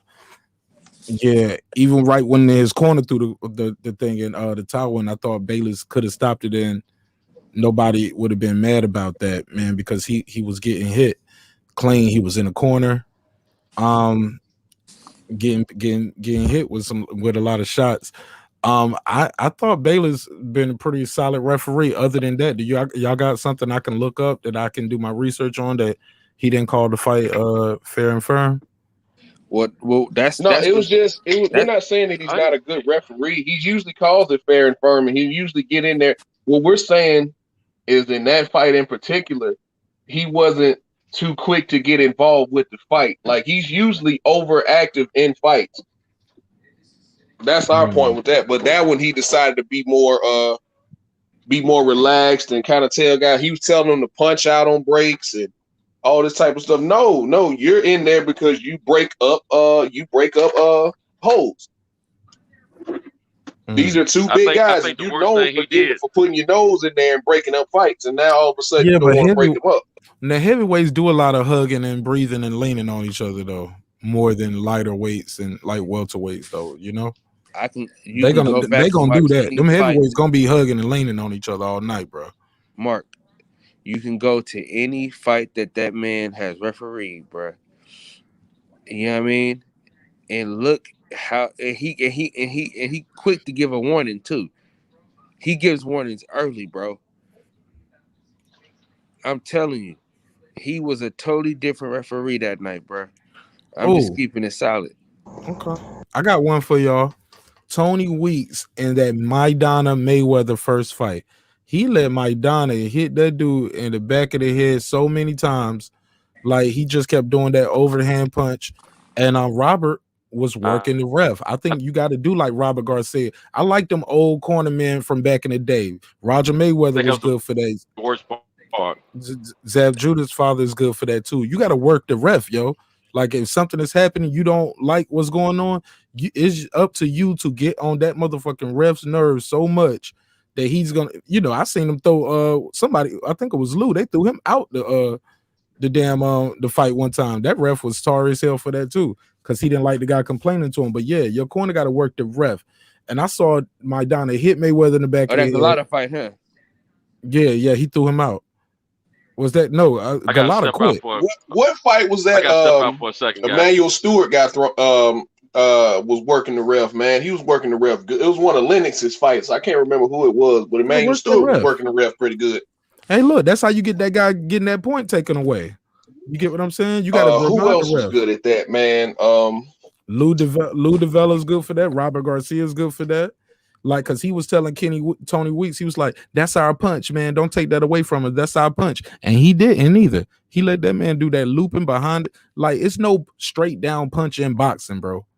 We got jabs, hooks, and uppercuts. It's no punch that's going downward. But Maidana was finding a way to do that downward punch, and he would tell him, "Watch the back of the head," and then he'll do it again, and don't give him the warning the second time. And I was like, "Oh, he's never doing another Mayweather fight." And I was right. They asked Mayweather about it. He said, "Hey, he's a good ref. Some people everybody have a bad night." They was like, "Would you use him again?" He was like, "Of course, absolutely." He ain't never used him again, bro. It's been Bayless and Robert Byrd. It was Bayless every fight after that. The only reason they used Robert Byrd for the Mayweather because Kenny Bayless had already spoke out against that fight, so he was, he would be considered impartial. But yeah, man, he never used Tony Weeks again. And Tony Weeks, bro, Maidana almost kneed Mayweather in the face in that fight. Remember that? He threw a damn knee. Yeah. And this is the thing, right? And that's why I say what I say, man. And that's why Wilder picked him. And it didn't work out for him. I like that. I like the referee that's in the New York referee, the one that was making them faces and shit. Steve Wilkes. I mean, I like him. Crazy I like eyes. Steve Wilkes. Oh, Steve Wilkes. Yeah, he ref his ass. Yeah, Steve Wilkes is me if I'd be a referee. Because I'd be like, oh shit. Oh, that was a joke. That was a joke, bro. I said, "What, you cross-eyed or something?" But nah, Steve Wilkes is a good ref, man. Yeah, he definitely be in there like, leave him alone. Like, I remember one time, I think Will Crawford was fighting my man, what's his name? The Puerto Rican dude with the Felix. What's his name? Verdejo? No, not Verdejo. Fuck that hoe. Felix something, man. Damn, man. What's the dude name? Bud was beating the shit out of his ass. It was one point, but he jabbed him. Then he pawed him with the jab. Then he tapped him. Like literally, he opened his gloves up and he tapped him on his head. Yeah, Felix Diaz, pound for pound. You know what I'm talking about. He started tapping him on his head. He ain't even punching him. And Steve Wilkes was like, "Hey man, you ain't got to do that." Cause you beating the guy so bad that the guy ain't even trying to fight no more. You punched him, then you just tap him. Then you like tap him on his head like, "Hello? Anything in there?" Just tapping him with the glove. Like, he was like, "Hey man, don't do that." And like, but Steve Wilkes is a hell of a ref, man. Super passionate too. He gets right in there. I remember listening to Jim Lampley. He said, "You see that face right there? You see that look? That's why the fans love him." I was like, look at Jim Lampley, man. Yo, we like that face too, because he got those cross eyes, man, and he's into it, and he be, come on, bro. This shit is entertaining, man. Yeah, that what fight was that where he was? What fight was that where he was just sitting there grinning? These guys were sitting there exchanging in the middle of the ring. I think it was two Hispanic fellas, man. They were sitting there, and Steve Wilkes is sitting there just grinning, looking at both of them. Keith Thurman, Josecito Lopez. Was it Keith Thurman? Yeah, Keith Thurman got hit hella hard. Oh yeah. Was that the fight where he got hit with that Falcon punch? Uh-huh. I know you love that, Kyle. Well, at that time, I kind of liked the guy. You know what I mean? At that time, I kind of liked the guy. But then right after that fight, I said, "Okay, yeah, I can't fuck with you, dog. Use a whole ass dude." Who are you talking about? Oh man, you know he don't like Keith Thurman, man. Come on now.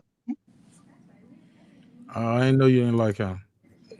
How you know that? Everybody know that. Mark, you new to the channel? Am I? I don't call too many people bums and stuff like that, but he one of them. I can't stand Steve that. Willis. We kept calling him Steve Wills. It's Steve Willis. It was something. No, I just wanted to fix his name. You know, I'm trying to do my fact check and make sure we saying it right. Yeah. They're gonna kill us in the comments if we don't.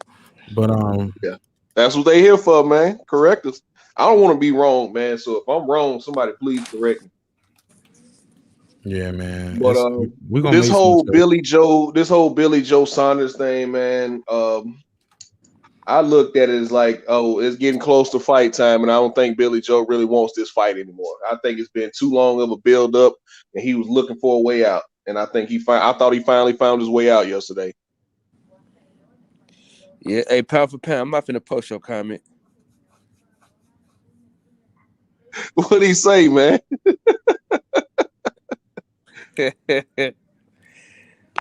Yo, I'm looking at the clip right now of him when Steve. Look, they got the clip out here when the face he's making when Thurman gets hit. Yo, if y'all want to see some funny shit, just type in Steve Willis facial expressions.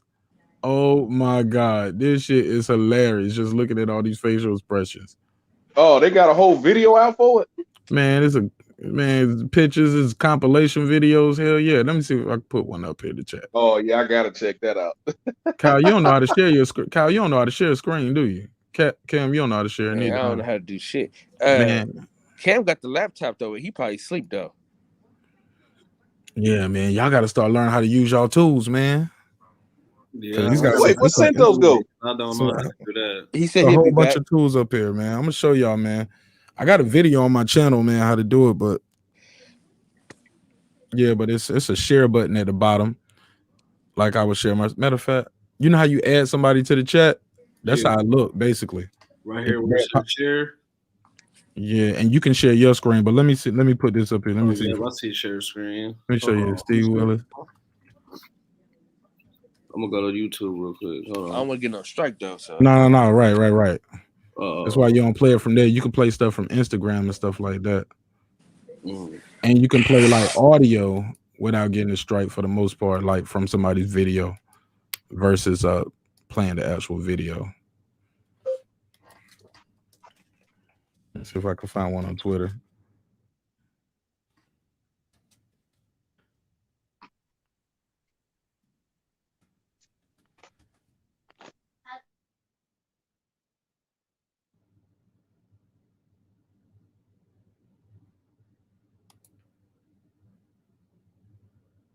Yeah, but it's definitely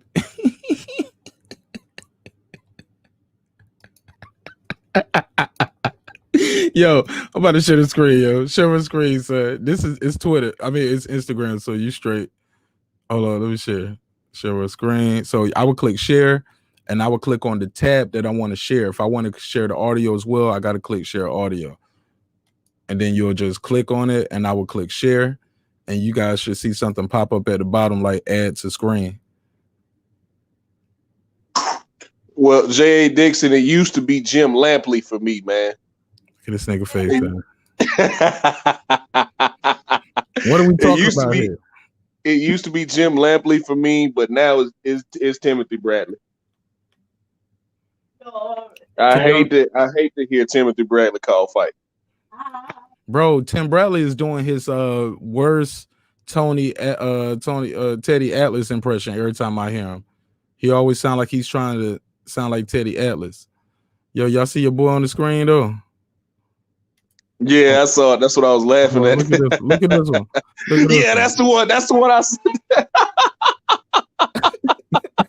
That's me, man. If I was a referee, that'd be me.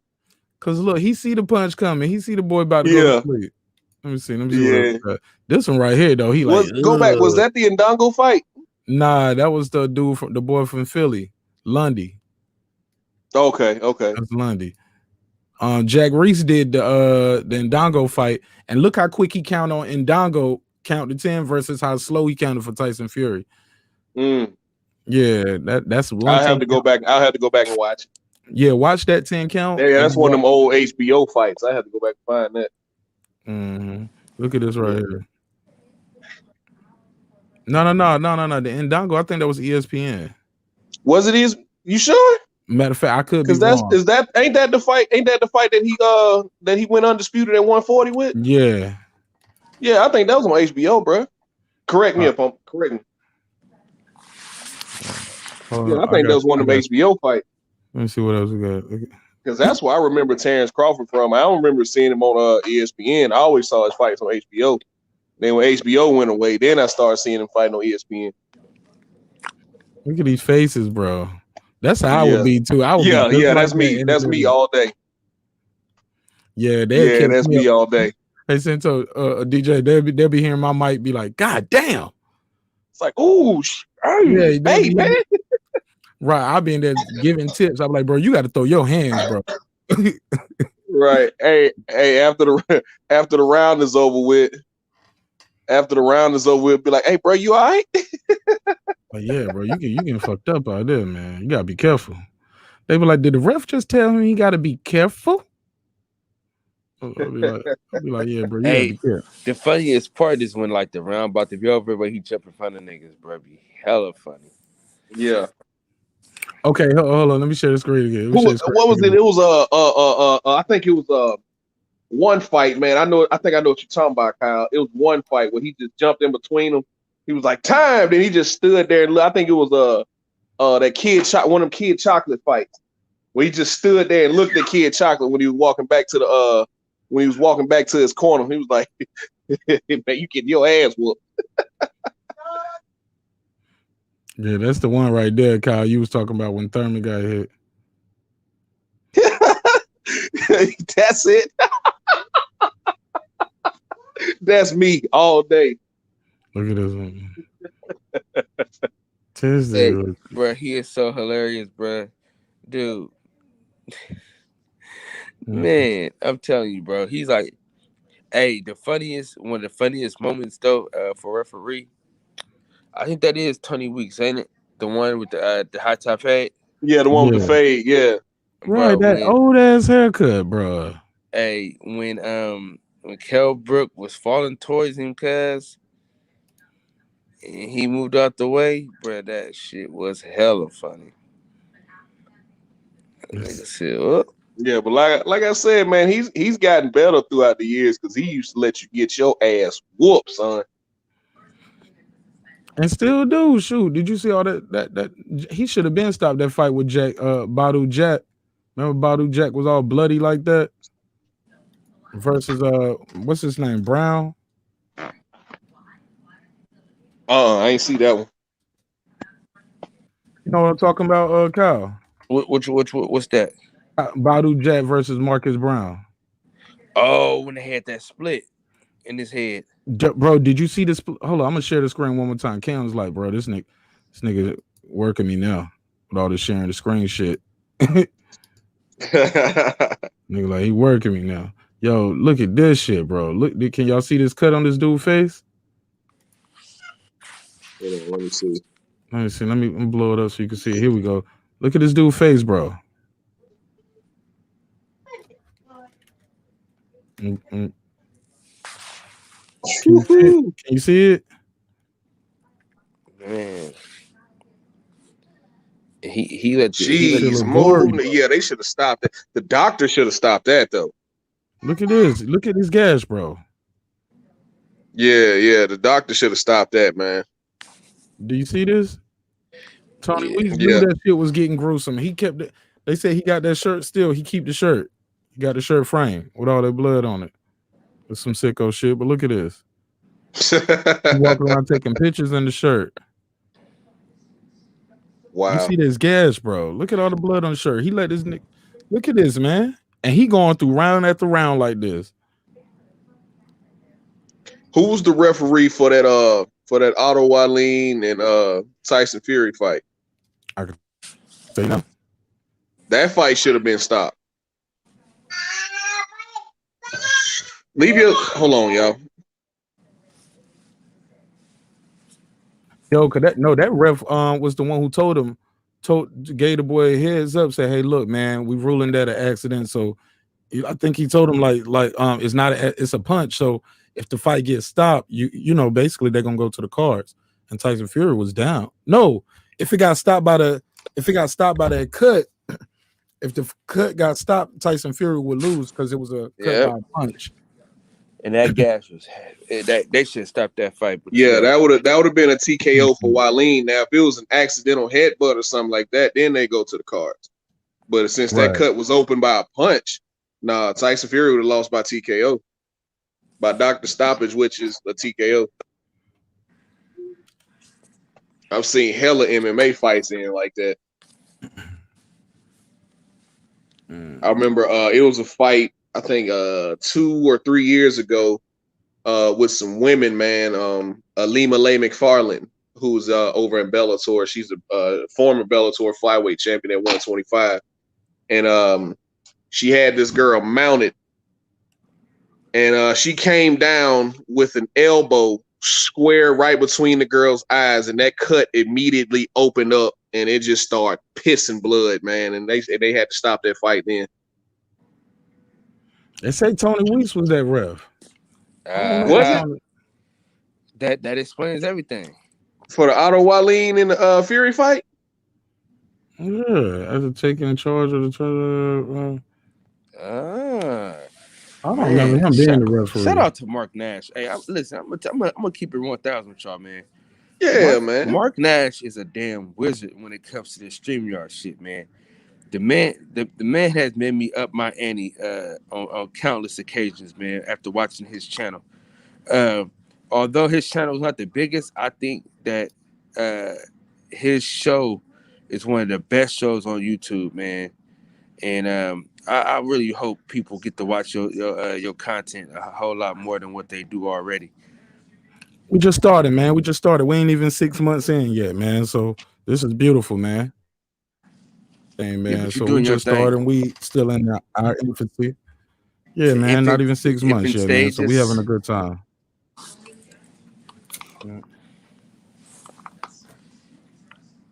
Get up, infant stages. You at work yet? Oh, come on, man. I've been at work for the last 40 minutes. Oh, Jay Dixon, I did not know that. Wow. I didn't. Okay. See, I didn't hear that on the broadcast. What I missed? What he say? The top ranked staff, Ward and Bradley, cheated. They told Fury's corner that the cut was from a punch on the replay, but let Otto think it was from a accidental. Shady business. Right. Somebody went over there in the corner and told him that when they was talking to him. I don't know why I thought it was the ref who did that. I'm glad they checked me on that. So Tony Weeks was the referee for that fight, huh? Yeah, you can see Fury's energy changed.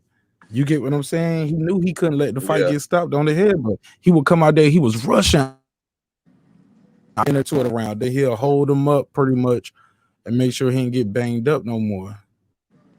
Just knew for a fact too, Wilder was gonna open that cut up too when they fought right after that. Yeah. I just don't like that cut had to have some heavy scar tissue on it, man. I'm surprised he didn't. I don't know about y'all, but I hate the way he talks, bro. Like the way he moves his fucking mouth pisses me off, dude. Who? Tyson Fury, dude. The way he crook mouth bastard. You hate that nigga, man. Like, hey, look. When you get to the point, I don't even like the way his mouth moves when he talks. Like you don't like somebody. Man, really it's really two people that I really just can't stand. You see, I walked up on when I was on Fred's show. I had walked up on a girl talking about she like Tyson Fury. I walked up on her ass. Who? Oh yeah, on the cute little sister she started. Well, I'm gonna say this. She started moonwalking halfway through the interview when everybody was getting on about what she was saying with Earl and Bud and whatnot. I was like, man, stand on your square, baby. She ain't back up though. That's one thing I respect about her. She was. Who is she, bro? What's Who her y'all talking name? about? I can't think of her name. Ada I'm something. gonna send it to you on Instagram right now, Mark. Yeah, she a cute little chick, man. But she was, I think she kind of sweet on old Bud though.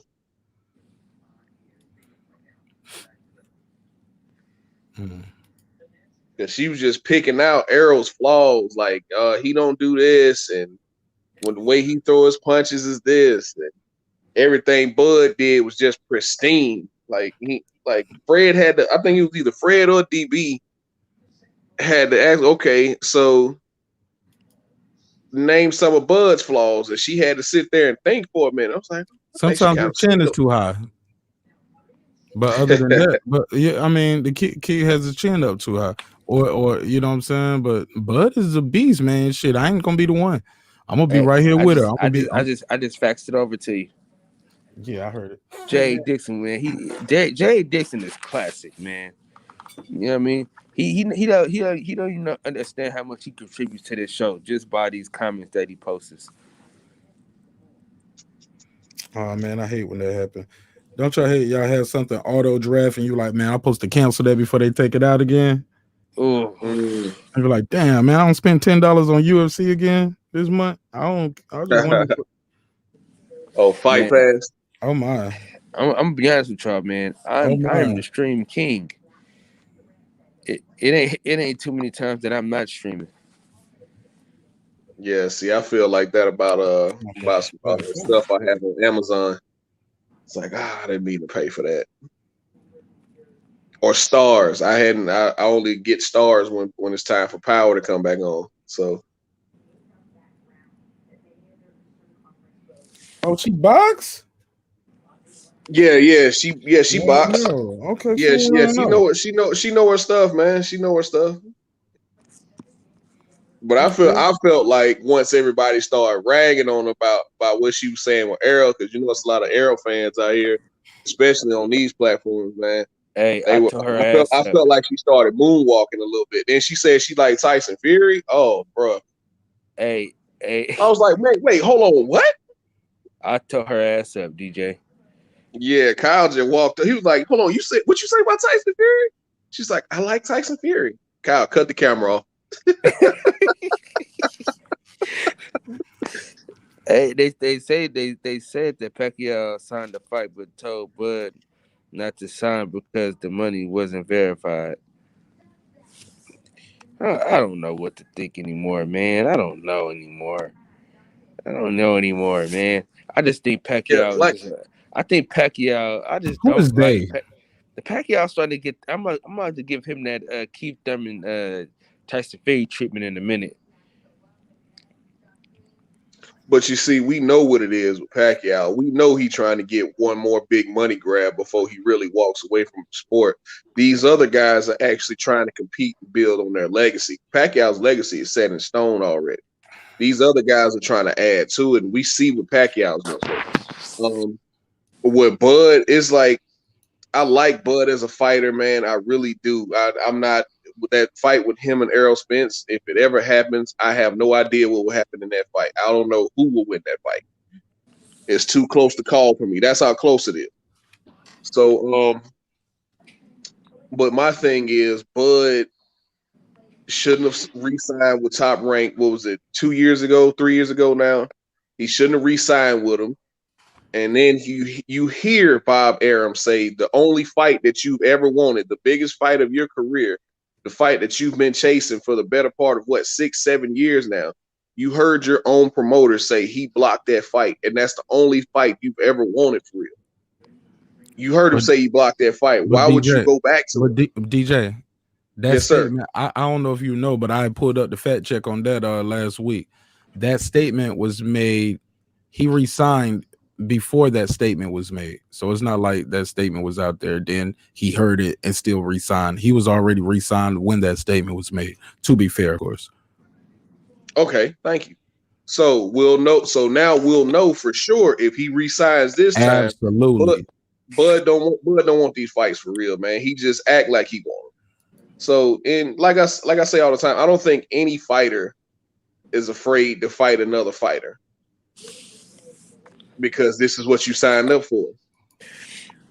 And you fought these guys in the amateurs. You've been fighting these guys around your age and around your weight for the majority of your career, amateur and pro. So you know these guys already, and all these fighters knows who's who. I don't think any fighter's afraid to fight another fighter.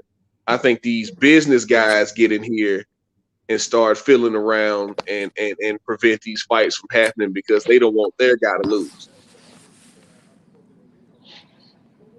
So I don't think he's afraid of Errol, but I think he's letting the business of boxing get in the way. I don't think he's making good business decisions with his boxing career, if I'm making any sense.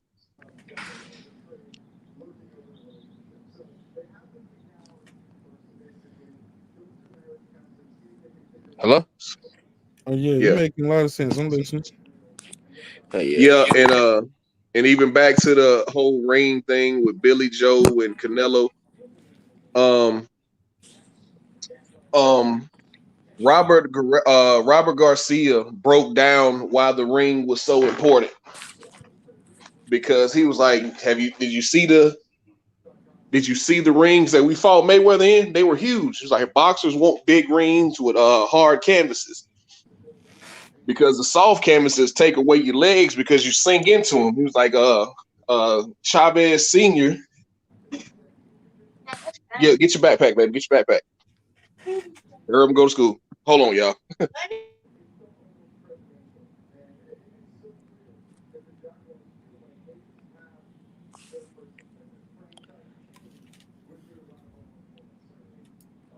Hey fam, I got a slide, man. I'ma holler at y'all. You say you got a cut? Yeah, I got a slide, man. I'ma holler at y'all. All right, big dog. Hey, man, appreciate you for sliding, big dog. All right, be safe, man. I'ma holler at y'all. Peace. All right, Mark. You, bro. He had to But step yeah, out, bro.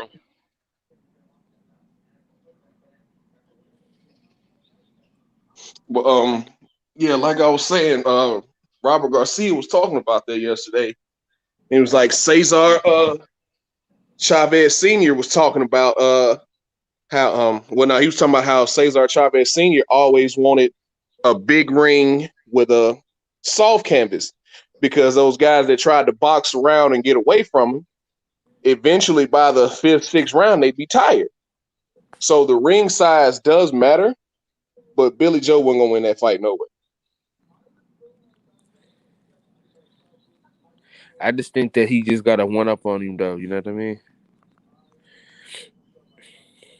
Yeah, and it is strange how Canelo has to have all these stipulations and all this fight. I remember heading into the the Danny Jacobs fight, I believe it was. He had this weird rehydration clause where he couldn't weigh no more than this on a fight night. I was like, wait a minute, I made weight already.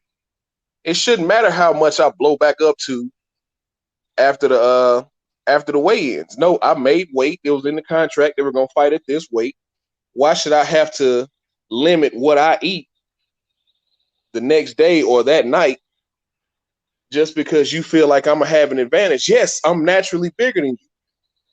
You're not gonna make me your size. I made the weight that we were contractually obligated to make for this weight class, and so it shouldn't matter what I balloon back up to.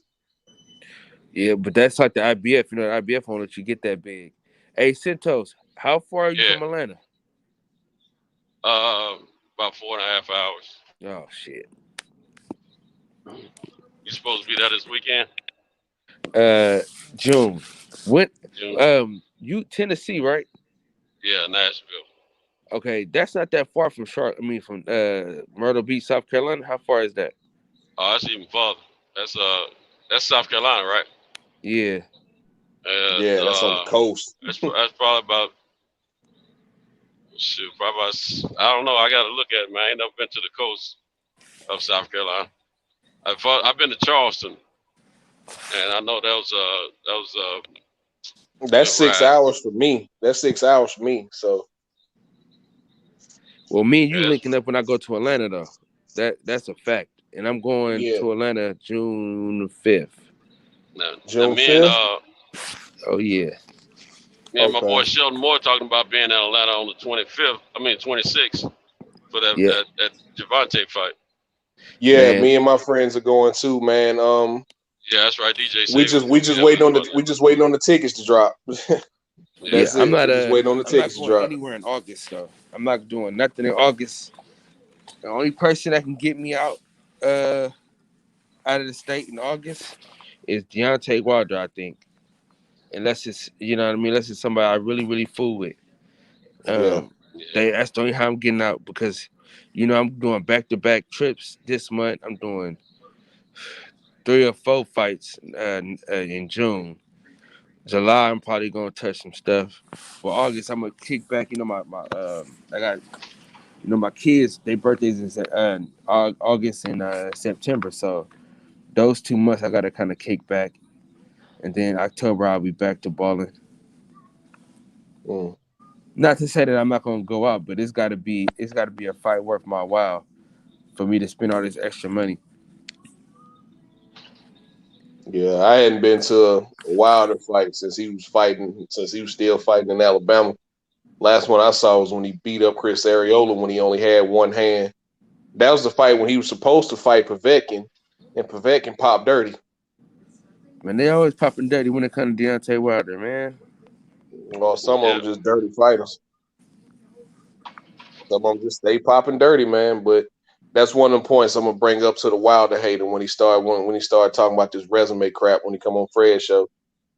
I mean, I don't even gonna entertain I that can't dude, wait, man. Kyle. He full of Kyle, I shit. can't wait. I can't wait. I'm itching. I can't wait. Yeah, man, he ain't shit.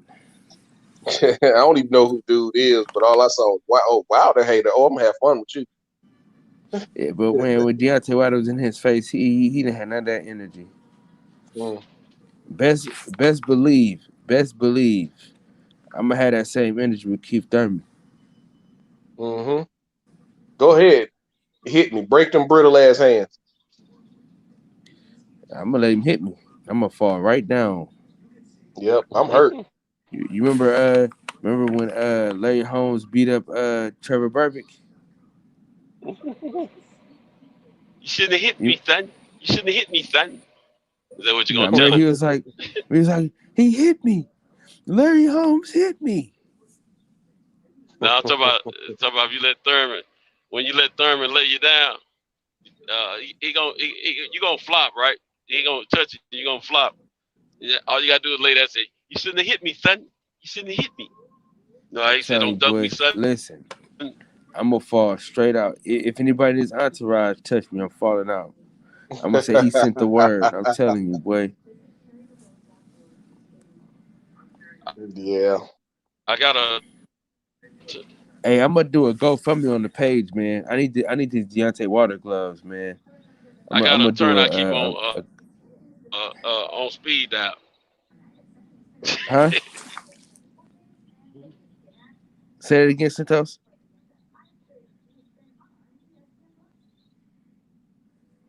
Hey, DJ. Yes, sir. Yeah, man, I'm gonna do a GoFundMe, man. I'm trying to get these Deontay Wilder gloves, man. From which fight? I don't even know which fight it was. But Tay Jones said they're legit, so I need to get them gloves and I need them signed, sealed, delivered. Mm-hmm. I'm about to get this Deontay Wilder picture off eBay. Oh, it must have been a delay. I was just saying,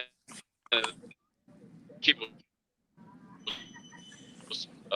Santos, you on the road? Turn it on speed dial. Your phone is breaking up, big fella.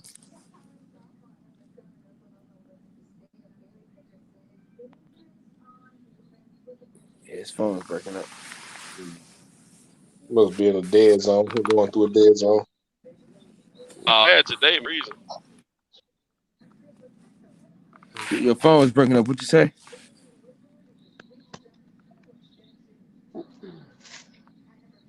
Yeah. I said it's been bad today for some reason. Type in the chat, really bad. It's all there's some storms coming through Tennessee. Problem storms coming through Tennessee.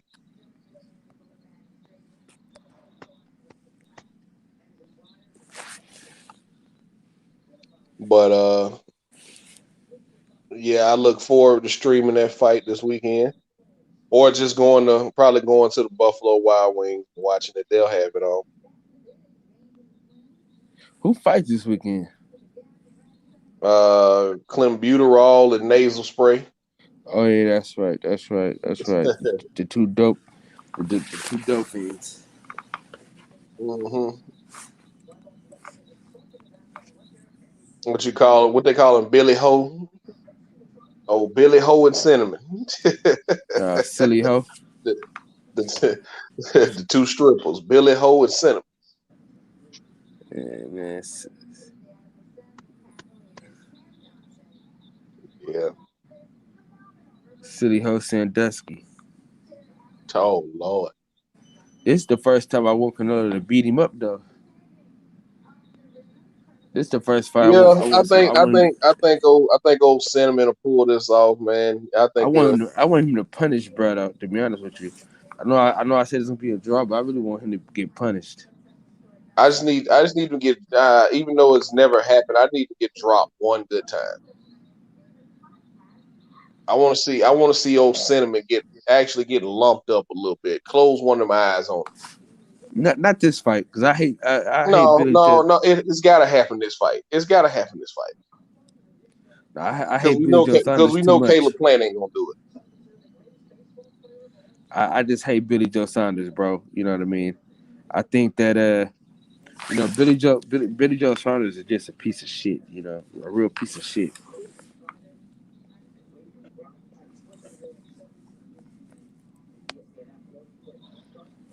What Jay Dixon say? DJ, you off today, DJ?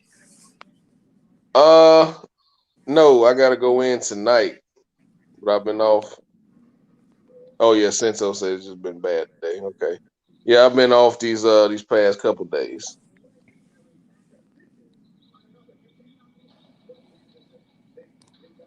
Yeah, right. I said I haven't seen it, Robert Brown. I ain't said it hadn't happened. I said I hadn't seen it.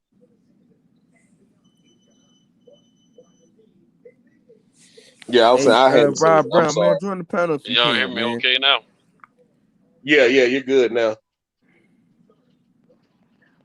What was you saying before your internet started going out? Yeah, I'm hearing everything you guys are talking about. You said something about speed down. Now, I was saying I said I had an attorney on speed dial. Oh yeah, If you're gonna pull a flop on Keith, I want to be standing so I can call attorney right then and there. Listen, I'm gonna fall into you when he hit me. I'm gonna fall straight into you. We both gonna get some money. Okay, cool. Yeah, I'm saying, man, you don't hit my dude, man. I'm calling attorney right.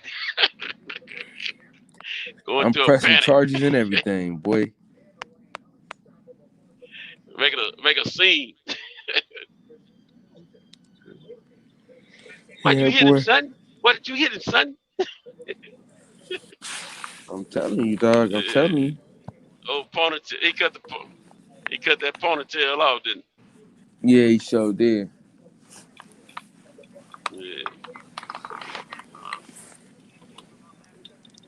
Yeah, I missed it, man. My bro called, man, while y'all were talking about them robberies and stuff, man. That made me mad. He called in. I didn't even answer it first, but I said, "Sure, it might be something wrong. Let me call him back." And that's when I jumped off. Man, it's like somebody calling you when you kicking with your lady or something, man. You don't want to be interrupted.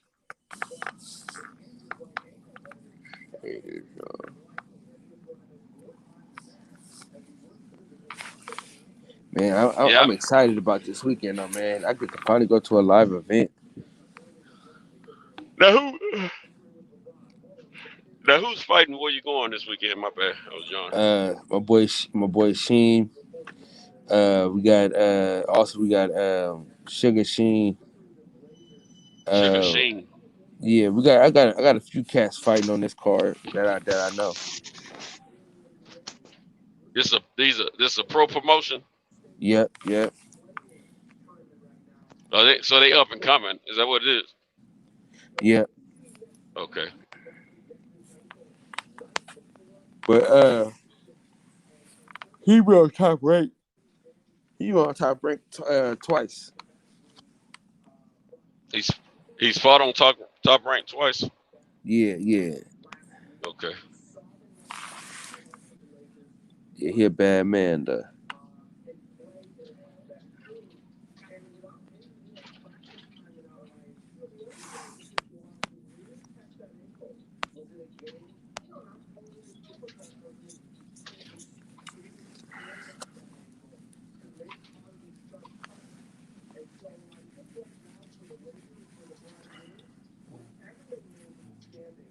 I don't think Regis Prograis gonna go up nowhere, huh?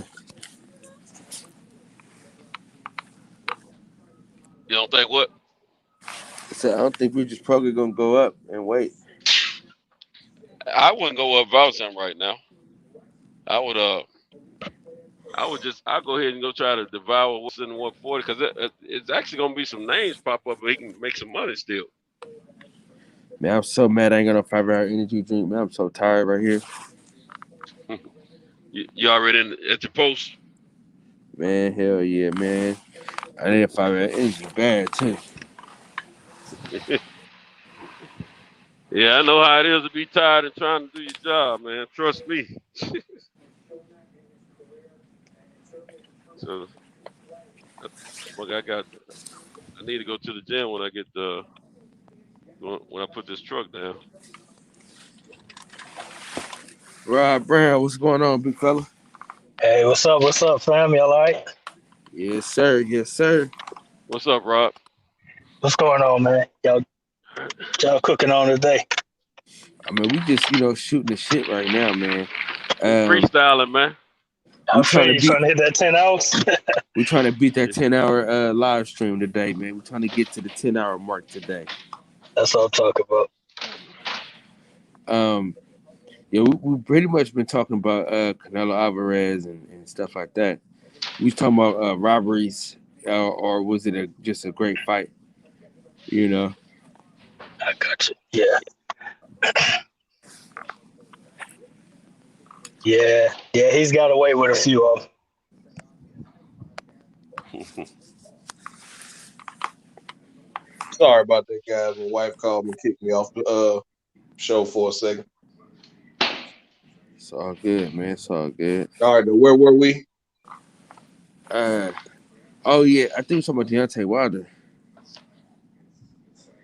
Oh yeah, Deontay Wilder's gloves. Yeah.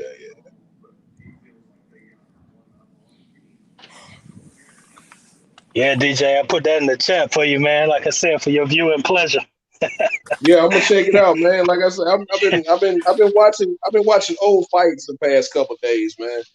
So, like I watched the Corrales and Mayweather fight, and I watched the Benavidez and Crawford fight, then I watched the Fury and Wilder fight, the second fight. I went back and watched Earl and Chris Algieri. Went back and watched Fortuna and who was it that he fought, man? I forgot who it was he fought, but I went back and watched one of Fortuna fights. It was from like 5 years ago. Mm-hmm. Yeah. You're doing some research, huh? That Mama's Boy and David Benavidez fight. That was the first fight I ever saw of David Benavidez. Yeah, that's some good ones, man. You ever watch that Castillo Corrales scrap, man? The first one? The which one now? The Castillo Corrales first one. So yeah, it's a classic. I ain't seen that one. Man, bro, I was ringside for that, man. You do yourself a favor and watch that today, bro. Tell me what you think, later on or something. Yeah, you gotta watch that. That is a classic. Yeah. Make sure you have the sound up because you gotta hit a corner, man. I got you. That's one of the best instructions I ever heard in my life. Simple, but hey. Yeah. He did what his short quarter told him. He sure did. Man, that was kind of like an unbelievable fight. It was like a once in a lifetime type fight, man. That's right. That fight right there, man. you know how Fred talk about getting his ring credentials taken? Mm-hmm. That got mine snapped from Bob Arum, man. Bob Arum got so mad at me, he called me out on ESPN, bro. There. Yeah. I was going in on him, but it got the fight done. You know what I'm saying? Not just, you know, a lot of people did, but yeah, I went in on him hard, man.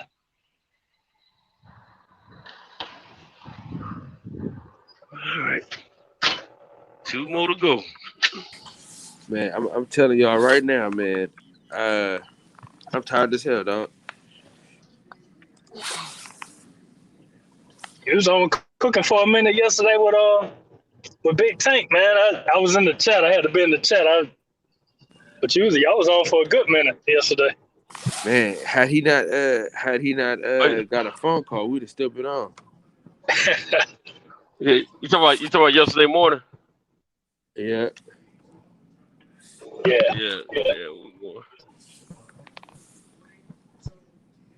Yeah, in the mornings, man. And folks be calling me, man. I be mad. I'm like, God, dog, because I be worried about getting back into the chat, and then sometimes I have to worry about if the phone call's gonna go. But what I ran into some the reason I didn't come back yesterday, Cal, is because I ran into some bad storms yesterday, man, and I could barely see in front of me. I mean, I feel you, man. It's all good, man. Come on, sucker, you could have got over. All right. Sometimes you gotta muscle your way through these folks playing games out here. But yeah, man, it's yeah, we had it cooking pretty good yesterday morning. and I know I missed out on some good stuff when I got off line yesterday, man. I was mad too. It's all good though. Part of the game. Mm-hmm. Yeah, man. My partner, he be messing with me. You know, he be calling in the morning just to try to break up what I'm doing over here with you guys, man. I know what he be doing. But I never know when it's something serious, you know what I'm saying? Because a lot of times he need my help or someone needs some advice. And so, man, you ain't no boxing international fan. Man, go ahead on with all that, man. I said we talk about more than just boxing. But he know how serious I am about boxing, man. My partner trolling me, man. Yeah, bro. Yeah. And he know how serious I am about boxing, you know. And so he know 9 times out of 10. That's why I don't answer the phone when he calls, because I'm in the middle of a podcast, you know. But it's something going, man. He knows I'm the type dude. I invite you to my house to watch the fight, but you know, I want to hear what the commentators are saying when the fight is going on, and at the end of the fight, I want to hear the post interview. So you know, when everybody was enjoying these fight parties on regular basis, I used to have a lot of fight parties, man. They loud and talking because they think the fight over. It's over for them, but it ain't over for me. You know what I'm saying? Hey, they talking just tighten up just a little bit, just quiet down a little bit. I'm trying to hear what they say. You know, everybody want to play cards and do all kind of stuff after the fight. You know what I'm saying? Sure, I want to hear these interviews, man. I got a man. I don't really be inviting anybody anymore. I got a matchup for y'all, man. This is the battle of the Alabama Hammers. Okay.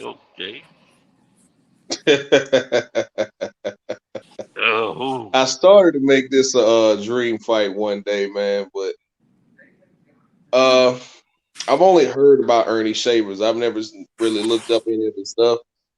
That song hit hard, man. He hit hard. They say he's I've probably the heard hardest stories about it. Yeah. Dang, Cal. I might have to go with Ernie Shavers on that because he had some boxing. I think his boxing techniques, his skill level of boxing was a little bit better than Deontay's. Yeah, I got Shavers on that. Though this might be the one fight they knock each other out, bro. Same time. Yeah, Like yeah. That's They double knock You out. know what? Yeah. It could be a Ron Lau and George Foreman type fight.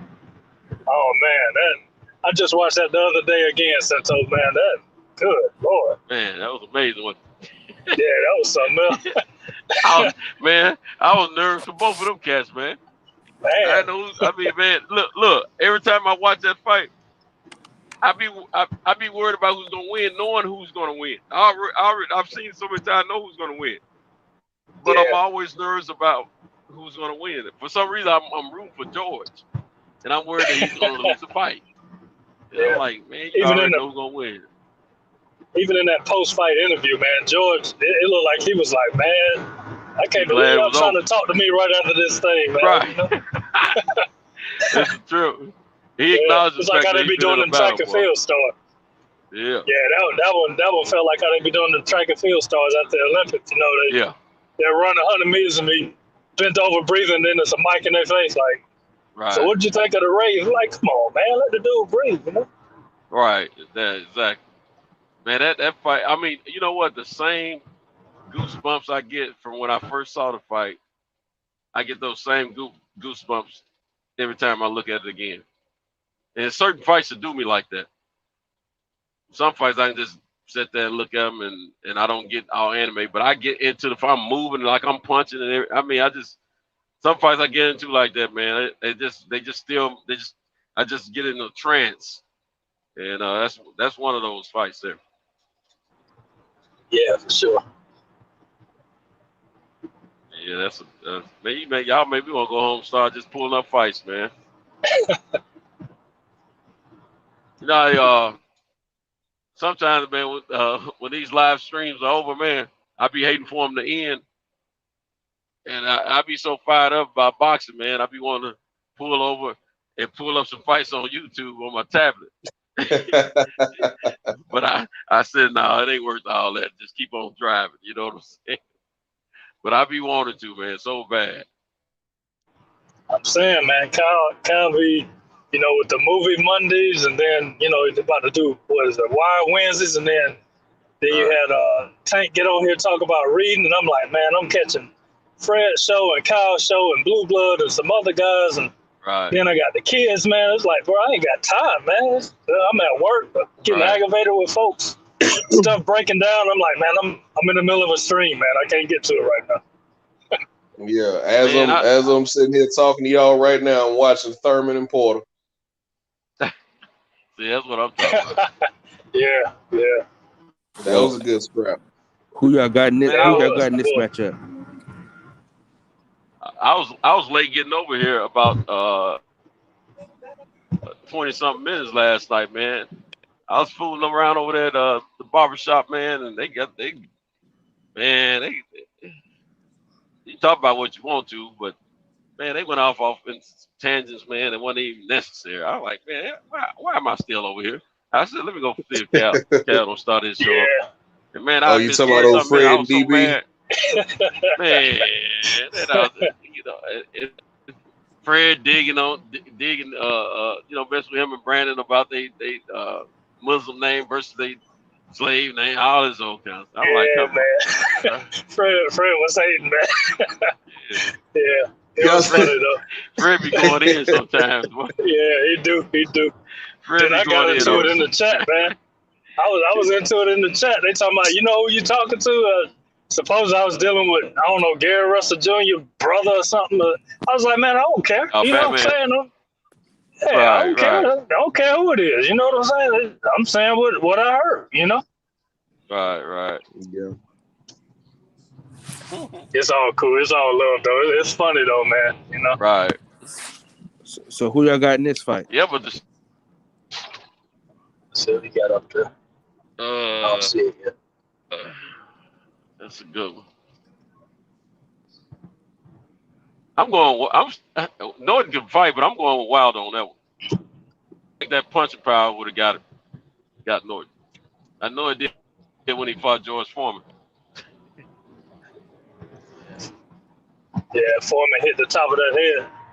Yeah. I think I think Wilder would too. Wilder was Wilder like 6'7", punching down at him. Yeah. He would have lined that right hand up on it. Yeah. But I said my granddad used to tell me about Ken. No, ain't that the one that Beat broke Ali's jaw? Yeah. Yeah. Okay. Ooh. He Wilder. kind of had it for Ali, man. All right. I'm gonna watch that Castillo and Corrales fight. Yeah, I'm gonna turn off the I don't know why you watching that. Thank you. Oh Thank you, man, Jay. he's in for a treat. Yeah. Hey, Yeah, I'm gonna go and watch he it, in for a man. treat, man. I'm telling you, bro. That fight is amazing, bro. I'm about to say, don't tell me who won. Don't tell me who won. Nah, I'm not. No, Just just- watch. Okay. You're gonna be sitting up, man. You're gonna be into it. You're gonna be thinking that fight is happening right now. That's right. Is it better than Ward and Gotti? Is it better than that series? It was just that one. Well, they had two fights. One fight. I thought they fought a second time too. Oh, yeah. Okay. Yeah. Okay. Yeah. Yeah. Seems like I remember this fight. Now I know what. Did Castillo missed weight the second fight, didn't he? That's right. Yeah, he missed weight, and your boy was mad at him for missing weight. Little kids. I didn't want Corrales to take that fight, man. I want him to go on and take the Ricky Hatton fight. Yeah. No, He was.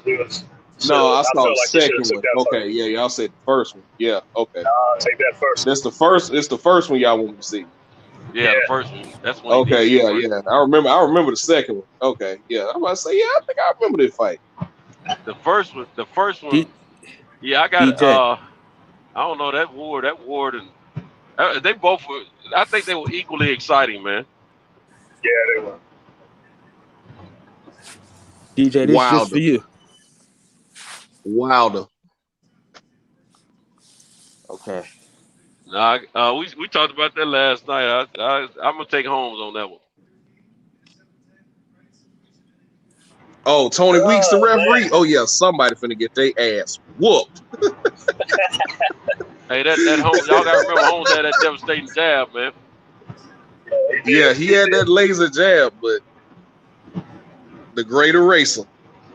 Yeah, he got the eraser, but see, we got to get to Holmes, baby. Holmes, if Holmes was in his prime, he was a bad boy.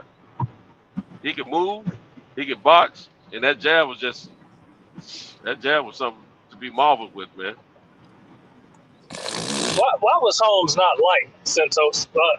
He's like, that's like a dark period in the heavyweight. Hey, that was Chris Areola of the 70s. He was Chris Areola of the 70s at the end of the fight. But he wouldn't be as blatant of a cusser as he might say "kiss where the sun don't shine," something like that. You know what I'm saying? But he spoke his mind. He spoke his mind about judges or fans or whatever. You know what I'm saying? And, you think they had enough of Ali and all them doing that? Man, that was the other thing because how he beat Ali. You know, and Ali was right. He ended Ali's era, man, basically. Yeah. And a lot of people didn't like him for that, for the most part. That's where his disrespect started. And then after that, he just started telling people what was on his mind, how he felt about stuff. He was a hell of a fighter. You know, he was one of Ali's sparring partners, man. Yeah, I heard that. Yeah.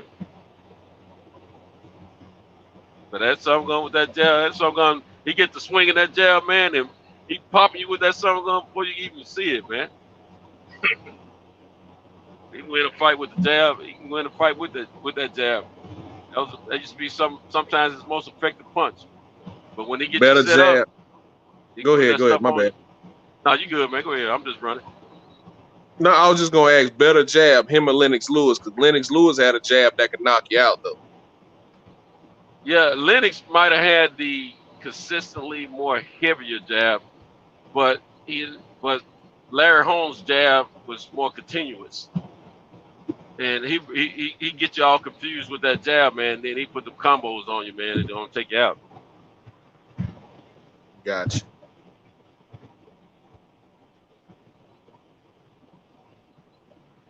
I think Lennox Lewis' jab was more of a, well, you know, the jab is always a setup punch, you know, but it was more or less he used it to give himself range more than anything, I think. Yeah. So did Larry Holmes, but Larry Holmes was setting you up to do some other. He's doing more than just setting you up for a combo. He's also taking you out of the fight with the jab. And then after that, you're so confused and so fatigued mentally with that jab, man. If you're not hurt a little bit, he just gonna put them things on you, man, and put a few combos on you, man, break you down, hit you in the body a few times, man, and come back up top and just make you look bad. And Larry didn't get hit flush that often. You know, he got hit, but it wasn't for back during that era. He didn't get hit flush that often, man, because he was doing more of the. He was setting you up so tough, man. I mean, he was a hell of a heavyweight, man. He was good when he reigned, man. He reigned well too.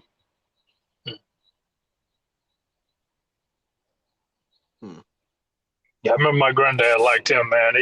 When Riddick Bowe came along, he always felt that Riddick Bowe was kind of close to that with the combos and how he fought. So yeah, to me, Lennox Lewis, after Tyson, that is, to me, Lennox Lewis, Evander Holyfield, and Riddick Bowe were the toughest three heavyweights remaining that reminded me of the old heavyweights. Yeah. After that, all of them came. They like titty milk babies, man. Yeah. I don't know. Sure. I mean, it seems like they just got soft, man. After that, man, I'm telling you, man, that's just different. Man, have y'all heard that Don King is trying to arrange for Mike Tyson to get a title shot against Trevor Bryan? I heard somebody get on here and ask what if that would have happened, but I didn't think it was serious. I don't think Mike wants that though, man. He might talk about fight for charity and all that, and letting old fighters come in this league and fight, you know, under that platform. I ain't really heard the Legends him say League or it. whatever. Yeah, the Legends League. Yeah, I think he was trying to talk. I just saw a clip. I didn't see the whole episode. I have to go watch the whole episode. I saw where Sugar Ray and Hearns, and Sugar Ray told him, "Tommy, I'll knock you out right now." Yeah, yeah. But you know what? They good friends, man. Yeah, Tommy Hearns and Sugar Ray. Yeah, they talk stuff to each other. They good friends. Though. But I don't think Ray's gonna fight because his eye got worse now. Yeah. Yeah, I know they had that little dinner not too long ago, a little lunch or whatever. And Don King was there with Mike, and so they were saying he discussed it or at least mentioned it or whatever. So if you're gonna get back in there, I guess he see opportunity. You know, Don King can make some money, and he been Don King saw how much money Mike Tyson put in on that Triller. That's right. Yeah, you saw. My granddaddy couldn't stand them two guys. My granddaddy couldn't stand. He could not stand Ray Leonard, and he couldn't stand Don King. One thing I loved about Don King, he will put some fights together, man. Yeah, his cards used to be the best, man. You talk about stacking a card, it'd be everybody on there. Yeah. Well, yeah, he was finna take 35%. Yeah, I stacked the card. Hey, isn't that what your boy Dana White do? Huh? Isn't that what your boy Dana White do? Nah, Dana White don't take their money. He just don't give none from the start. If you ain't a champion, now DB will disagree with me on this, but if you ain't a champion or have held the belt, it's all about selling pay-per-views over there. If you can sell pay-per-views, they'll pay you like even though Anderson Silva was losing in his latter years, he was still getting paid an astronomical amount of money. You get guys like Anderson Silva, George St. Pierre, and even the champions now. Even guys like, well, he ain't a champion, but Conor McGregor and Nate Diaz. You get them guys who can sell pay-per-views. Oh, he gonna pay them.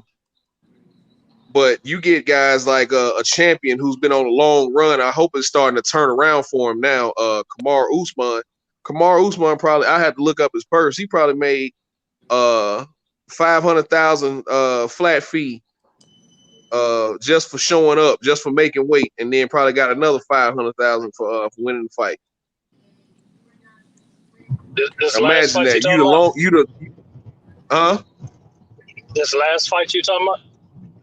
Yeah. I had to look up the purses, man. But these champions don't be making a whole bunch of money. You have to hold on to the belt for a long time to really secure like a whole bunch of money. And then you get pay-per-view points.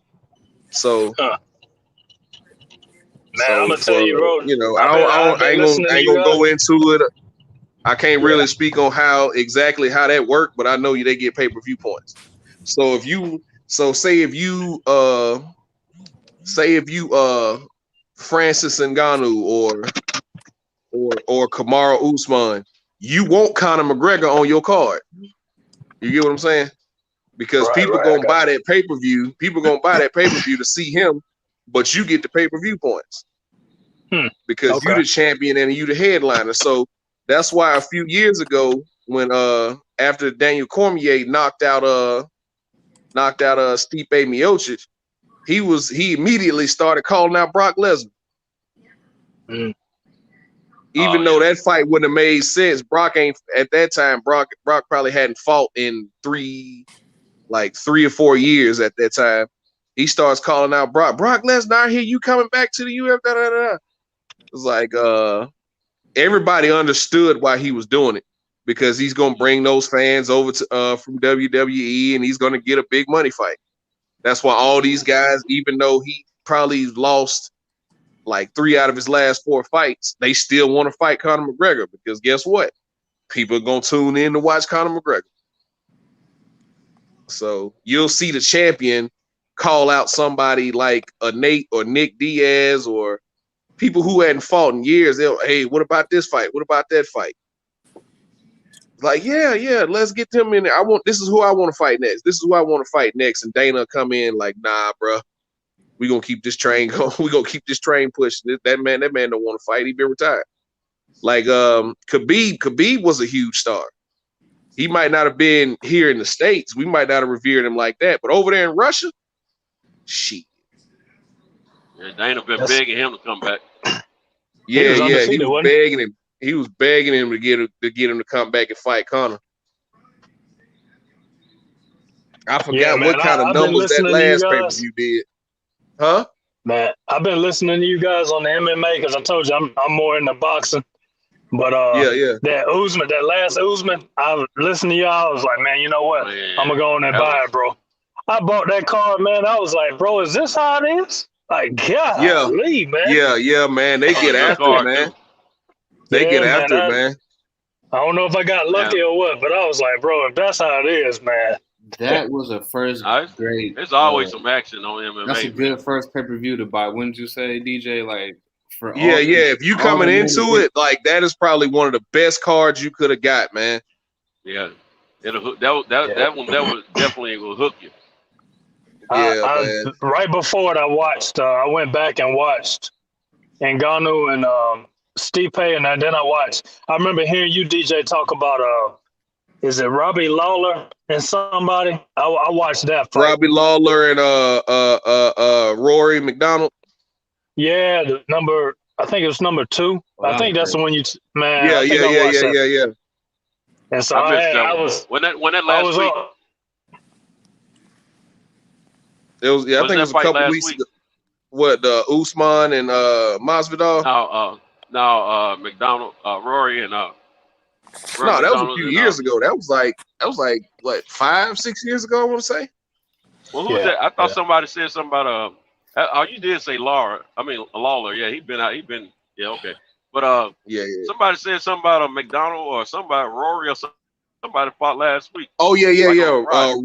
Rory McDonald fought Curtis Millender over in the PFL and won that fight. I missed it. I was at work. I didn't get a chance to sit down and watch it. Yeah, I missed it too. Yeah. I was gonna watch that fight, man. I want to see how Rory was doing because he's getting to that point now where he's been through so many wars. People done beat the fight out of him. So, but yeah, I know what fight you talking about, Rob. Yeah, I remember hearing you talk about it. So like right before the pay-per-view, you know what I'm saying? I had the evening free or whatever, and I watched Ngannou, and then I watched that, and then I went right into the Usman pay-per-view, and I'm like, this thing was flying fast, man. I'm like, goodness, bro. Yeah, everybody. Yeah, it's rare you see like 4 stoppages in a row, man. But I called that out of because I just look at the matchups, and I know these guys. I've been watching a lot of these guys since they came into the UFC. These guys and ladies since they came into the UFC. And I know the style matchups. I was like, oh yeah, this fight ain't gonna last long. Because I was like, that Rude Boy Randy Brown and Cowboy Oliveira fight. I was like, oh yeah, me and DB both said, yeah, this fight ain't gonna go past 2 rounds. Because we know they're both around the same height and we know how they fight. So somebody is either gonna get knocked out or choked out.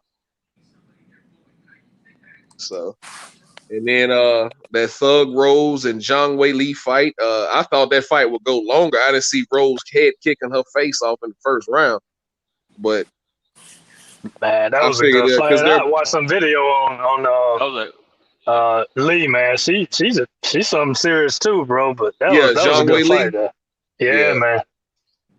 I figured Valentina Shevchenko would do what she did. Up. Go ahead, Sento. I was just saying, Lee was mad when she got up off that mat. She thought she when they stopped the fight. She was out though. She was out on her feet. Yeah. That's how you know it was a good knockout. She woke up. Yeah. She woke up. You saw her go out, and a lot of times when they hit the mat, it happened with Masvidal too. When they hit the mat and their head bounces off that canvas. They wake up like, what happened? What happened? What happened? She didn't know what had happened. She was out before she hit the mat. Them few punches that Rose has landed while she was on the mat, it was just all academic at that point. Yeah, she was already out. So when the referee went and grabbed her, she woke up. It was like, what? No. And I've seen all kind of bad knockouts where guys will get knocked down and then they'll get hit with a few shots on the ground and then they'll start wrestling the referee because they think their bodies naturally trying to start defending themselves. Yeah. So it was like, no, you went out. You went out, man. I saw your eyes. That was grab. Yeah. But yeah, Rob, man, they fight over there, man. I tell you. I tell y'all what, man. Hey, y'all do a lot of MMA talk, man. On a day where MMA is not permitted. I'm just fucking around. Hey, we're in the freestyle. I thought we were in the freestyle hours right now. Yeah, I'm just fucking around. I'm about to say we was 5.5 hours in. Yeah, we filibustered at this point. You listen here now. You don't be hot on Sento show trying to run shit. You take your ass back to sleep, nigga.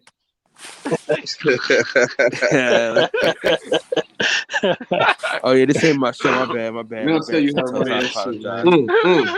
I'm out of bounds. I'm out of bounds. Hey, we will have more time in if Fred and had been going back and forth. Man, that was Fred is the funniest person. I think he's the only person who's irritated while he talking to you. Man, Fred is tripping. Yeah, J.A. Dixon, I actually went to that fight, man. UFC 236. That was with Izzy and Gastelum, and I think the co-main event was Max Holloway and Dustin Poirier. That was a good fight, even though Dustin beat him from pillar to post. That was still a good fight. So yeah, that was a fun fight to go to. I wish the UFC would come back to Atlanta. But was that 2019? Yeah, I believe so. Yeah, I think I remember watching. Yeah, that was early though. That was Holloway early. I think that was lost, right? like that's when he lost to Dustin Poirier. They was either late 2018, early 2019. Yeah. Because Adesanya went on to win the title later on that year. Mm-hmm. Yeah, he was up and coming in the UFC at the time. Yeah. See, I remember him from kickboxing, man. He was a kickboxing standout. Yeah. Old style bender. Yeah. I think I saw one fight. I think I saw one of his kickboxing fights before I knew who he was. But I was like, dude, this dude, he's real. He's good, you know. And well, by the time he come to UFC, I already was aware of him. But he came on the scene, just blew it up, man. Straight up blew it up.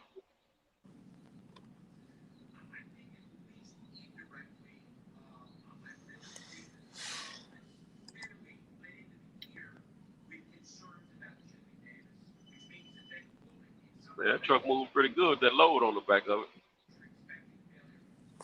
Oh, Rob Wright, I'm gonna give you another fight to watch. Type in Zhang Wei Li versus Joanna if you hadn't seen that fight. Lee versus Joanna. Yeah, Zhang Wei Li versus Joanna. I can't spell her last name. Yeonjaechik. I can't spell her last name, but I just put in Joanna. It'll pop up. That was fight of the year for 2020. Yeah, if you got ESPN Plus, it's on there on the little fights you can rewatch. Yeah. Oh yeah. Okay, I got that. Okay. Yeah, just go. You can go in the fight of the years or whatever last year, and then be on there. Yeah. Check that out. DJ, so I wanted to ask you about when we were talking about people going out on their feet and whatnot. How did you feel about that Ben Askren, Robbie Lawler stuff? I thought Robbie Lawler knocked him out, and the fight should have been stopped there. But Herb Dean is also one of them referees. Like it's a couple referees now. I mean, since he's taken some heat about letting them go on, he used to take heat about stopping them too early. But Herb Dean is probably the best referee now that Big John McCarthy's gone. He's probably the best referee in the business. Him and Leon, what's his name? The guy from Britain. I want to say Leon Roberts or something like that. I want to say that's his name. But he used to take a lot of flack for for stopping fights too early. Now he's taking flack for stopping fights too late because I believe that fight should have been stopped. But it looked like Robbie went out because he grabbed Robbie's arm and he didn't respond when Ben Askren had him in that bulldog choke. He grabbed Robbie's arm and instead of just he just held his thumb up. Yeah. Well, guys have been slept before with their thumb up. It was like, just holding it up ain't enough for me. I need you to hold it up like, good job, buddy. You know what I'm saying? That's what he says he's looking for when somebody holds their thumb up. For you to just, hold your thumb up for a second, then when I grab your arm to check and see if you're out and you don't respond, I'm going to stop the fight. Because those chokes, man, if you know anything about them, not only do they, cut off the blood flow to your brain and, blood flow and oxygen to your brain and you go out. If you got somebody who's been doing, who's a judoka or a jiu-jitsu player who's been doing these chokes since they were 5, it's a lot of pressure on your neck as well, man. So he's erring on the side of caution. So I didn't really have a problem with the stoppage at that time, even though I thought the fight should have been stopped because I think he knocked Ben Askren out then. That was Ben Askren's first fight in the UFC, and I think he wanted to give him an opportunity. But there's some referees out there like I don't think he's refereeing anymore UFC fights. Yves Levine, the French Canadian, he was a referee. he would let you get your ass whooped. You hear me?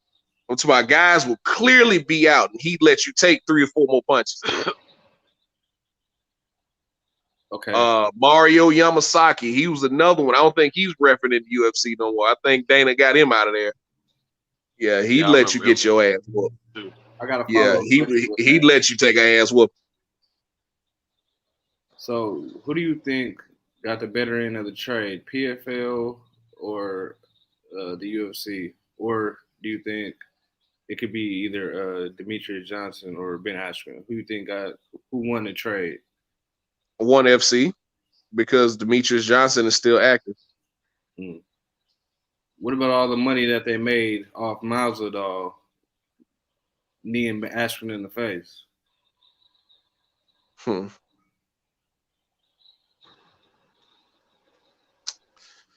I believe that. Well, I believe that made Masvidal a lot of money. Yeah. Which in turn probably made the UFC a lot of money because they made a fake belt for him. Yeah. That's what I was about to say. They made a belt for him. Yeah. They made a fake belt for him and Nate Diaz. So, but I believe that was more that was more Nate Diaz than anything, because he wouldn't. I don't think Dana would have did that for Masvidal versus somebody else. No, that would definitely. See what I'm saying? Nate. I believe that was more for Nate Diaz than anything, because Nate is a needle mover. Facts. I wish they would have let that belt be transferable though. Yeah, but it's like a franchise title. It's not supposed to change hands. And they and you know what? They actually honoring what they said about that one. And that in that sport. Unlike the WBC did. With all this confusion because they get that money. Yeah, Dana White may be a bully and he may be an arrogant butthole, but he puts on great fights, man. He says a lot of outlandish things, but I think he has good people in his corner that run the show for real. Like Dana White is the face of the company, if you will, but you get the matchmakers like Mick Maynard and Sean Shelby. They know how to match these guys up, and I don't think Dana really has veto power like that. He'll come in and request a fight. This is the fight to make, but then you'll see another fight happen. Those matchmakers in the UFC do an incredible job matching prospects with prospects, gatekeepers with contenders. You get what I'm saying? So they do a great job matchmaking over there, and they keep the fans coming, man. Yeah. They understand how to build these guys up, man. They got other TV shows like the Contender Series and the Ultimate Fighter where you can follow these guys for what is it, 6 to 8 weeks on a TV show. You can follow these guys' journey up until the finale, see these guys get a UFC contract, and then eventually become champion, like a Rashad Evans, like a who else was on Ultimate Fighter and became a champion? Plenty of guys, man. Michael Bisping. You get to watch these guys on a TV show for 6 or 8 weeks, and then you watch their journey throughout the UFC. That's how they were able to grow these fan bases. Guys like Forrest Griffin, Rashad Evans, Michael Bisping, Kimbo was on one of them seasons. And then you get to see these guys go through all this stuff, man. So the Ultimate Fighter, when it first came out, in like the first, I want to say 10 or 11 seasons, was incredible. And I'm glad they're bringing it back, actually. And then you got the Contender Series where you're taking unknown fighters from these minor leagues, and you're okay, kid, this is your one shot. Go out here and impress me. And that's how you got the Sean O'Malley's and who else came off the Contender Series, man. That first season was incredible. You got Macy Barber, who's also a young prospect coming off that show. You got Tracy Cortez, who's probably who came off that show. Then you had Tatiana Suarez, who's been out for a couple of years with a neck injury, but at the time she was the number 2 girl in the world at strawweight. So you get to follow their journey, from prospect all the way up to contender if they make it that far.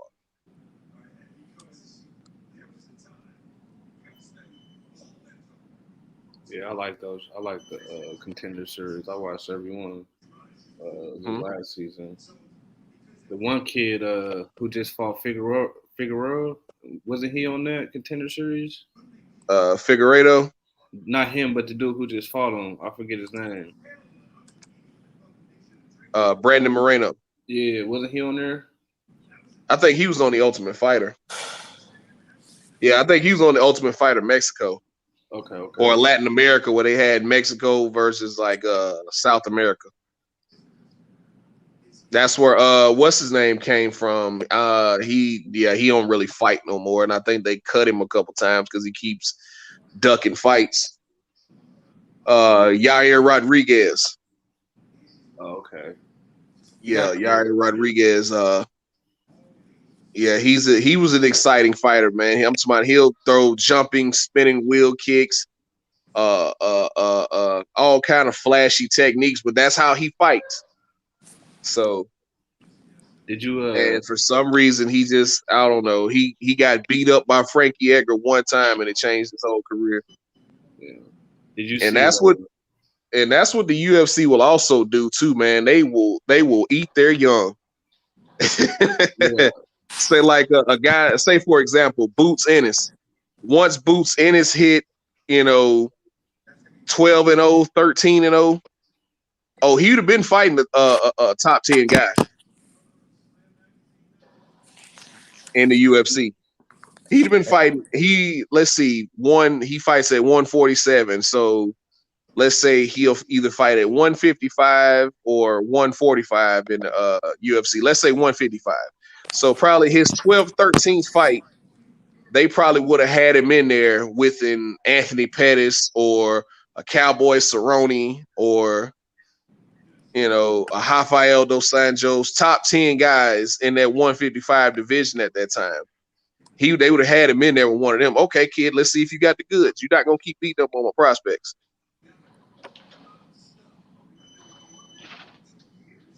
You get through that test, now you're in the top 10. You're going to fight another contender, somebody who's around your record or a gatekeeper, somebody who's probably a former champion. Okay, you beat him. Now you're in the top 5. You win that fight. Now you get a title shot. But that works in the reverse sometimes because you throw these kids in there who's got 10 fights and you throw them in there with a former champion who's probably lost 3 fights in a row. And the former champion will beat the brakes off of them. So tricky game. Yeah, they will. The UFC will eat their young, man. They won't wait. Oh man, we gotta wait. We gotta build him up. He needs a few more fights. No. You're 11-0. Get in there and fight a top 10 guy. You're 11-0. You got a little hype around you. Fight a top 10 guy. Speaking of former champions, did you see Willie at the desk? I know that was something everybody was hoping for, that the UFC would bring him in. Yeah, I think that's a good move for him. I really want him to retire, man. Yeah. I don't want to see him fight in the octagon anymore. They released him too, man. So to keep him from fighting again. So I was happy to see him. Yeah, I'm glad they gave him an opportunity. I like that idea, man. Honestly, how you say they moving. I mean, I'd rather know earlier than later whether somebody's got the goods or not, Yeah, let's not get to 27 fights before you get a title shot, man. I'm just using Boots as an example, but right. These guys, like they had a guy, he caught COVID a few times and was really affected by it, man. It boogered him up pretty bad. This guy Khamzat Chimaev. Now he beat up a couple prospects, and he was jumping in there, doing the Kevin Holland thing before Kevin Holland, jumping in there, fighting. I think he fought 3 times within like 4 months or something crazy like that.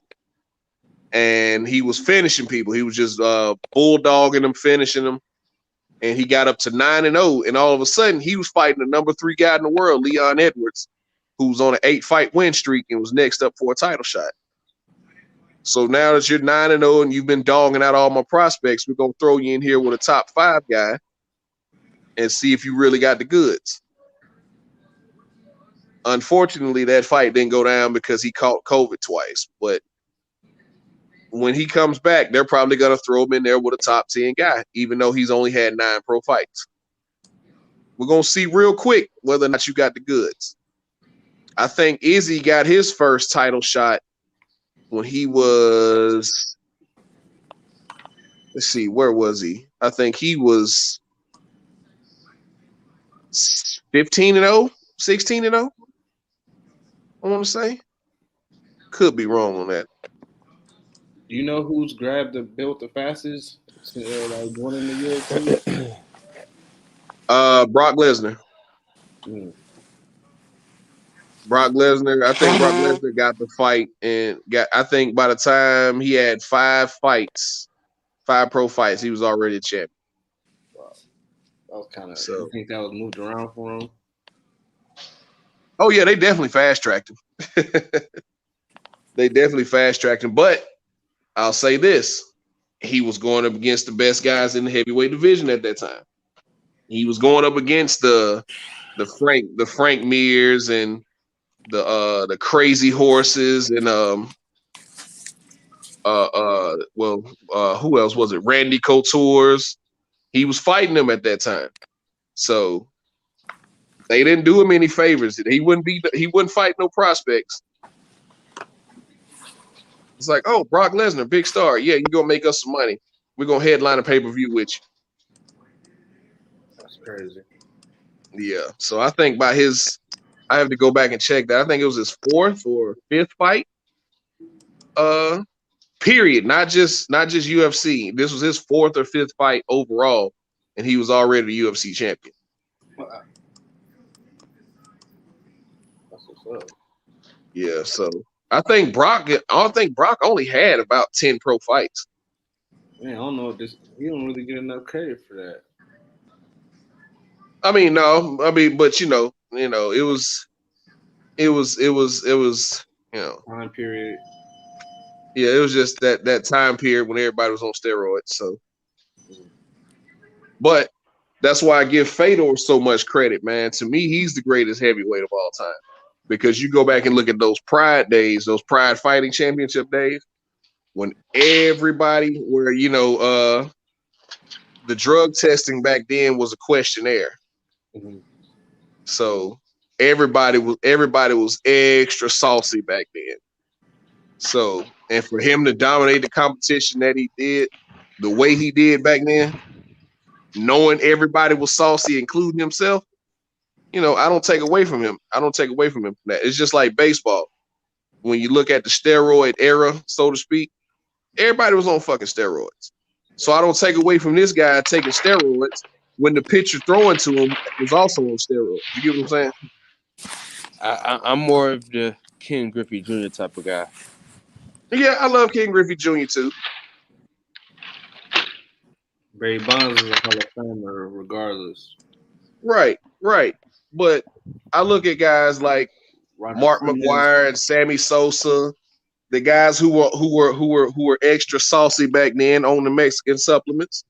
I don't necessarily down them for taking steroids because Roger Clemens and all them other guys want steroids too, and they were throwing to them. Right. Hey. There's your bumper. All right. Last I checked, steroids don't improve your hand-eye coordination though. Yeah, and that's another thing. That's another part of it. I would get it. Don't help you hit. It don't help you see that baseball. All right. Yeah. Hey. So this is something I heard. I wanted to ask you about before DJ. I heard something about the ONE FC, and how they check for as far as your weight. Like they got a test, some kind of test that they can check and make sure you're not dehydrated, make sure the guy's in the right weight class. Is that right? Yeah. ONE FC does a hydration test. Excuse me. When you sorry about that. when you fight with them, they do like your body mass index and all that, and check the and they do tests to see you know, what would be the appropriate weight for you without you dehydrating your body. So say like they'll do all your body mass index. Okay, you only have, you know, 4% body fat. Well, it's only safe for you to cut, you know, 10 pounds. So you're going to fight in this weight class, because anything other than that, you'd be losing, you know, you can't lose weight or cut weight in a healthy way. I got you, baby. I know.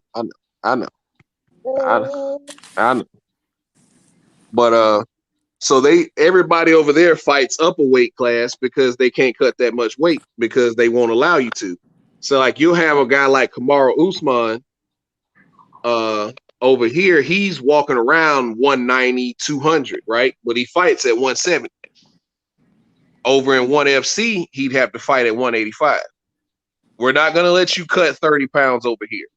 You're going to cut 10, 15 pounds maybe, and you're going to fight in this weight class. Everybody fights up a weight class over there. So that's the healthy way to do it. No, that's the healthiest and best way to do it. I wish the UFC would implement that.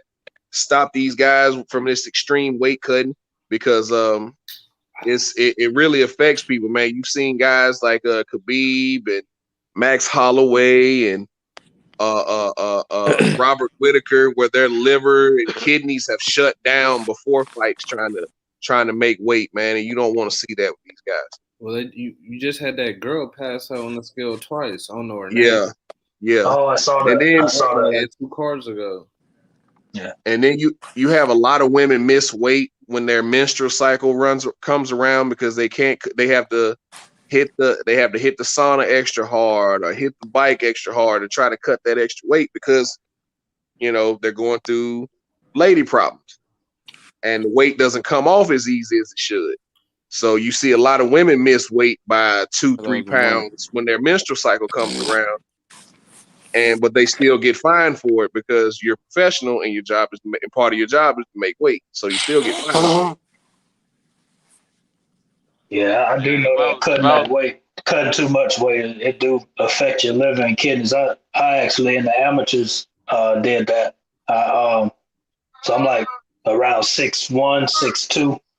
Normally, you know, walk around like the highest I've been is like 220, you know, playing football and stuff. I used to try to gain weight to play, but when we got to boxing, you know, in amateurs, like 178 is like your light heavy and all that. But they would try to get me because I was longer. I had a coach actually try to get me down to like in the 140, 130, 35, just because I would be so much stronger. But man, it put me in the hospital, bro. It shut me down, you know? That ain't safe, man. I actually wish they would do that in boxing, because I don't like that weight bullet stuff either, you know? Yeah. Similar story to that. When I was in high school, we had 3 guys in the 282 pound weight class, right? It was the heavyweights. We had 3 guys in that weight class. So he was like, I'm going to put 3 names and I'm going to put you guys' names in a hat. My wrestling coach said, I'm going to put you guys' names in a hat. Whoever I take out, you gotta wrestle 232. It was my name. Coach, I'm 270. What are you talking about?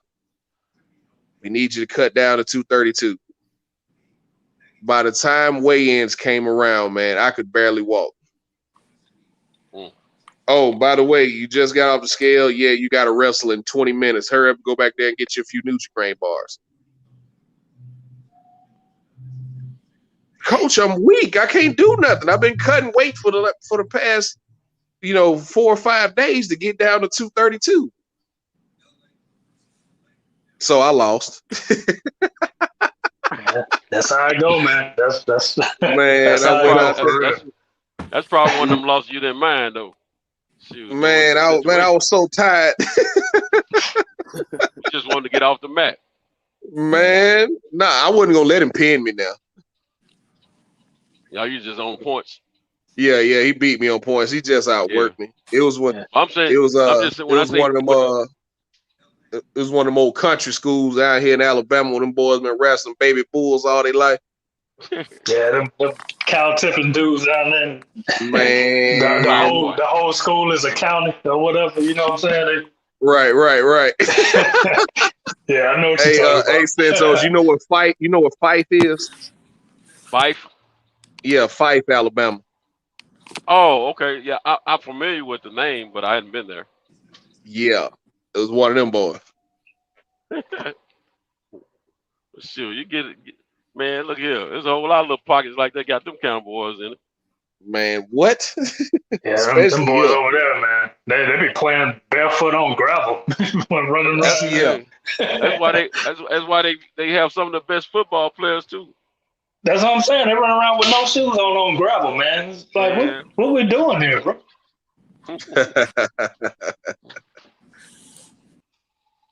Man, back in the day. Yeah. But as the season went on, I adjusted to it. But that was just a shock to my system, man. But yeah, to answer your question, ONE FC does hydration tests to see to check the water levels and your body mass index and see how much weight you can cut safely without injuring yourself. Man, y'all keep holding down, man. I gotta I'll be back in a second.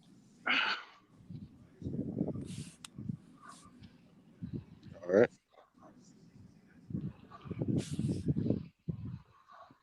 UFC has another card this weekend. I'll have to see who's fighting. I know the main event got canceled. Oh yeah, I think they replaced the woman. They replaced it with, all right, with the women. I forgot what I had there. Excuse me. Sorry. Any returns? Okay. All right. Thank you. But I'm gonna see who else is on this. I'm gonna see who else is on this Billy Joe and Canelo card. See if it's even worth streaming. Did they cancel? Was it Jazza Dickens and somebody supposed to be fighting for like the vacant IBF? I thought that was supposed to be on there, but I don't know. I haven't heard much about it no more. Say what now? It was a guy, Jazza Dickens. Remember, Josh Warrington gave up his belt, and Dickens and what's the dude name? Man, PBC was trying to sign him. I forgot the guy's name now. Him and Warrington fought each other. But it was supposed to be for the vacant IBF belt. And they said they was going to put it on the Canelo undercard, but I haven't heard any talk about that. So I wondered if they canceled that. Mm-hmm. But speaking of vacant IBF belts, is that the belt that Jojo Diaz lost on the scale? No, I think that's a 126 belt. I think Jojo Diaz lost the belt at 130. Yeah. He moved up to one. Who was he fighting at 135? I saw he moved up to 135. I heard he was going to step in and fight Fortuna. Yeah, I heard he was talking about trying to step in and fight Fortuna. Yeah. I don't know that it's been signed or whatever, but that'll be a good one, man.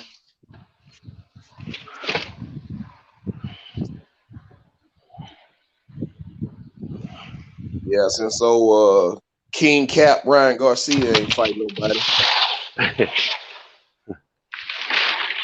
I said I wasn't gonna say that kid's name no more, man. That kid really don't want to fight, man. Yeah, he was on Instagram crying, talking about how sick people were to question his dedication and all this stuff. I'm like, man, get out of here, bro. Every week it's a new excuse with you, man. You know. All right. I think he saw wasn't nobody talking about him. Some of his traffic on his social media probably had done died down. Some of the fanfare had done died down, and he was looking for a way out, man. I don't really think he wanted to fight Fortuna. I think Fortuna was a dangerous fight for him. But the WBC ordered him to fight Fortuna. Yeah. Well, again, I always say, who fights an eliminator and has a shot at the title but refuses to do it? You know what I'm saying? And then decides to Right. fight another mandatory, Right. you know, as an eliminator for the title that you already fought for and had the qualification for. That, you know. Yeah, because wasn't his fight with Luke Campbell supposed to be a number one contender fight?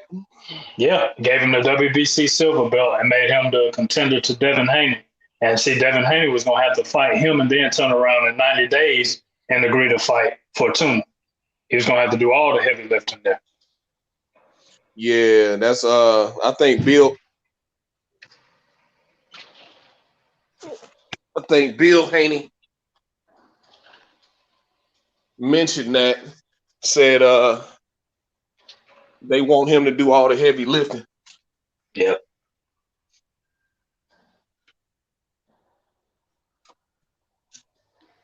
Man, that Bill, man. Oh, yeah, I he got had- great respect for old Bill Haney, man. Yeah, he was like, if I'm not the real champion, why do I have two mandatories? Because I think his two mandatories was Linares and Garcia at the time.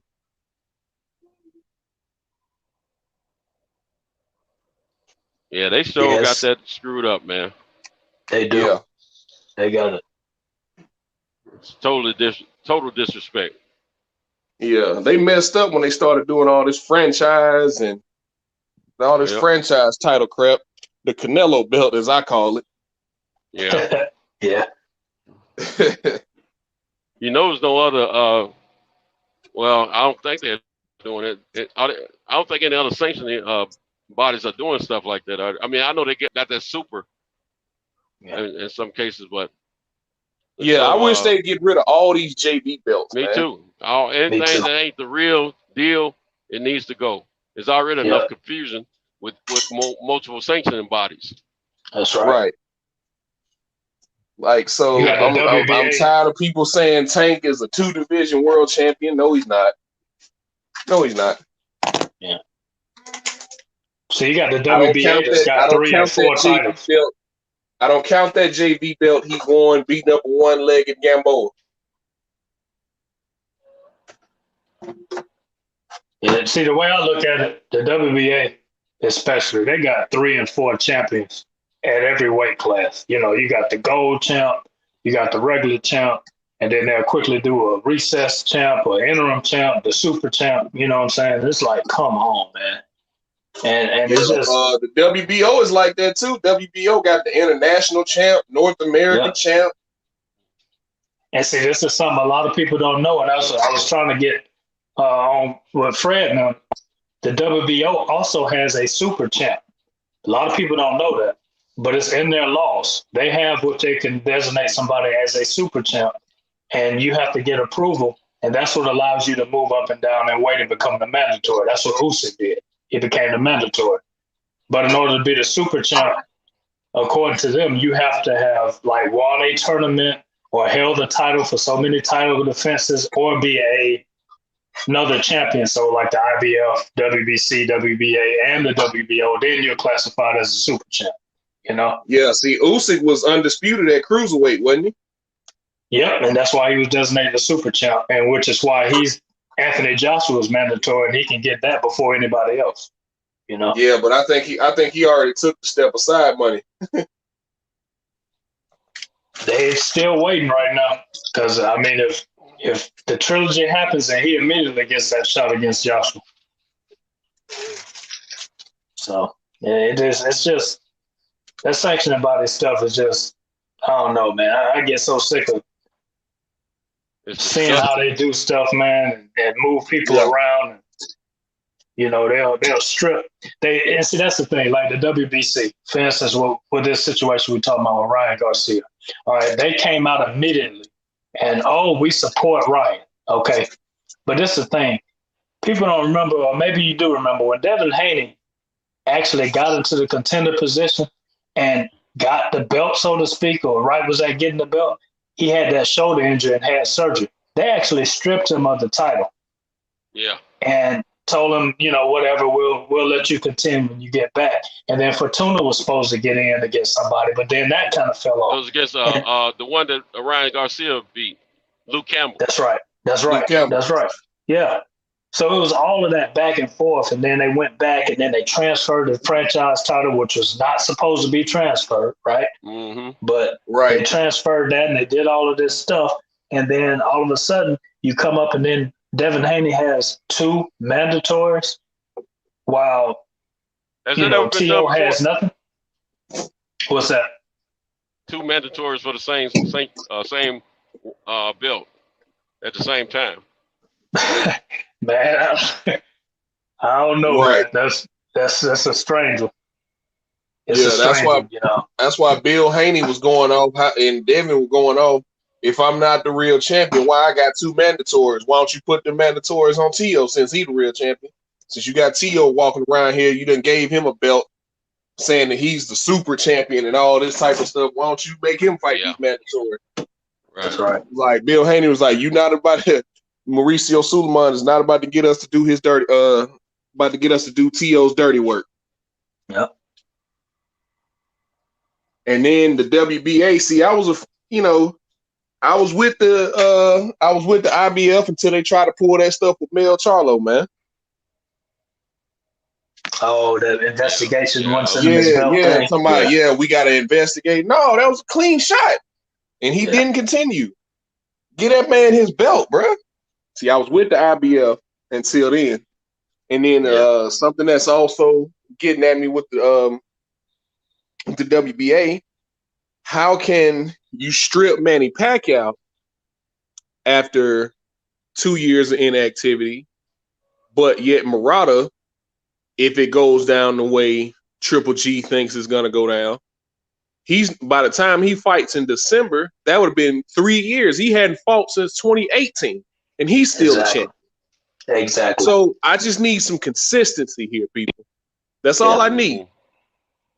Back when I was playing football, my high school coach and my college coach was like, I don't need you to get every call right. I need you to be consistent with your calls. Right. Exactly. Just let us know how you call in the game. Yep. If you're going to call it tight, call it tight. If you're going to let us play, let us play. Right. Mm-hmm. You know what they're doing, though? They're just telling us without verbally outright saying it that we do whatever we want to do. Exactly. That's what they're doing. And you guys are to don't like it. It's bull crap. Yeah. That's when I be saying something about we as fans need to come together and push back against the conglomerates of boxing. That's what I'm talking about, stuff like that, man. It's ridiculous. And the boxers got to do it too, man. Like, I know they sometimes we got to push against them. Yeah, that's for sure. Because the boxers got to do it too, but sometimes we got to push against them too, man, because they be on some queerbait stuff, man. Yeah, you're right. You're right.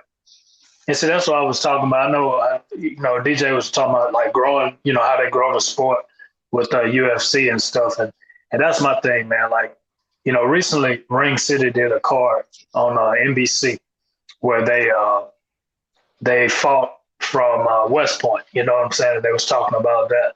And see, I don't think people realize, most of us were athletes in school and stuff like that. And we grow up and especially in the South, but even, other places, you either playing football or basketball or track or whatever. But you can actually go. I mean, most people, you think of Ohio State or USC, Southern California, you know what I'm saying? UCLA or those big schools, Penn State, and you think of football, right? But you could actually go there on the boxing scholarship. You know what I'm saying? It's 36 schools, Division I schools that most of us would pick, to San Jose States and all those big schools. Most of us would pick them for football or basketball, but you can actually go there as an amateur boxer. But they don't tell people that you can go to school on a scholarship like that. You know what I'm saying? And I mean, it's a real thing, that they go to different schools and they have matches. Now, you just imagine if in high school they promoted stuff like that, man. That will grow the sport. You have a huge crop of people that know that they can do that and make money, Right. I heard it a long time ago, years and years ago, that some schools had boxing, but I didn't know they offered scholarships for it. That sport. Yeah. It's man, that would have been awesome, man. Yeah, I had no clue, but they don't offer that in high schools here, man. No, they don't tell you about it. They don't tell you about it at all. You know, the only thing they tell you is, you know, you can do, you know, silver gloves or golden gloves tournaments and amateurs like that. But, you know, I mean, come on now, I can fight and get an education at the same time. You gonna pay me to fight? For real? Like, come on now. Right. Right. Especially at big schools like that. You know what I'm saying? Like I said, you don't think of Penn State and Michigan and Ohio State. Now, I'm thinking football. They're like, no, we gotta go up against West Point this week because, you know, we're doing amateur boxing, you know, and they do that just like the Olympics. That's how they do their boxing matches. I'd love to wear somebody's colors and do that, you know? Right. Yeah, that would have been crazy, man. Seeing myself don the crimson and white boxing.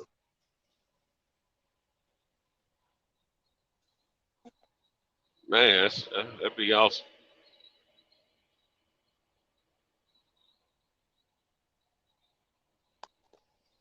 You see, that's why I was like you said about, you know, the fighters and the fans, you know, banding together, so to speak. You know, if all the fighters, like for instance, when PBC, I think it was back in 2019, 2018, y'all remember when that rumor came out that the PBC was boycotting all of the WBO fights, and they weren't going to fight for the WBO. Yeah, they weren't going to recognize it.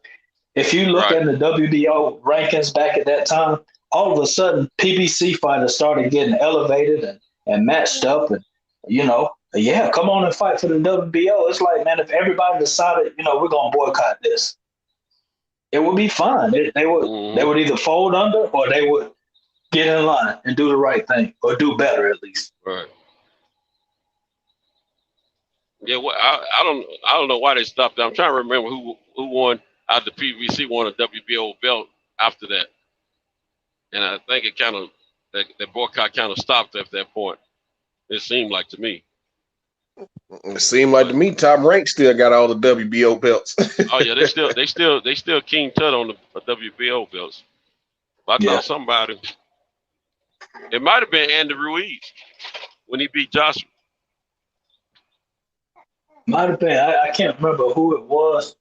But, you know, the WBO offices are in Puerto Rico, and most of the Puerto Rican fighters, not labeling anybody, but that's where Top Rank likes to kind of farm at. You know what I'm saying? So, right. Yeah, they probably got more Puerto Rican fighters than anything, than any other organization. That's right. Bob Where's Adams the said he wasn't WBA never headquarters at? Where's WBA? Is that Panama? I want to say it's Panama. I thought that was the sure. WBC down in Panama. WBC is what? Mexico, right? That's what. Yeah, they're in Mexico. Yeah, they're based out of Mexico. I thought the WBA was in Panama. That's Mendoza, I think, but I'm not for sure on that. That might be right. WBA. And where's IBF? It's somewhere. Is it up north somewhere? Is it New York, Chicago, or something like that? Yeah, it was New York, New Jersey area. Now that one was started by some brothers, wasn't it? I think it was. I think the IBF broke away from the WBA, and then the WBO broke away from the IBF. I believe that's how it went. I'm not for sure though, because I think the WBA is actually the oldest. Yeah. I know the WBA is the oldest. Yeah. WBA, WBC are the two oldest. Yeah. But see, the IBF been kind of, you know, they strict on their mandatories, but you know, you remember they got their offices raided back a while ago. Yeah. And they tightened up ever since then, you know. Yeah, they were taking that money. Yep. For rankings. That's payola. Right. Yep. Really? But, see, I didn't know that. Yeah, they got video of that. You probably can put up on YouTube. Yep. Top Rank got their offices raided too up in New York, and that's why. Oh yeah, it's video of them marching through Top Rank offices. Who started this IBO organization? I don't know That's over about in that. Britain, ain't it? Ain't that over in the Yeah. UK?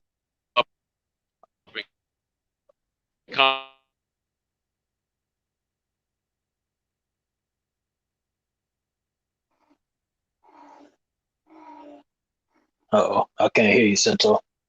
I'm right now.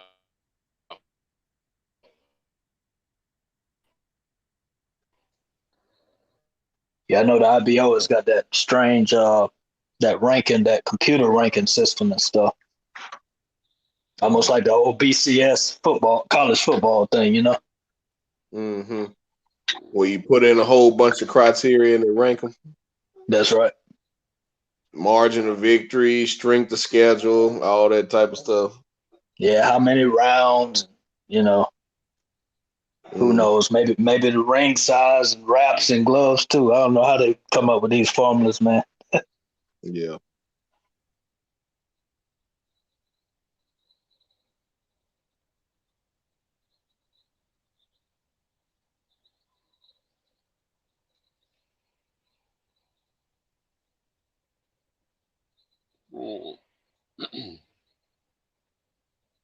Something I was ready to say. Y'all can't think what it is now.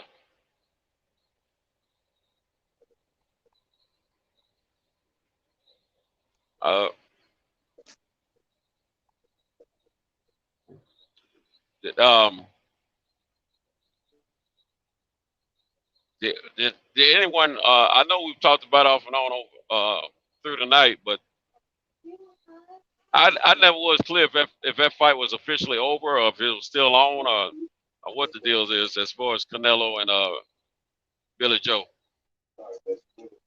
Because at one time I heard he had backed out because had officially backed out because of Canelo and team and the organization didn't want to change the ring size to what they previously agreed upon. Last I heard from Blue Blood yesterday, it was back on, but Billy Joe and his team were ready to leave. Okay. They were ready to leave the venue if they didn't get the ring right. He told Eddie Hearn, reportedly he told Eddie Hearn, either get the ring right or I'm leaving. Right.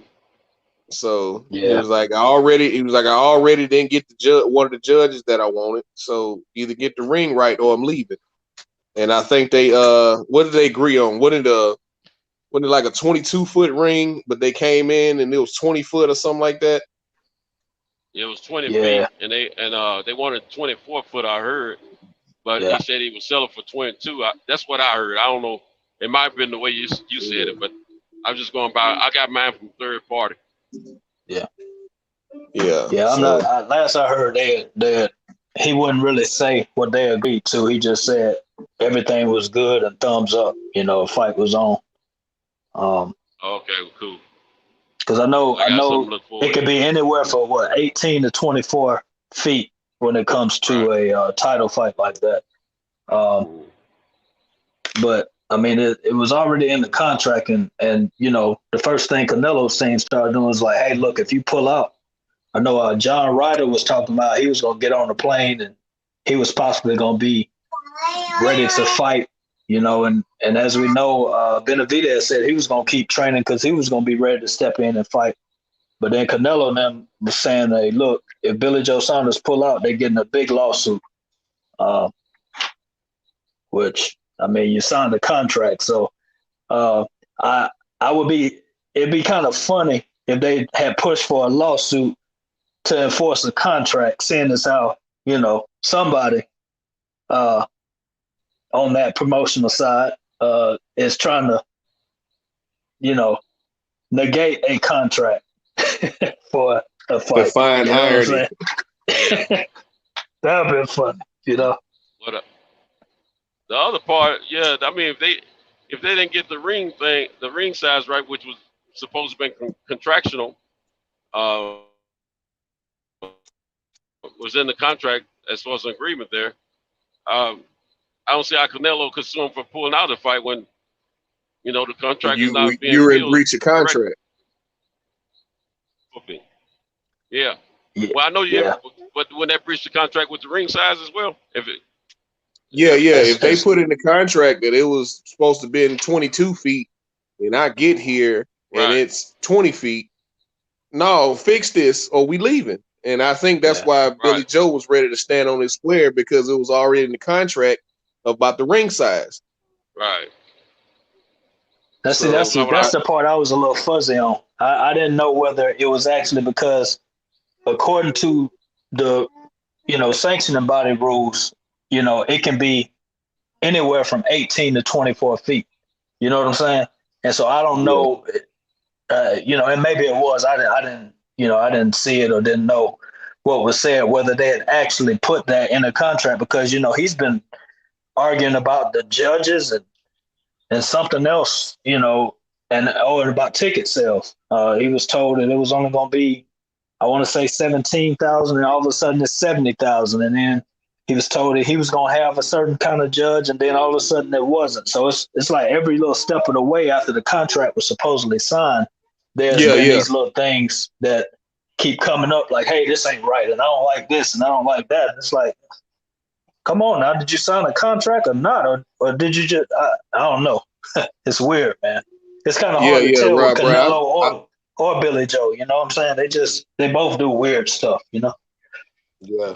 I think it might have been more the way you saying it. It was, but I think they probably came to a number like, okay, we can have it 18 to 20 to 24 feet. Let's meet somewhere in the middle. Let's say 22. It probably went down like that. I don't know. We weren't in the negotiations, but I'm feeling like, and I was, when I started hearing all this news about the judge and everything, my initial thought, and even up to yesterday, was Billy Joe Saunders is ready to check out of this fight, man. I don't think he really wants to go through with this fight, and I think he's trying to find a way out.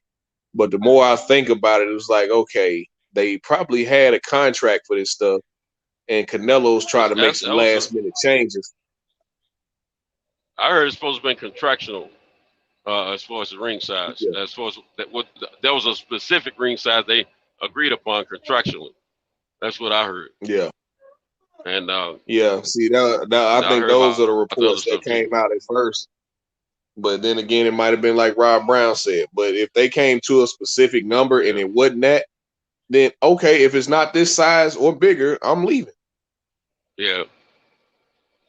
Because you violated the contract. You and your team what Rob said makes a little sense. Yeah. So if we agreed in the contract that I was gonna have one judge from the UK and you was gonna have one judge from Mexico, and then the other judge had to come from America, if it wasn't like that, I'm leaving. Because you violated the contract. Right. Yeah. So if we decide to use 10-ounce gloves or whatever, which I think they got to use 10 ounce. Anything above 154 got to use 10-ounce gloves, right? Yeah. What weight do they stop using 8-ounce gloves? I thought it was anything like 147 and up or anything below 154 has to use 8-ounce gloves. Yeah, it's something like that. I'm thinking somewhere between 154 and 147. I thought. Yeah. I think anything below that you use 8-ounce, right? Yeah, I think so. So if we agreed to wear 10-ounce gloves and all of a sudden you show up with 12-ounce gloves, we not doing the fight. Yeah. You're not gonna do me like Oscar did Floyd.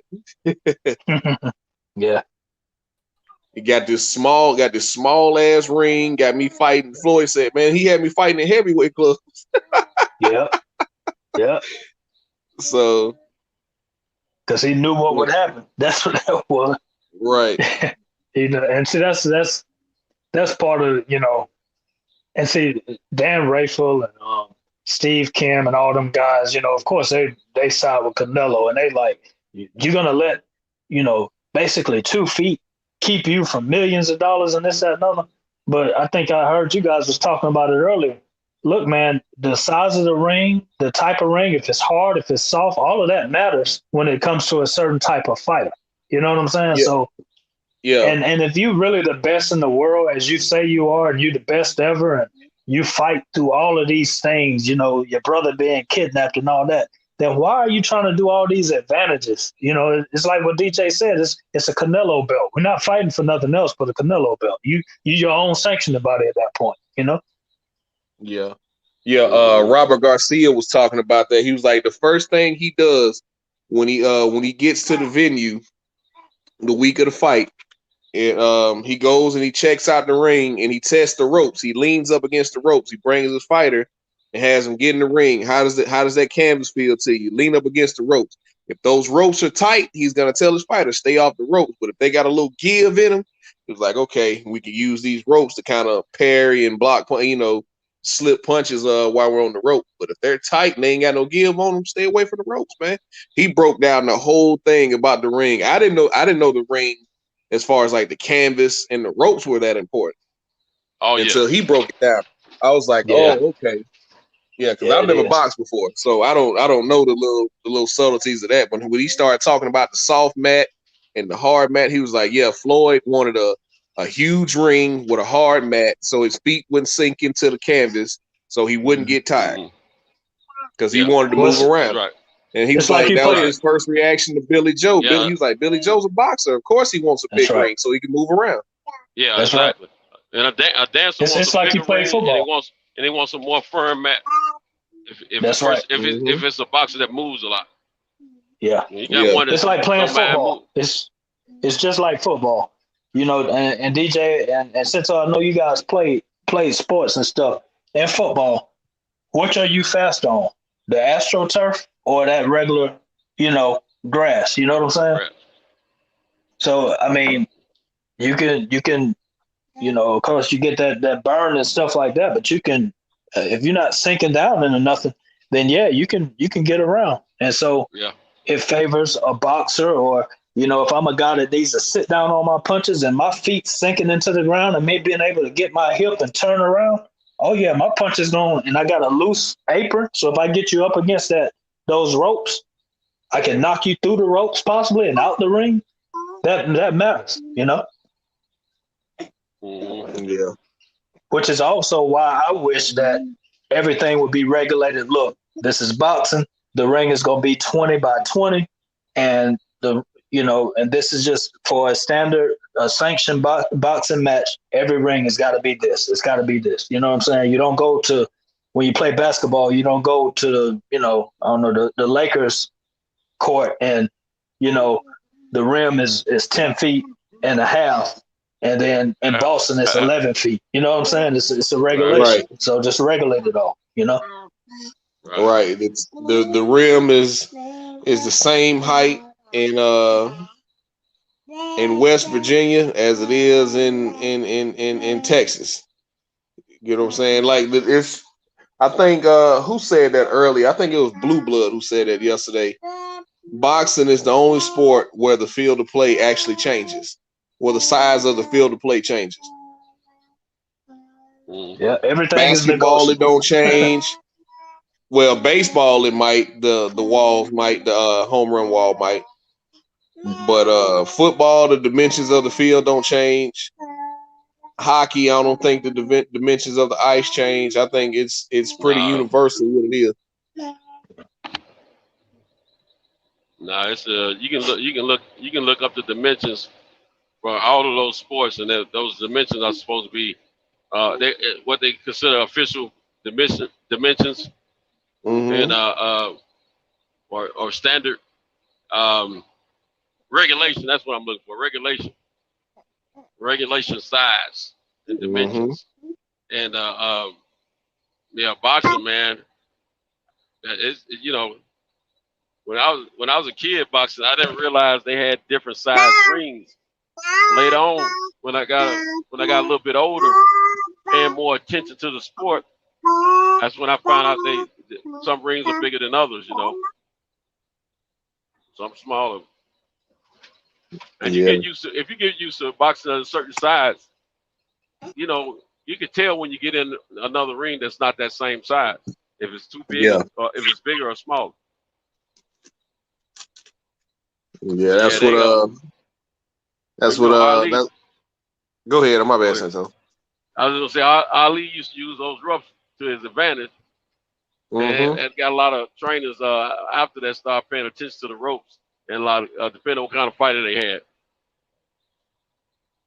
Ali, man, he was a master at that. Yeah, Lean on the ropes to make you miss. Yeah. Man, He those said, ropes in that Foreman fight looked like he was almost gonna lay down on them things, man. Yeah. Yeah. He said, Robert Garcia was talking about, yeah, you look at Ali and Tyson Fury and Floyd used to do it. Floyd would just lean all the way back and put his high guard up on the ropes at some fights. But he was talking about that second, I think it was that second McDonald fight with Floyd. He was like, man, when me and Marcos walked into the ring, we both just looked at each other and laughed. It was like, this fucking ring's huge. He's like, we just kind of looked at each other and laughed, man. I was like, oh man. He was like, yeah, Floyd ain't gonna sit still all night. Said he felt that power in that first fight. Floyd ain't finna sit still no time tonight.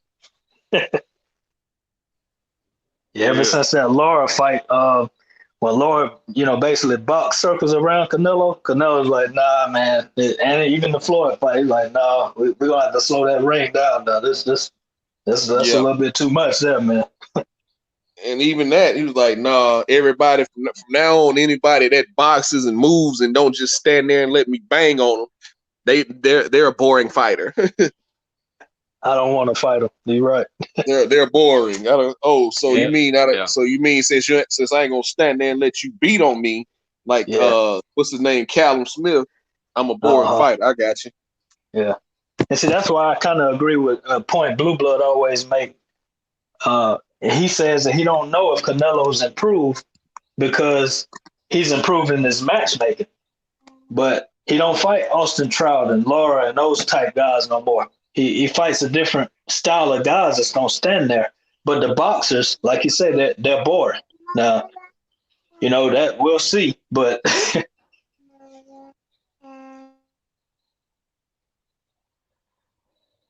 yeah, it's true. He definitely has his preference though. Always has, especially since he lost to Floyd.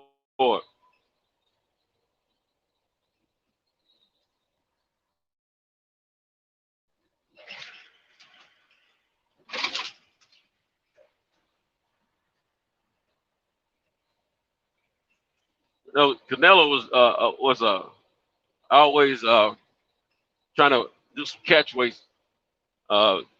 It's right. Let's see. He didn't do a catch weight on Floyd, I don't think. Yeah, they fought it. He was complaining. They was complaining about that. Floyd made him come down 2 extra pounds, and all of a sudden, media ran with that. Oh, Floyd was smart. He made Canelo come all the way down to 152. You mean the same Canelo that was fighting at 154? Yeah, Canelo wanted that, man. No, Canelo Floyd said he'd fight him I wherever. just remember Canelo, before they even agreed on the fight, Canelo and his team said, I'll come down to 152 and we can fight. And Floyd was like, oh, he's going to come down? He said, all right, cool. And then there's everybody else, he's been conditioning them at a fighting weight. Because remember, Floyd said he had to eat pizza and burgers to get to 152, so that was fine with him. Yeah. Okay. See, I always thought that was some of Floyd's stuff. It was like, oh, Floyd made him come down 2 extra pounds. No, Floyd never made anybody come to a certain weight, though. Whatever that division they were fighting in, that's what he let them do what they had to do, just like himself. Okay. See, Canelo wanted that fight so bad, he was just like, you know what? You know what I'm saying? It's almost like, when you was little and somebody like, I'll give you this, I'll give you that if you do this for me. It was like one of them things, He kept saying, I want the Floyd fight. I want Floyd fight. I'll even come down. And Floyd was like, oh, for real? Okay, you want to put that in writing? Let's do it, Yeah, I remember the build up to that fight. He was telling Canelo about Oscar. He was like, he can't tell you nothing about how to beat me. I already kicked his ass. Right. He sure did. He was like, keep listening to Oscar. He can't tell you about how to beat me. Hey, Ain't no blueprint how to beat me, young fella. I've already given them the blueprint. I was Lord, like what blueprint? I kicked his ass. Shoot, you can't tell He ain't nobody got to no beat me. blueprint. I already kicked his How ass. you gonna tell somebody to beat you when you lost? Boy, you start cash stuff to him, man. He did, man. They But you know, to me, Pacquiao does a lot of that too, man. He did a lot of that. I know when he fought Cotto, you know, I still say that fight would have been different had he had to go up and fight Cotto at one. Cotto was drained at 147. Well, they fought at like 144 or something.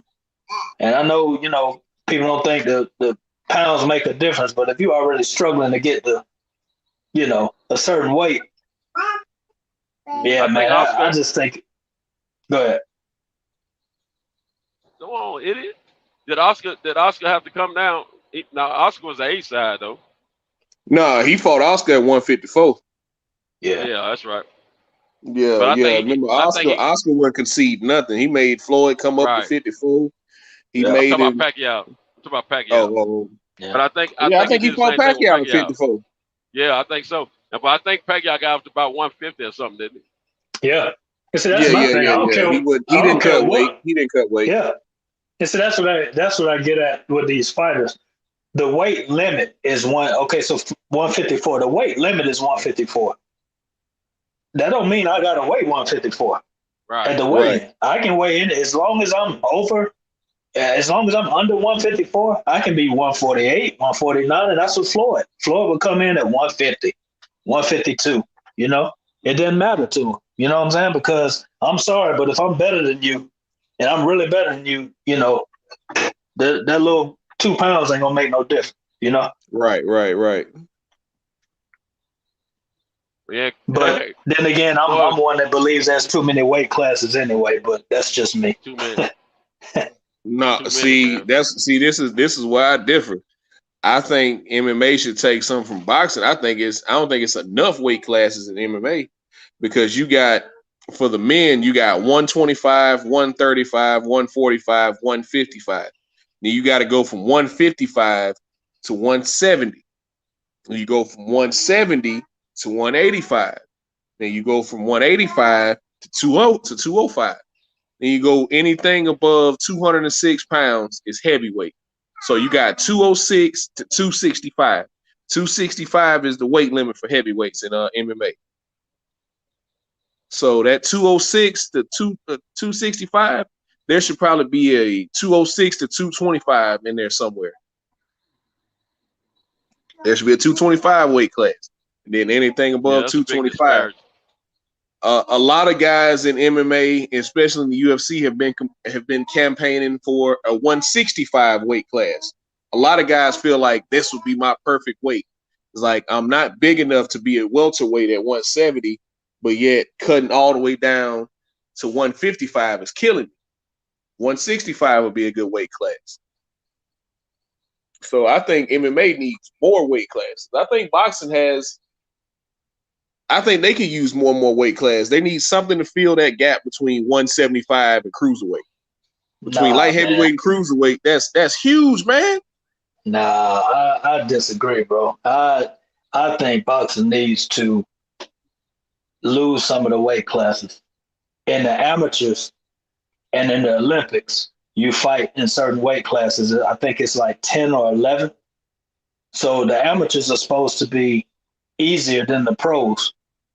But the pros, you know, especially them lower classes, you mean to say if I'm 115 and again, I'm almost like Martin Nash. I don't see how a grown man weighs 115 pounds. But if I'm 115, 105 pounds.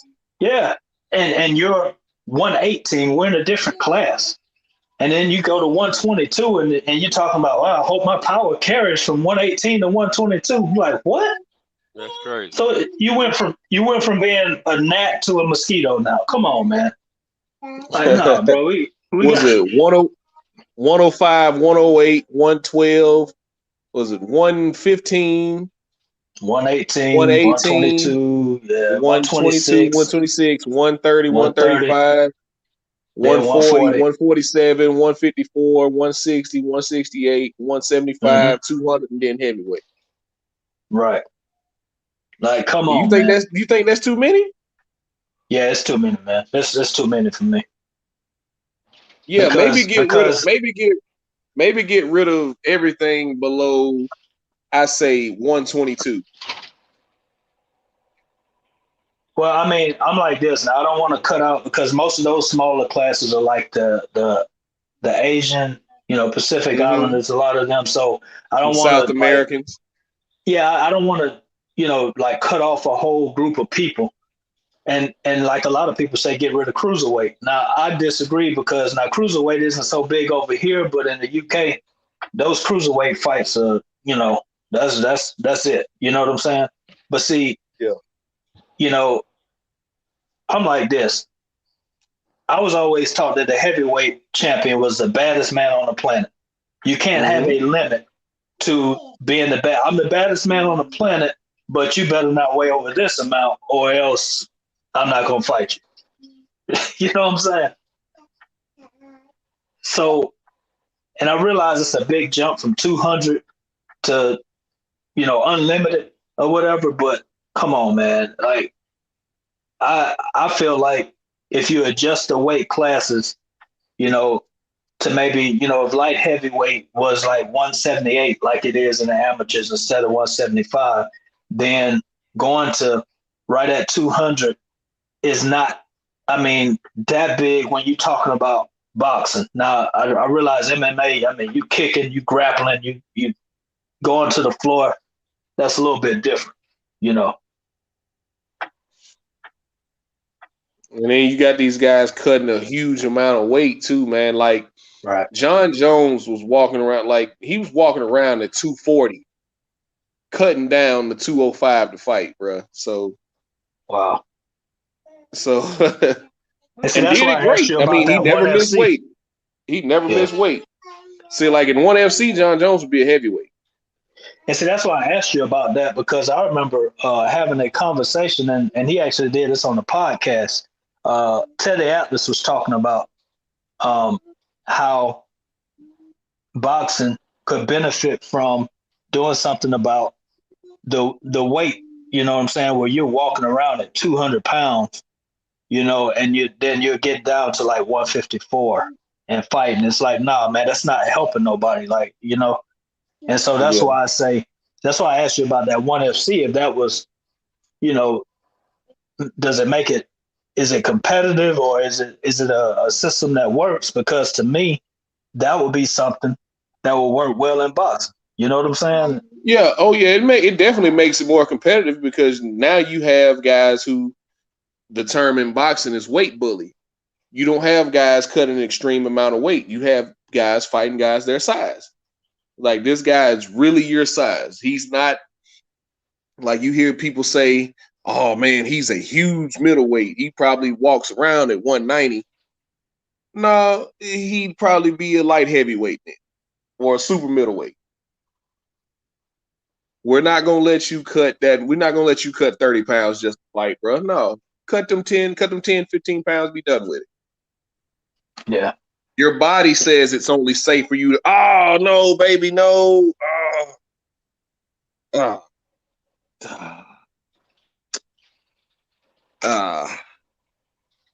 it's not your, yeah. I know. Sorry, y'all. I'm daddy duty. I understand. It's all good. Baby done spilled some juice. It's all right, baby. You good. Oh, that's you. Oh, But yeah, DJ. 14 months. Yeah, so 14 months. All right.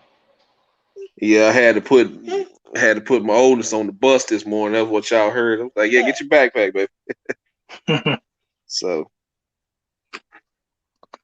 but yeah, ONE FC just don't let you cut a lot of weight. We'd rather see or hear fathers with their kids. Yeah. Oh yeah, man, wouldn't have it any other way. How many you got, man? I just got 2. Yeah, me too. I got a boy and a girl. Same way. Yeah, I got 2 girls, man. Okay. That's what I But started off with, boy and a girl. Then I got married and became the Brady Bunch. There you go. Gotcha. Picked up 2 other boys. Gotcha. Hey, so you got it's 3 boys. Is the girl the smartest and the one that look out for you the most? You already know. That's my baby. Just like a dad. There you go. Yeah. She's the youngest. She's the youngest. It's 2 boys with my wife. Her 2 boys, and then I got my son and daughter. So I got 3 boys that are all knuckleheads, and then I got my daughter, who's smart, who knows how to look out for herself. Don't ask you for nothing. I have to force stuff on her, man. She won't take. She don't like for me to do anything. Neither me or her mom do anything for her. We have to force stuff on her. But that's my baby, man. Yeah, she good people, man. She's the only one that's never lived with me. Right. Out of the 4, she's the only one because my son and daughter, they have different mothers, but she's never lived with me, and she's so much like me. Wow. And man. We got so much in common, man. As far as like-mindedness, but she's out. She doesn't have a lot of athletic abilities though. She was always a little pretty girl, you know what I'm saying? And her mama made sure she kept her that way. But that's my girl, man. I'm gonna have to call her today, man. Man, sometimes I send her a little text message about it. I just want to let you know I love you, Yeah. So I gotta send that. I probably should do that with the boys, but nah. Probably for sure. Think something's up with me, you know what I'm saying?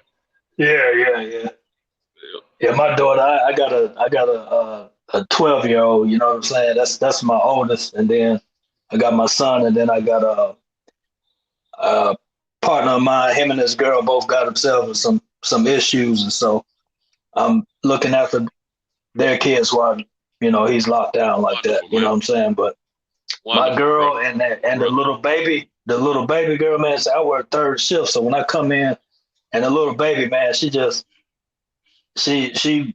I go lay down somewhere, man, she's right under me. You know what I'm saying? I get up, go to the other job, she's hollering about me leaving. You know what I'm saying? So them girls something special sometimes, Yeah.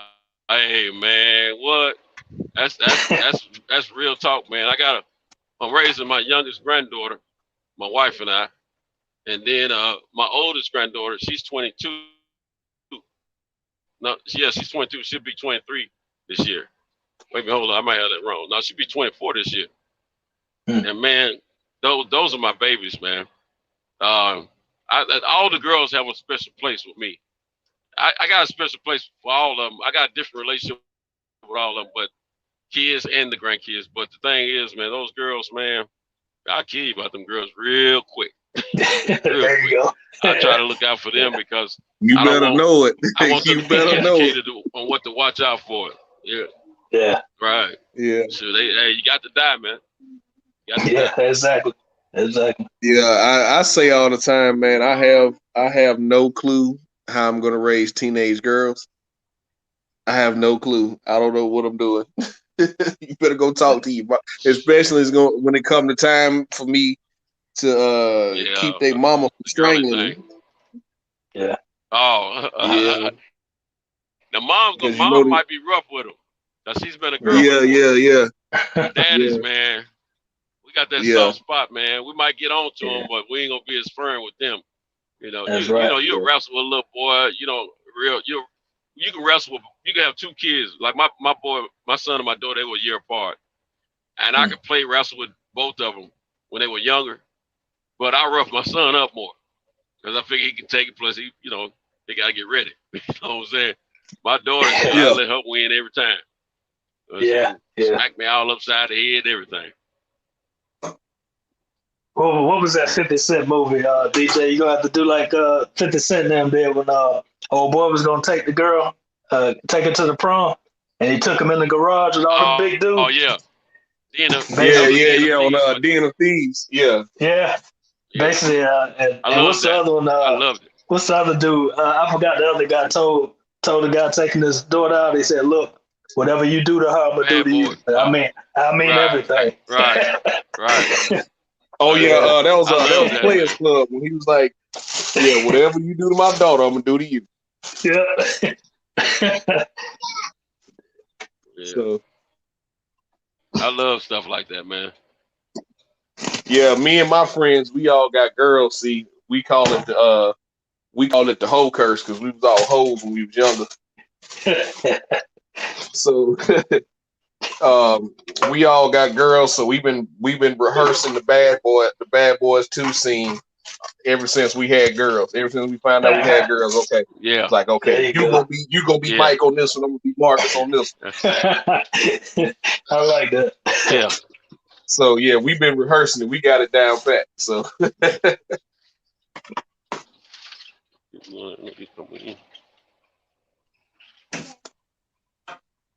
but fellas, I'm gonna go and check out. I got diapers to change and breakfast to make. I enjoyed talking with y'all. Yeah, thanks to Kyle and Cam for letting us cook again, man. Yeah, for sure, man.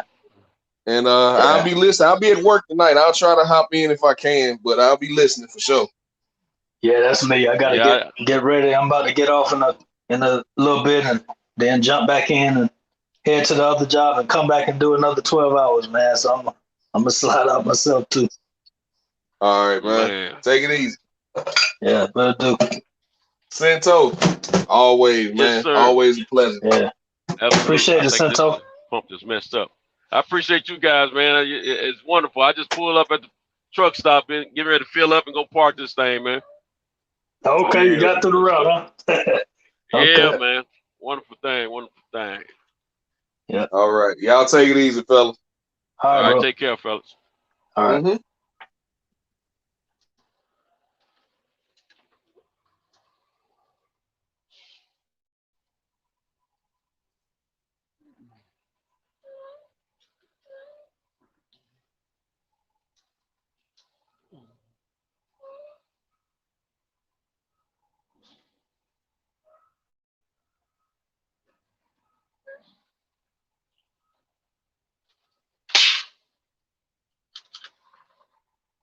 Hey, yo.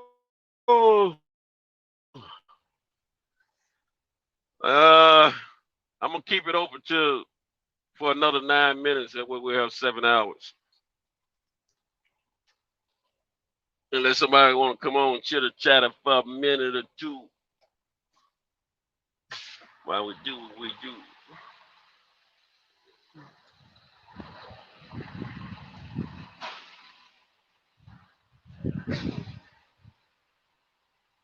$198.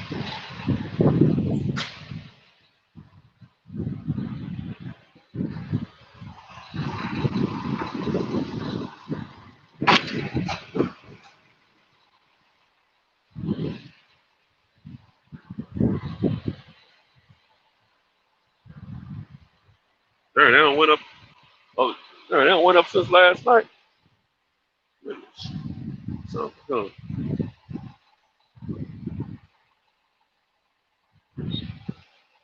we'll have to start getting mine back down there in Alabama. Yeah.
Yeah, folks, we want to thank everyone for coming by and hanging out with me and the rest of the gang. We had boxing talk, MMA talk, life talk, and just regular old kicking the bobo talk. That's what we do. And we do it, and we do it, and we do it well. And we do it to the next, from the break of dawn to the next morning. You dig? So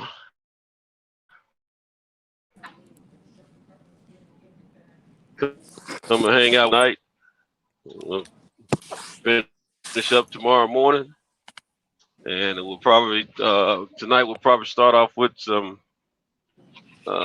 talking about some movies and maybe how they Cal, connect. Hey, Cal. Cal. What's going on, family? Can you hear me? Yep. Hey, what we talking about tonight? We're gonna talk about The Wire. The Wire. Okay.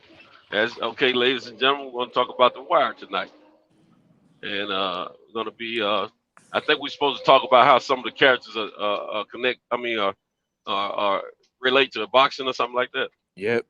Or just talk about the movie itself. We're gonna be talking about what fighters remind you of different characters on the TV show. Right. Yeah, that's it. And when you hear that, you probably thinking to yourself, what are they talking about? How that's going to compare? But trust me, if you come and join us, you'll see how, and you will be amazed how the conversation takes off from there. It's amazing. I thought the same thing, but I'm very much interested in how we're going to work this out because we did it last week a little bit, and and let me tell you, it works out well. I promise. So come on in and check us out, and we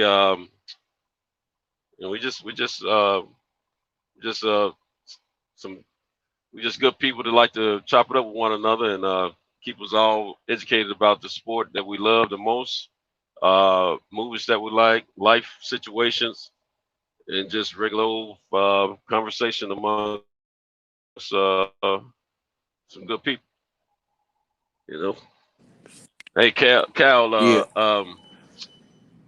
you how long you trying to keep it? I was saying a few minutes ago I was going to keep it open for 9 more minutes, get that 7 hours in. Everybody gone, but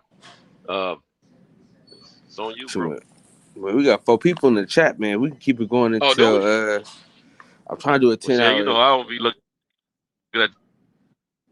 I was trying to do a 10-hour stream today. Chat. Yeah, that's what I remember. I probably got another 30 minutes to an hour at the most that I got to shut down, me personally. But yeah, we got a few people in the chat. Let's keep it going. In Shape Street Fight. What time was that?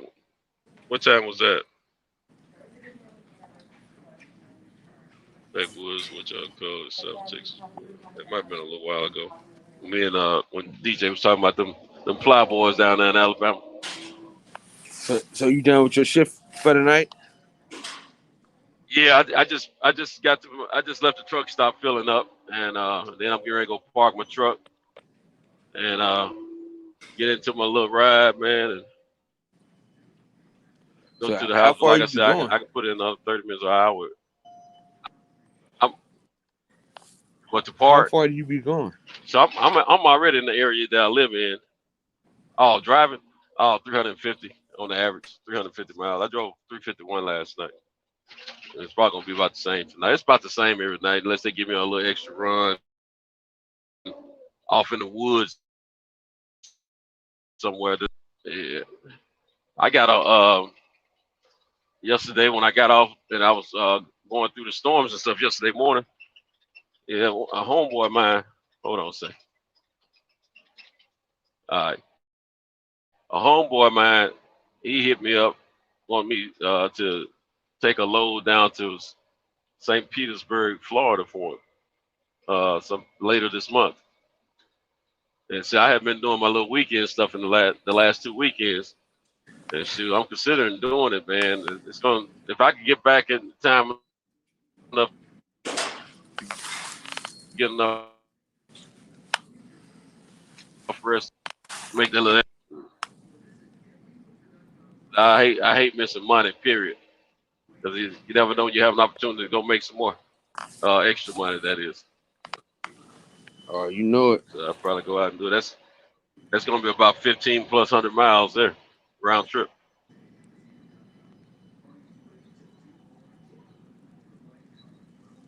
So I may do it. I truly need to get somebody to roll, that can help drive, or at least just ride with me, and that I can act like they help me drive. In worst case scenario. How much would that job pay? I hadn't decided yet. I got if they driving, they're gonna probably probably about, I don't know. You know what? I got to figure it up, man. To be honest with you, because I got to figure my cost for fuel. Got to figure everything I'm gonna charge to do. Because I told him one number. I told him a minimum number yesterday, but I got to get back with him because I might have to charge him a little bit more because I may need to stay overnight 1 or 2 nights. That's what I'm thinking, just to do it right and legal. Cause I'm not paying for my own hotel when I'm doing a run for somebody. They're gonna have to pay for that. I mean, I can put it in the cost. You know what I'm saying?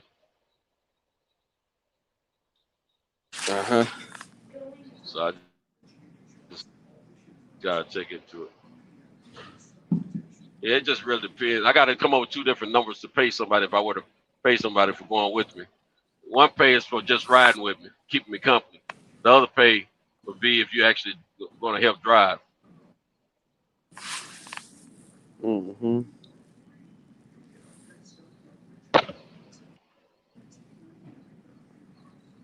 But yeah, man, it's been a wonderful night. Conversation. Wonderful night of conversation.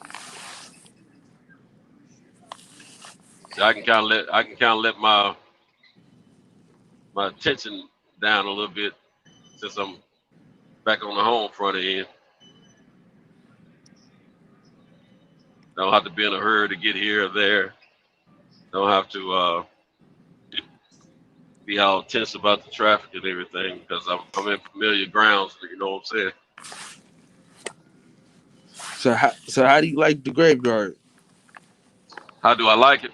Yeah. It's cool. I've gotten used to it, man. I've been doing it consistently for the past year and a half, and I've gotten used to it. Now I've driven overnight before, but just some one-off trips here and there. Not anything consistent. Before I took this job here, this job assignment, and I've gotten used to it, man. But at first, I didn't mind it at first. Because I knew I didn't have to do it every night, and I prefer to start driving before daylight anyway, because it's less traffic, and it seems like I can get a lot of ground covered at night before the sun comes up, and then by the time the sun comes up, I'm almost at my destination. You know what I'm saying? Old boy to Florida. I would like to start off with nighttime driving, to try to get a lot of ground covered, and then when daylight comes, I'm almost at my destination, But I'm worried about how much rest I have in between doing the, my trip, because I get in on a Saturday morning from this assignment here. And I really, before I try to tackle something like that, I need to get some rest in between and then pull out. So I gotta. And then the crazy thing about it, man, it might be I think the weekend they want it done, man. Might be some boxing on that weekend. That's the hard part for me, man. I don't like missing my boxing.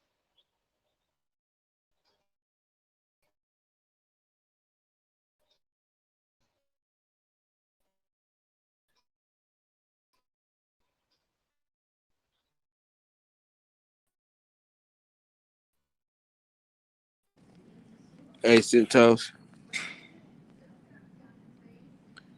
And then I'm gonna be all pissed off, and then I'm be like, man, you just cut off. Don't.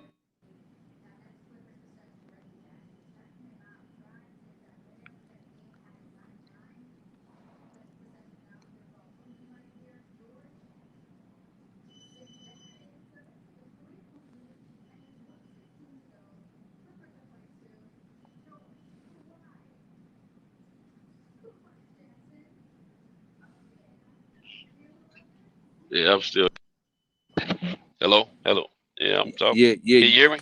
Yeah. Nuh-uh. Okay. You had cut off. Is it going in and out? Yeah, it was going in and out. Oh, okay. Yeah, man, it's been man. I tell you, this works out. I think it's worse for me, man. It was on and off last night, in and out. I mean, last night. Yeah, man. Yeah, you be having a good thought, and then I know it. Nobody can even hear it. Yeah, I know it, man. I hate that too. I'll go ahead and see a old girl up in there. I don't see her car. It's a girl. She manages this Hardee's. She manages a Hardee's restaurant. She's the head manager, and all the fellas like to go over there and eat. Everybody know about that chick. They just like looking at her. You know what I'm saying? She's not a video vixen or anything, but it's something about her, man. Everybody likes. But she's a hard-working person, man. She keeps that place rocking and rolling, man. That's why they have her in position over there.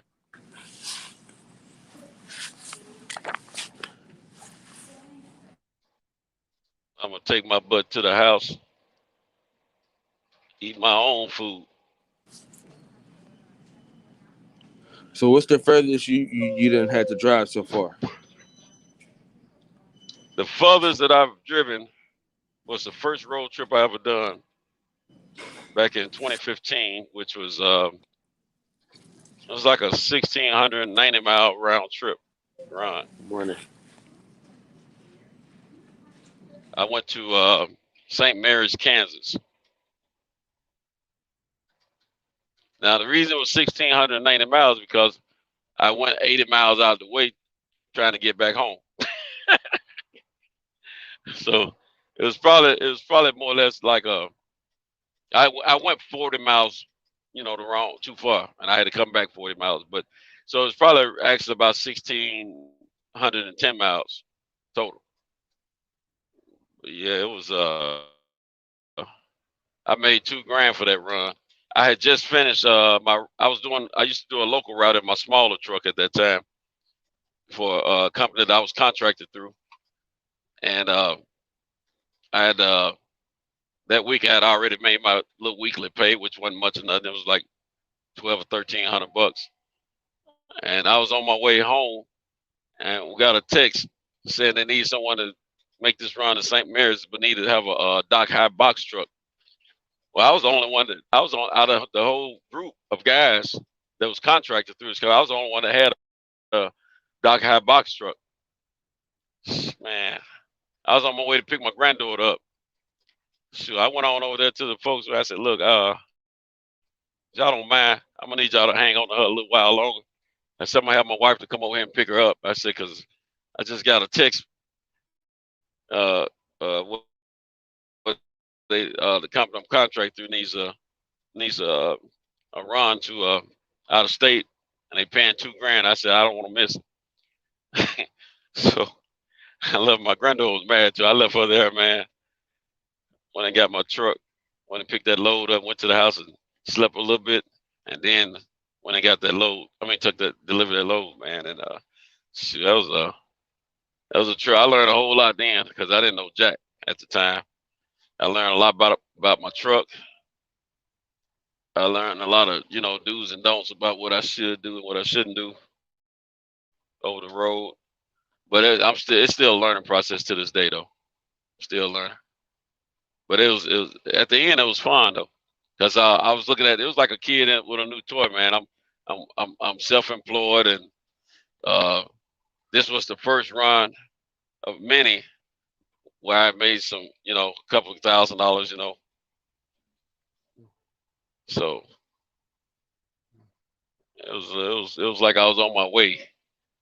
But shoot, I had a company, I had a client, a high profile client. I shut down all my other clients, and just to take care of this particular client, and I was taking care of them around the clock 7 days a week, but it was all local stuff.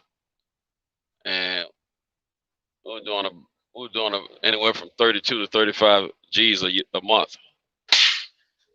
And then if some of the guns got to where they want to pay all slow and stuff, man, and taking their time paying me, trying to count my pockets because they knowing what kind of checks they'd already been giving me, but not realizing how much it was costing me to service them. It was costing me over $18,000 a month to service them. So I had to.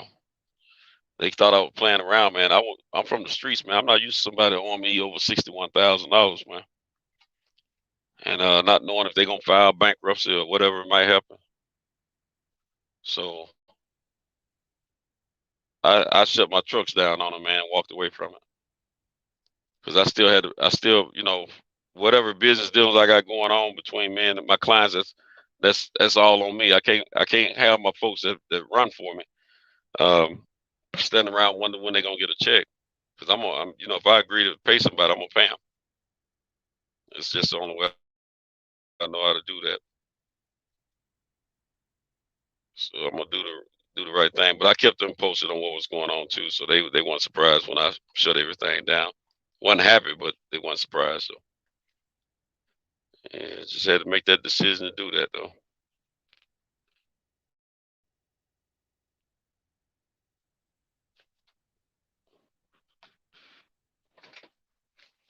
Check some. So that's right. That's where it used to be. Yeah, my bad. Man, I'm trying you good, bro. I'm trying to stay up. I need a 5 hour energy drink bad, man. That are Red Bull. You didn't get one? Nope. Oh yeah. I don't drink, but I know they keep you awake. My partner, man, he used to use them all the time too because he used to do Uber third shift. And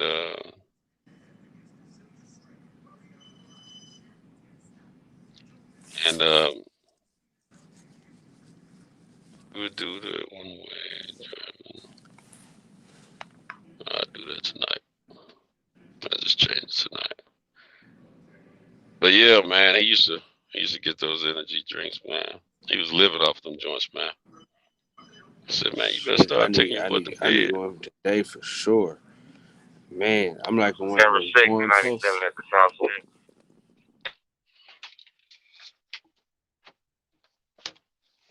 Say it again.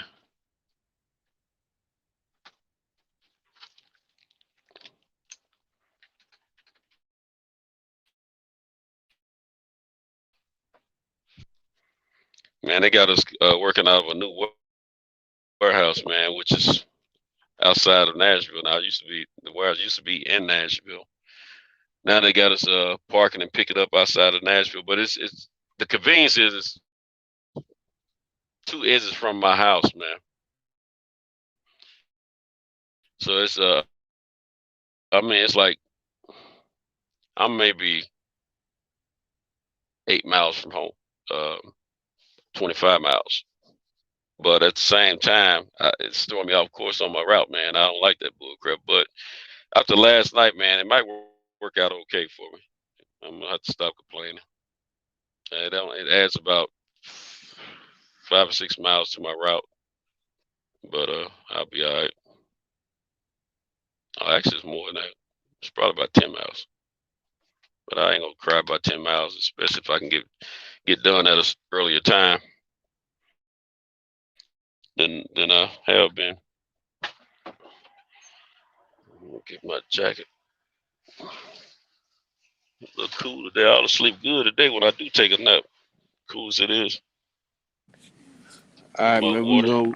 If you're gonna take a nap, man, we're gonna end this bad boy. Yeah, I ain't gonna take one. It'll be a minute if I take a nap though. But yeah, we gonna? Oh shoot. Good morning.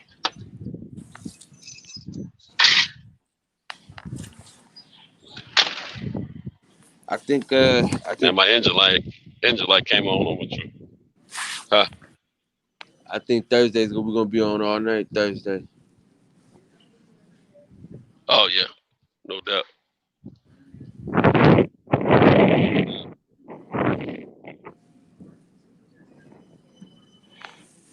Oh my God. No doubt. Man, dude.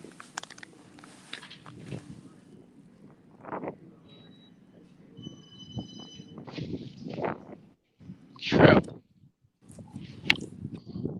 Man, jack it all kind of ways.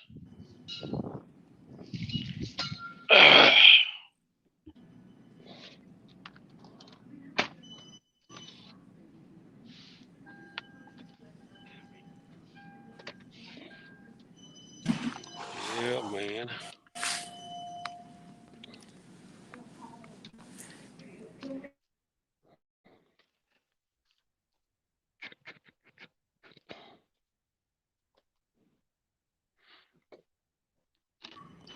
Hey, Cento, we're gonna finish this drum, man. Yeah. All right, bro. Hey, listen, man. Great show tonight, man. Appreciate you for holding it down for the third shift. Man, I'm sorry, boy. Yeah, I I gotta walk appreciate around you, this bro. drum. Yeah, I you gotta need walk to go around this drum wake a up, few times. bro. Yeah, I always appreciate you, man. Appreciate it so much, man. It's wonderful, man. We have the opportunity to, that you provide this platform for us to chop it up on. I really appreciate it.